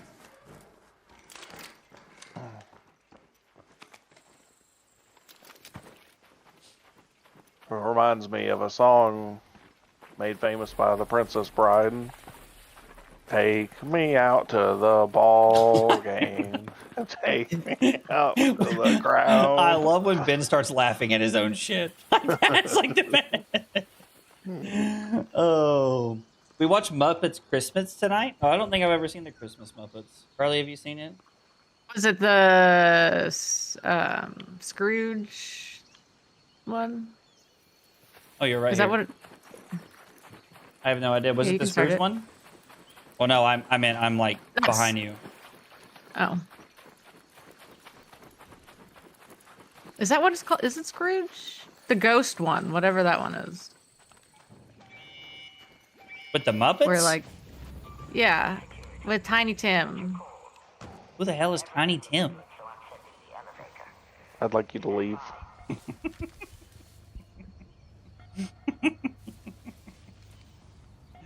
It's all coming together. I have never seen Muppets Christmas Carol. I'd never seen a Muppets movie until Carly and I watched one. Very uncultured. All right, well that seemed unnecessary. The one where they go to like Manhattan or something. Yeah. And Miss Muppets Piggy Take Manhattan. It's my favorite. and Miss Piggy does the roller skating thing. It's nothing like bacon on wheels.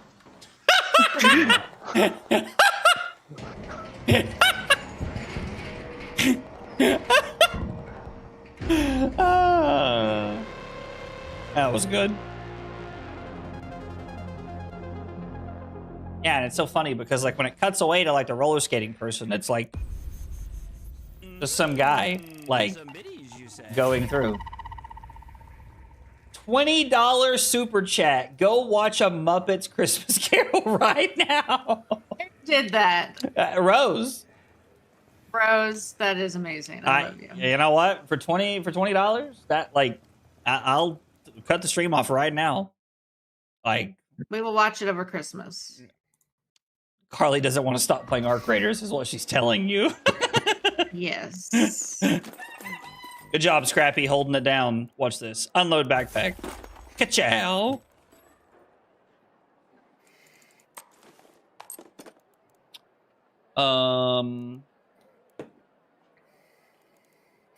Damn it. What? I pulled up your stream. Now I gotta watch this ad. Thanks for watching the ad, bud. There's They're real. 3 of them. Fuck, I can't stand you. I've noticed they've started adding like 3 ones. At one time I even ran into 3 unskippable ones, and I'm like, nah, bro. They started adding ads. Oh, Rose said I these like terms are acceptable as long as we watch it over Christmas. Okay. you say. Let's Oh, see if it's wow. coming somewhere.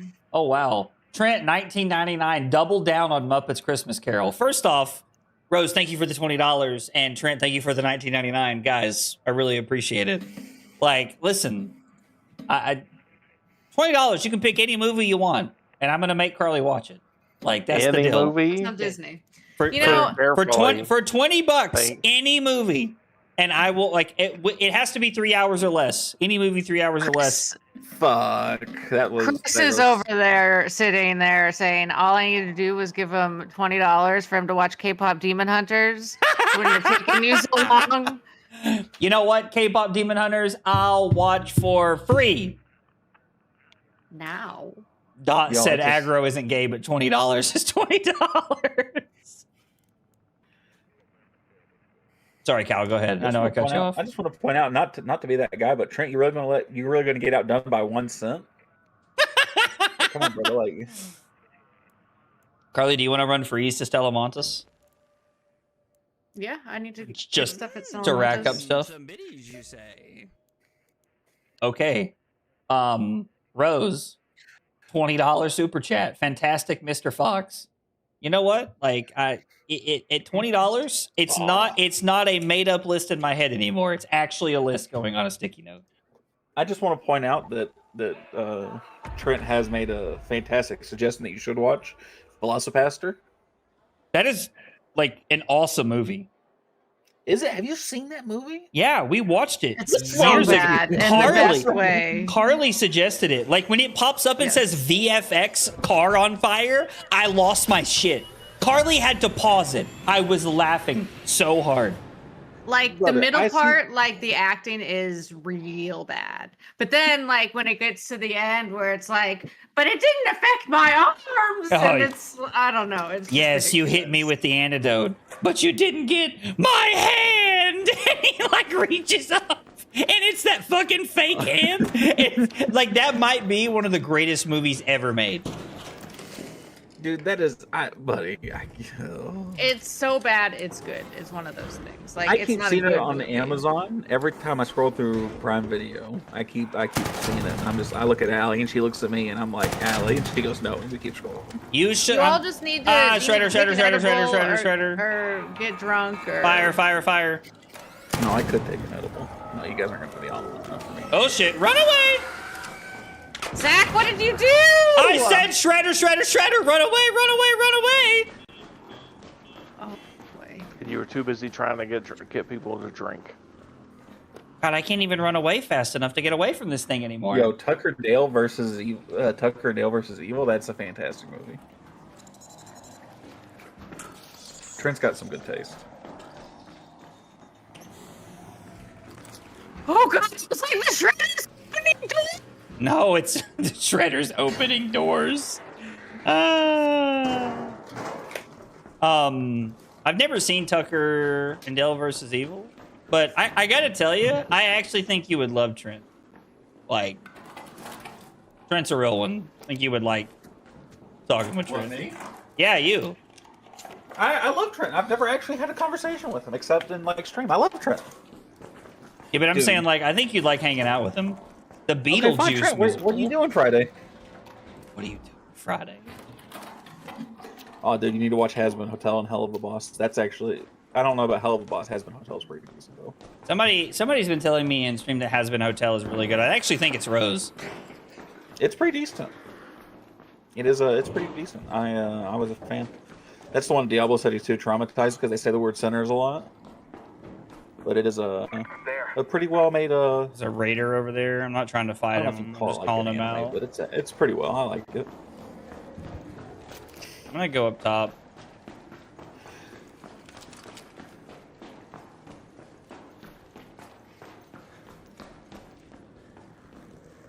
Trent, what are you doing on Friday? Oh, Does Trent shit, live around Shredder. you, Zach? Is he an IRL friend? No, Trent lives in Florida. He is an IRL But homie he though. is, He actually yeah, I comes was like, in he like yeah. is. I was gonna explain. Relax. Good lord. Trent lives in Florida. Just talking over your woman, Zach. I mean, it's 2025, not Yeah. 1925. Yeah, you know, it's not like I was in the middle of a sentence. Sure. Cool. I tried to have your back, Carly. I appreciate it.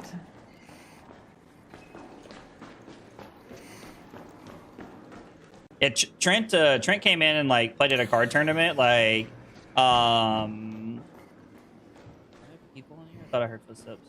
I Yeah. am below you. Like Trent stayed at our house before. Yeah, like Trent, like we hung out in Vegas together. Charlotte, Atlanta, I think maybe one time. Philly. I literally look over in the chat and Cal just said, "Hang out with me."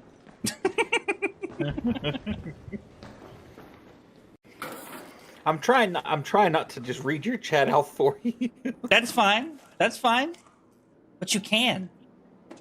That's the I know I beauty can't, of but chat. like if it feels like you know stepping on streamer toes because I'm just so used to just immediately reading off chat and I'm like, wait a second, I should give Zach a minute to do that. No, dude, you're good. Like I'm playing Arc Raiders. Like you read chat too. Like No. okay, You're wrong. or don't read chat. Whatever. You're so confusing. Oh yeah, how was the family Christmas thing? What?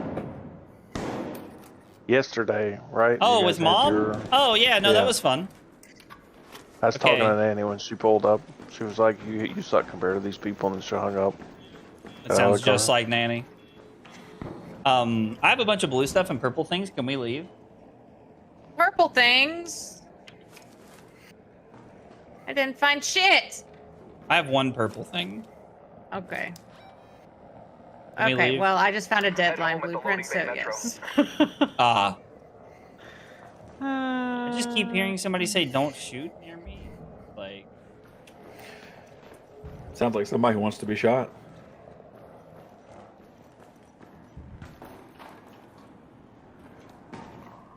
Where hell are we are you? leaving? Right here? I guess let's go down to the blue thing here that I've marked. Or we could go to the seed vault? Either one. Head home at the seed vault. Seed. Seeds. I'm behind you. Let's roll. Yeah, but is there a...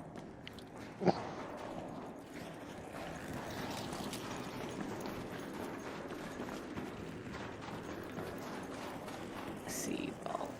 Do you know how to get to the That- seed vault? Yes. Okay. Yeah, Kyle?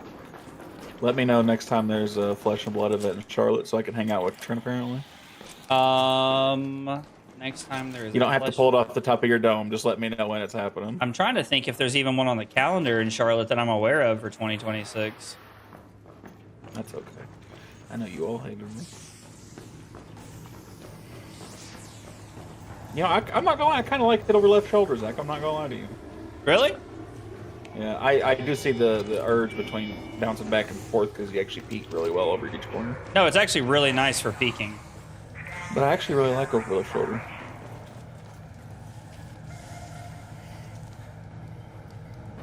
There isn't But one. I think that's just that random odd job in me. Okay, so it was just confirmed that there is not one in Charlotte yet. I read that chat 15 minutes ago. No, I'm just fucking with you. I hate you so much. So brutal.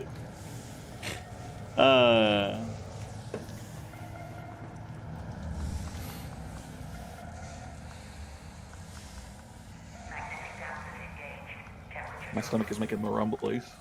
That only hands And can only hands satisfy. can satisfy. Yeah, get it, Ben.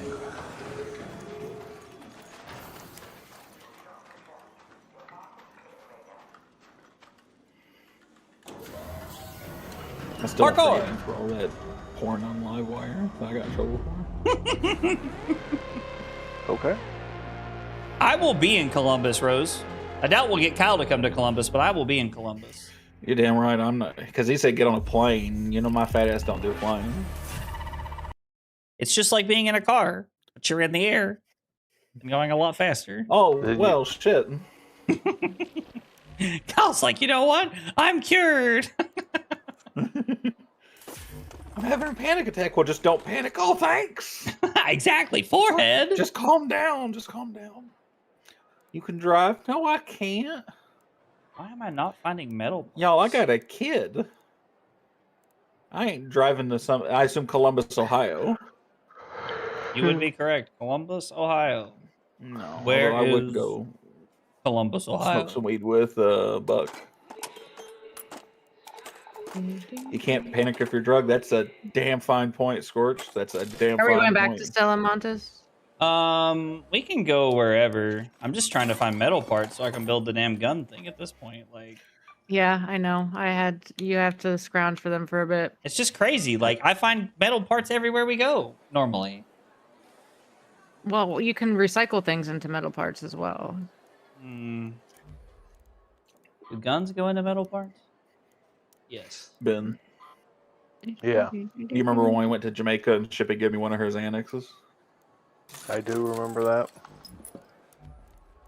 I don't. You won't. You won't. That was good. That was good. That's still, What did I have Man. after my gunsmith? I remember leaning back on the Shippy and then forward onto Nanny, like trying to go to sleep while we were waiting in line to board, and that's the last thing I remember. Was it the refiner? I don't know if Shippy had full bars as annex yet, but let me tell you, it was a lot for Kyle. Zach, where are we gonna go? We can go wherever you want. Like, Please honestly, is it okay? You don't care? No, it's fine.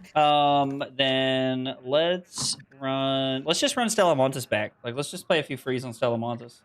Okay. Trent said the next time I know that you probably already read this, but he said the next time he comes into Tennessee, we should all hang out. I think we should make a point to do that. Me and you and Trent should go, like, drink and play golf. Or no, Trent doesn't drink. Fuck. Hmm. I mean, I can golf, just not very well. Well, yeah, no, the point of golf is not for good scores. Jesus, what are we, Tiger Woods? Well, I'll tell you what, I'm going to bring a towel and some sunscreen, and you know the rest. But you're never getting off that beach. Hey, Not enough Zach, Trent doesn't drink. space. Trent doesn't drink. No, Trent does not drink. He said I don't play golf either. Let's see. Great, we can just go to a whorehouse. It'll be fine.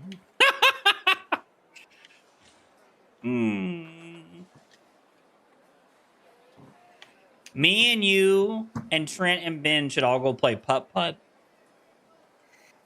I'm great at putt-putt. That's what we should do. $1 a hole. $1 a hole. That's what she said. What? My God! That's a damn good deal, man. Nice. Let me tell you. Jesus! What's happening?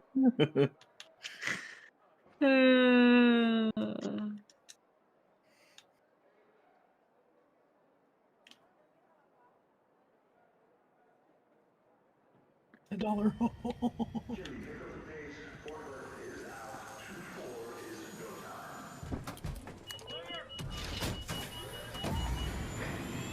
Yeah, that's gonna make its way to YouTube. I mean, I guess it's already technically Which on one? YouTube. Carly screaming, that's what she said after I said $1 a hole, is going to make its way to YouTube Shorts. I promise you. What is putt-putt? You're trolling, Rose. You're trolling. Mini golf. They don't. Not every place in the world calls it putt-putt, Zach. Yeah, I don't like calling it putt-putt. I always think it's weird. Carly's like, mini golf, and I'm like, your mom. Yeah, but I heard somebody up here. yeah, but she thinks Hello, a we're a friendly, cheese we're friendly. stick is like, I mean, We're behind you, but we're friendly. Yeah, no, we're friendly. I'm not. Fight him. Yeah, putt-putt is like mini golf if you've never actually played it, Rose. Oh, hello, friend. It's like putt-putt, Rose, is like how I would describe it to you. It's like mini golf. You just said it's like putt-putt. Fuck. Yeah, putt-putt's like putt-putt. You guys are getting what I'm going for now. It's imagine you only had a putter. That's and it's really dumb courses made for like 6-year-olds. Yeah, and like it's designed to be hard to play on is the idea. Yeah, I don't. I've never had to describe putt-putt to someone. Oh, you've never played mini golf? I feel like that should be like the next Team Ascendance outing that we have at a major event. Should be that we all just go play putt-putt together. And then we can argue about whether it's called mini golf or putt-putt. I do also like bowling. I like bowling, yes. I like that idea. Man, what's there So, none Zach, of it bowling? There's no sportsmanship. There's nothing. 60 minutes, 10 frames till the end. That worked out so much better than I ever thought it was going to be. What, Carly? You started to say I have something a some- second ago. Yes, I have something for you. I mean, the camera's on. Like, what's happening? Are we about to get I'll paid? just sell it if... Whoa. I thought you were in here with me. Kyle said, whoa! A deadline blueprint. How the For hell do I $1 get a up hole. there? Yeah, $1 a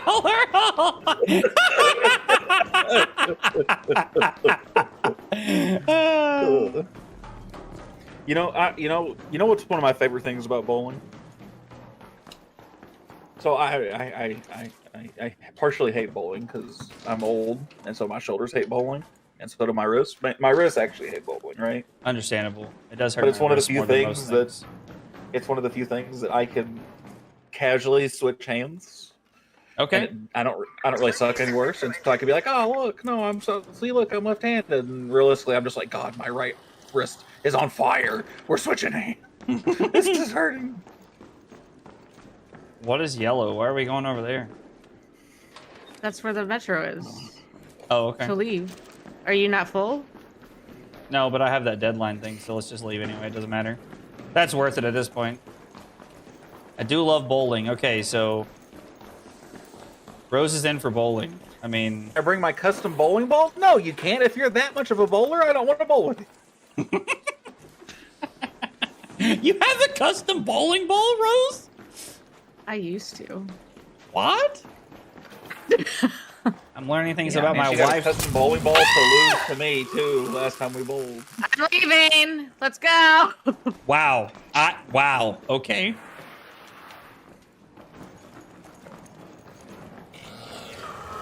Oh, we're not going anywhere now.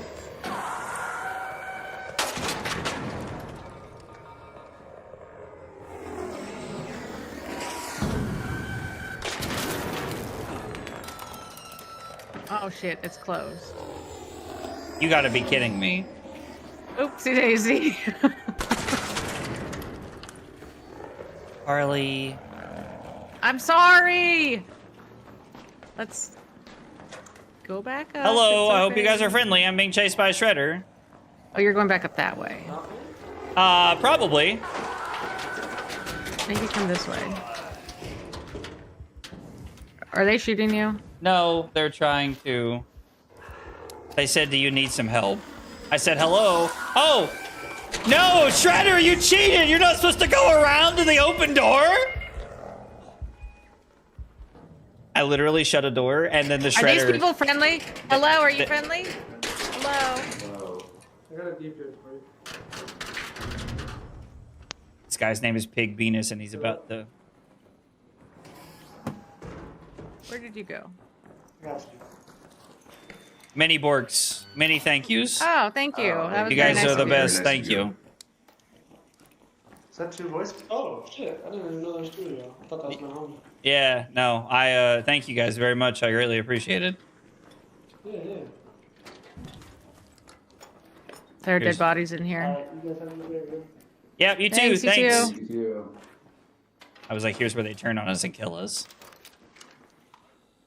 Well, these people have nothing. Can't believe we ran into a shredder. That sucked. Anyway. Some shredder stuff out here if you want it. Oh, thanks.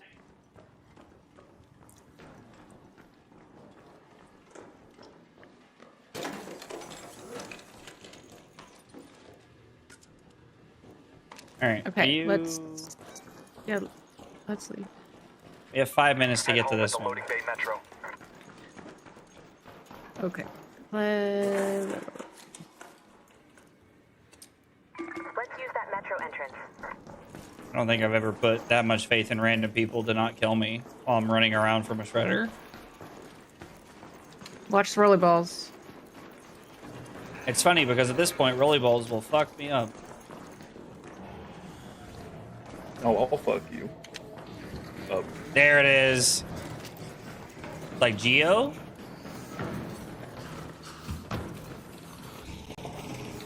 Quickly, quickly.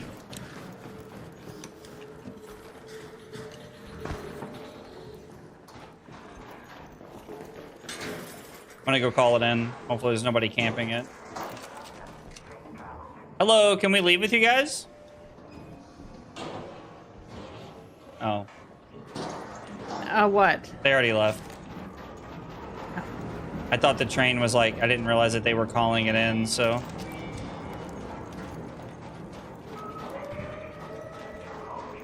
Down here hiding. Okay. Yo, Colby, thanks for hanging out. Have a good night, man.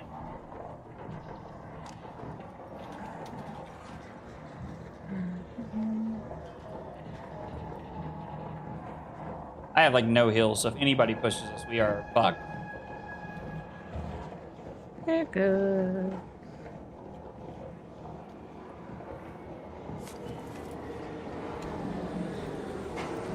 Didn't see anybody on the other side? Doesn't mean they weren't like trying to Batman and lurk in the shadows or something though.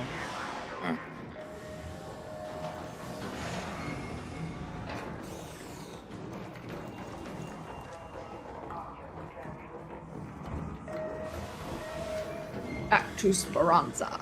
That's right. That's right.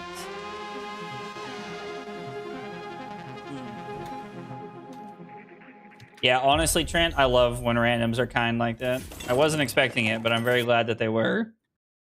These guys were crouched around a corner, and I was running away from that shredder, and they were just like, "Hello." And I was like, "Oh, hello."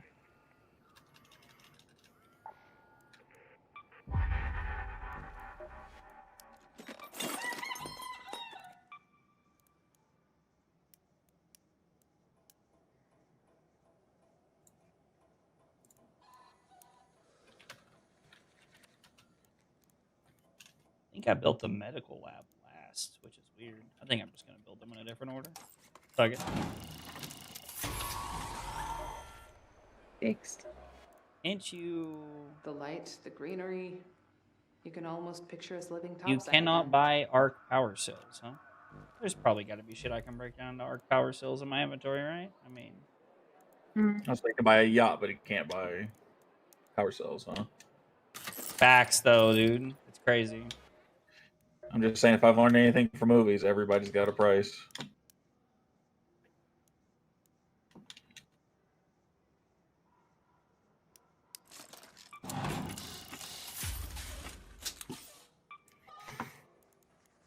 Are we going back to Stellamontes? Yeah, let's run another free to Stellamontes. I don't think I can build anything else right now. I need arc power cells and arc alloys and metal parts. I need to find a flow controller, whatever that thing is. A flow controller. So you mean you just need to find a flow controller? Yes. I thought it was, I couldn't remember if that was actually its name. Gotcha. Upgrade the stash.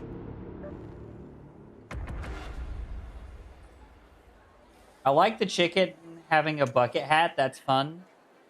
Oh, yeah, for sure. Dude, the chicken having a bucket, like a literal bucket on its head is hilarious. I love that.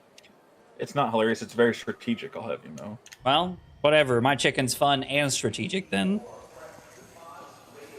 Zach's price is 100 gifted. Honestly, I've set the bar pretty standard that, like, you know, 100 gifted will get you pretty much whatever you want from the stream. Like, I've set the bar there. All right, well, I got news for everybody. I'm a much cheaper buy than Zach, apparently. I stripped on stream. And I mean literally for like $100, so... I was there. Were you? Were you there when I was drunk playing Clash Royale and somebody gifted $100 and was like, No. take your shirt off? No, I wasn't. I did go back and watch it, though. Yeah, you wanted to see some tits, I understand. Shh. Xbox record that. Have you guys seen Did the you go clip? upstairs? Yeah, I went upstairs. Have you guys- Show hole at 100 gifted? Yes, sir. Are we talking about Zach? Oh, I was planning on going to bed anyway, but I'm definitely going now.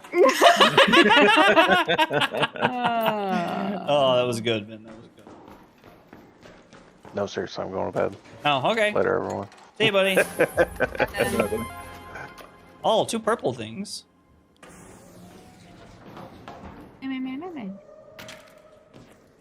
I can't open the security breaches anymore. So sad. I hear someone over there. I think it's me. No, you were... Hello, if you're over here, we're friendly. We're friendly.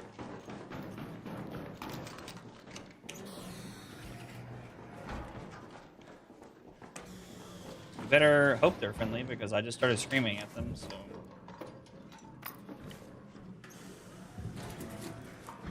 My room.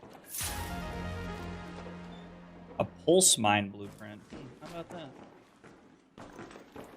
I do like this room. This room is really nice. This room and the other room have really good stuff. Oh, a bag.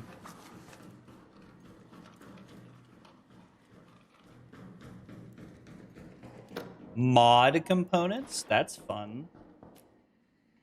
Wires.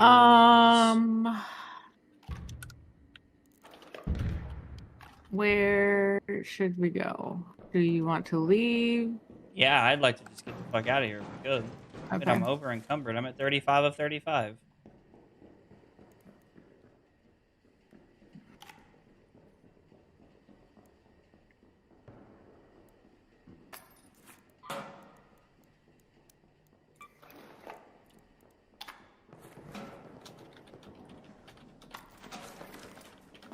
Okay.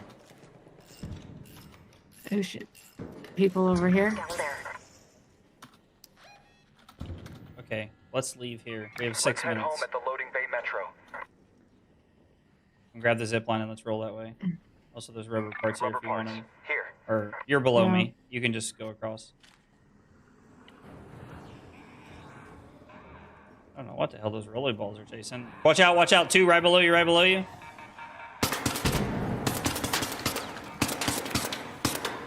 I can't hit shit, so good luck. Oh boy, me neither. Oh boy.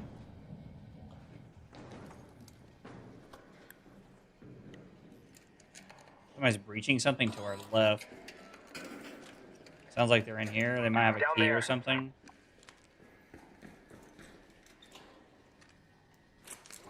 I don't know. Let's go out this way. Let's get the fuck out of here. We have like 6 minutes to get to this metro. Minutes until the pizza. Let's just run.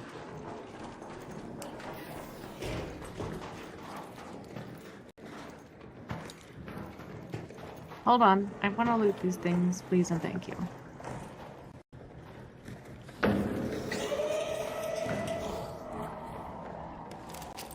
I'm hiding from the Bastion, so. Were you gonna mention the clip about Peanut down to asking a guy if he was on Xbox mic? Yeah, Trent, that's exactly what I was gonna mention. When Peanut was like, Xbox off! Because, like, those guys were, like, killing him. Oh, Raiders. Oh, Raiders what? Like, dead people. Sorry, that was probably misleading. Oh.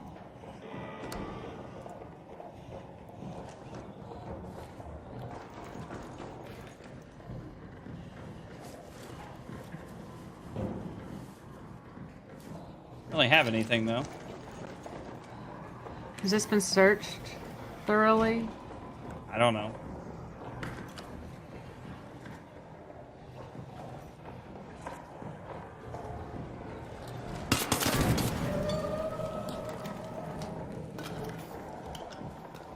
Okay. We just gotta drop down. Jolt mine. Over there.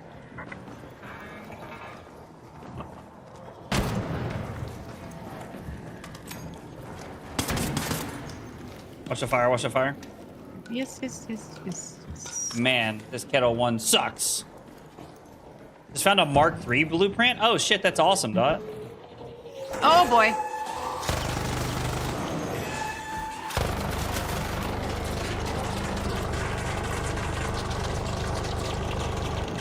Just crawl to the thing. Like, I would just try to drop down.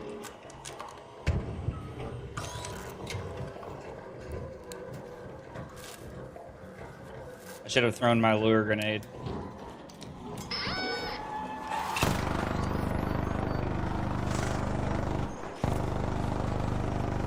You keep going. It'll pick you up while it'll walk with you. I'll walk with you. Oh, really? Yeah.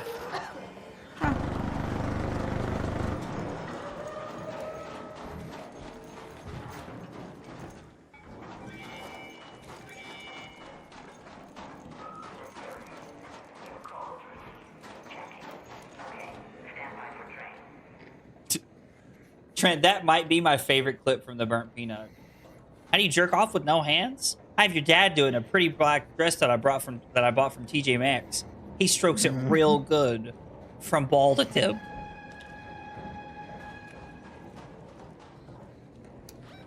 What an amazing quote. Like, thing here's something. They doing something. They doing something.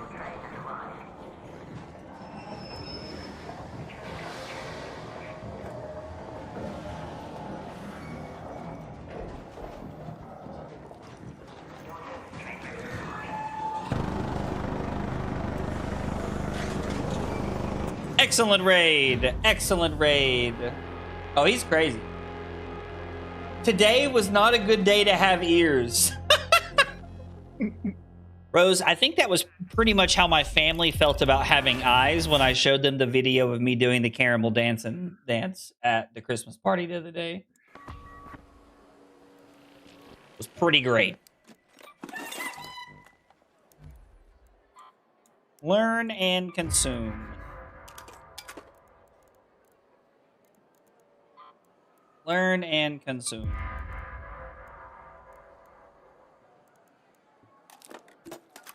I mean, I'm just kind of putting everything in my stash for now. Yeah, there's some stuff like you're gonna need, but like you need money to upgrade your stash too, so. Right, and like I'm trying to keep some of my guns. Yeah. But like even the shitty ones, because I'm like, well, at least I don't have to make them, right? I need 10,000 coins to expand my stash. God. Now I think 10,000 coins is a lot of money. What happened? Remember when I was racing to 5 million last night? Me too. I do. I need snitch scanners and a Hornet drivers. And Okay, guys, that is going to do it for the stream. Thank you guys for hanging out and being here tonight. I really appreciate y'all chilling while we played some cards and played some Arc Raiders.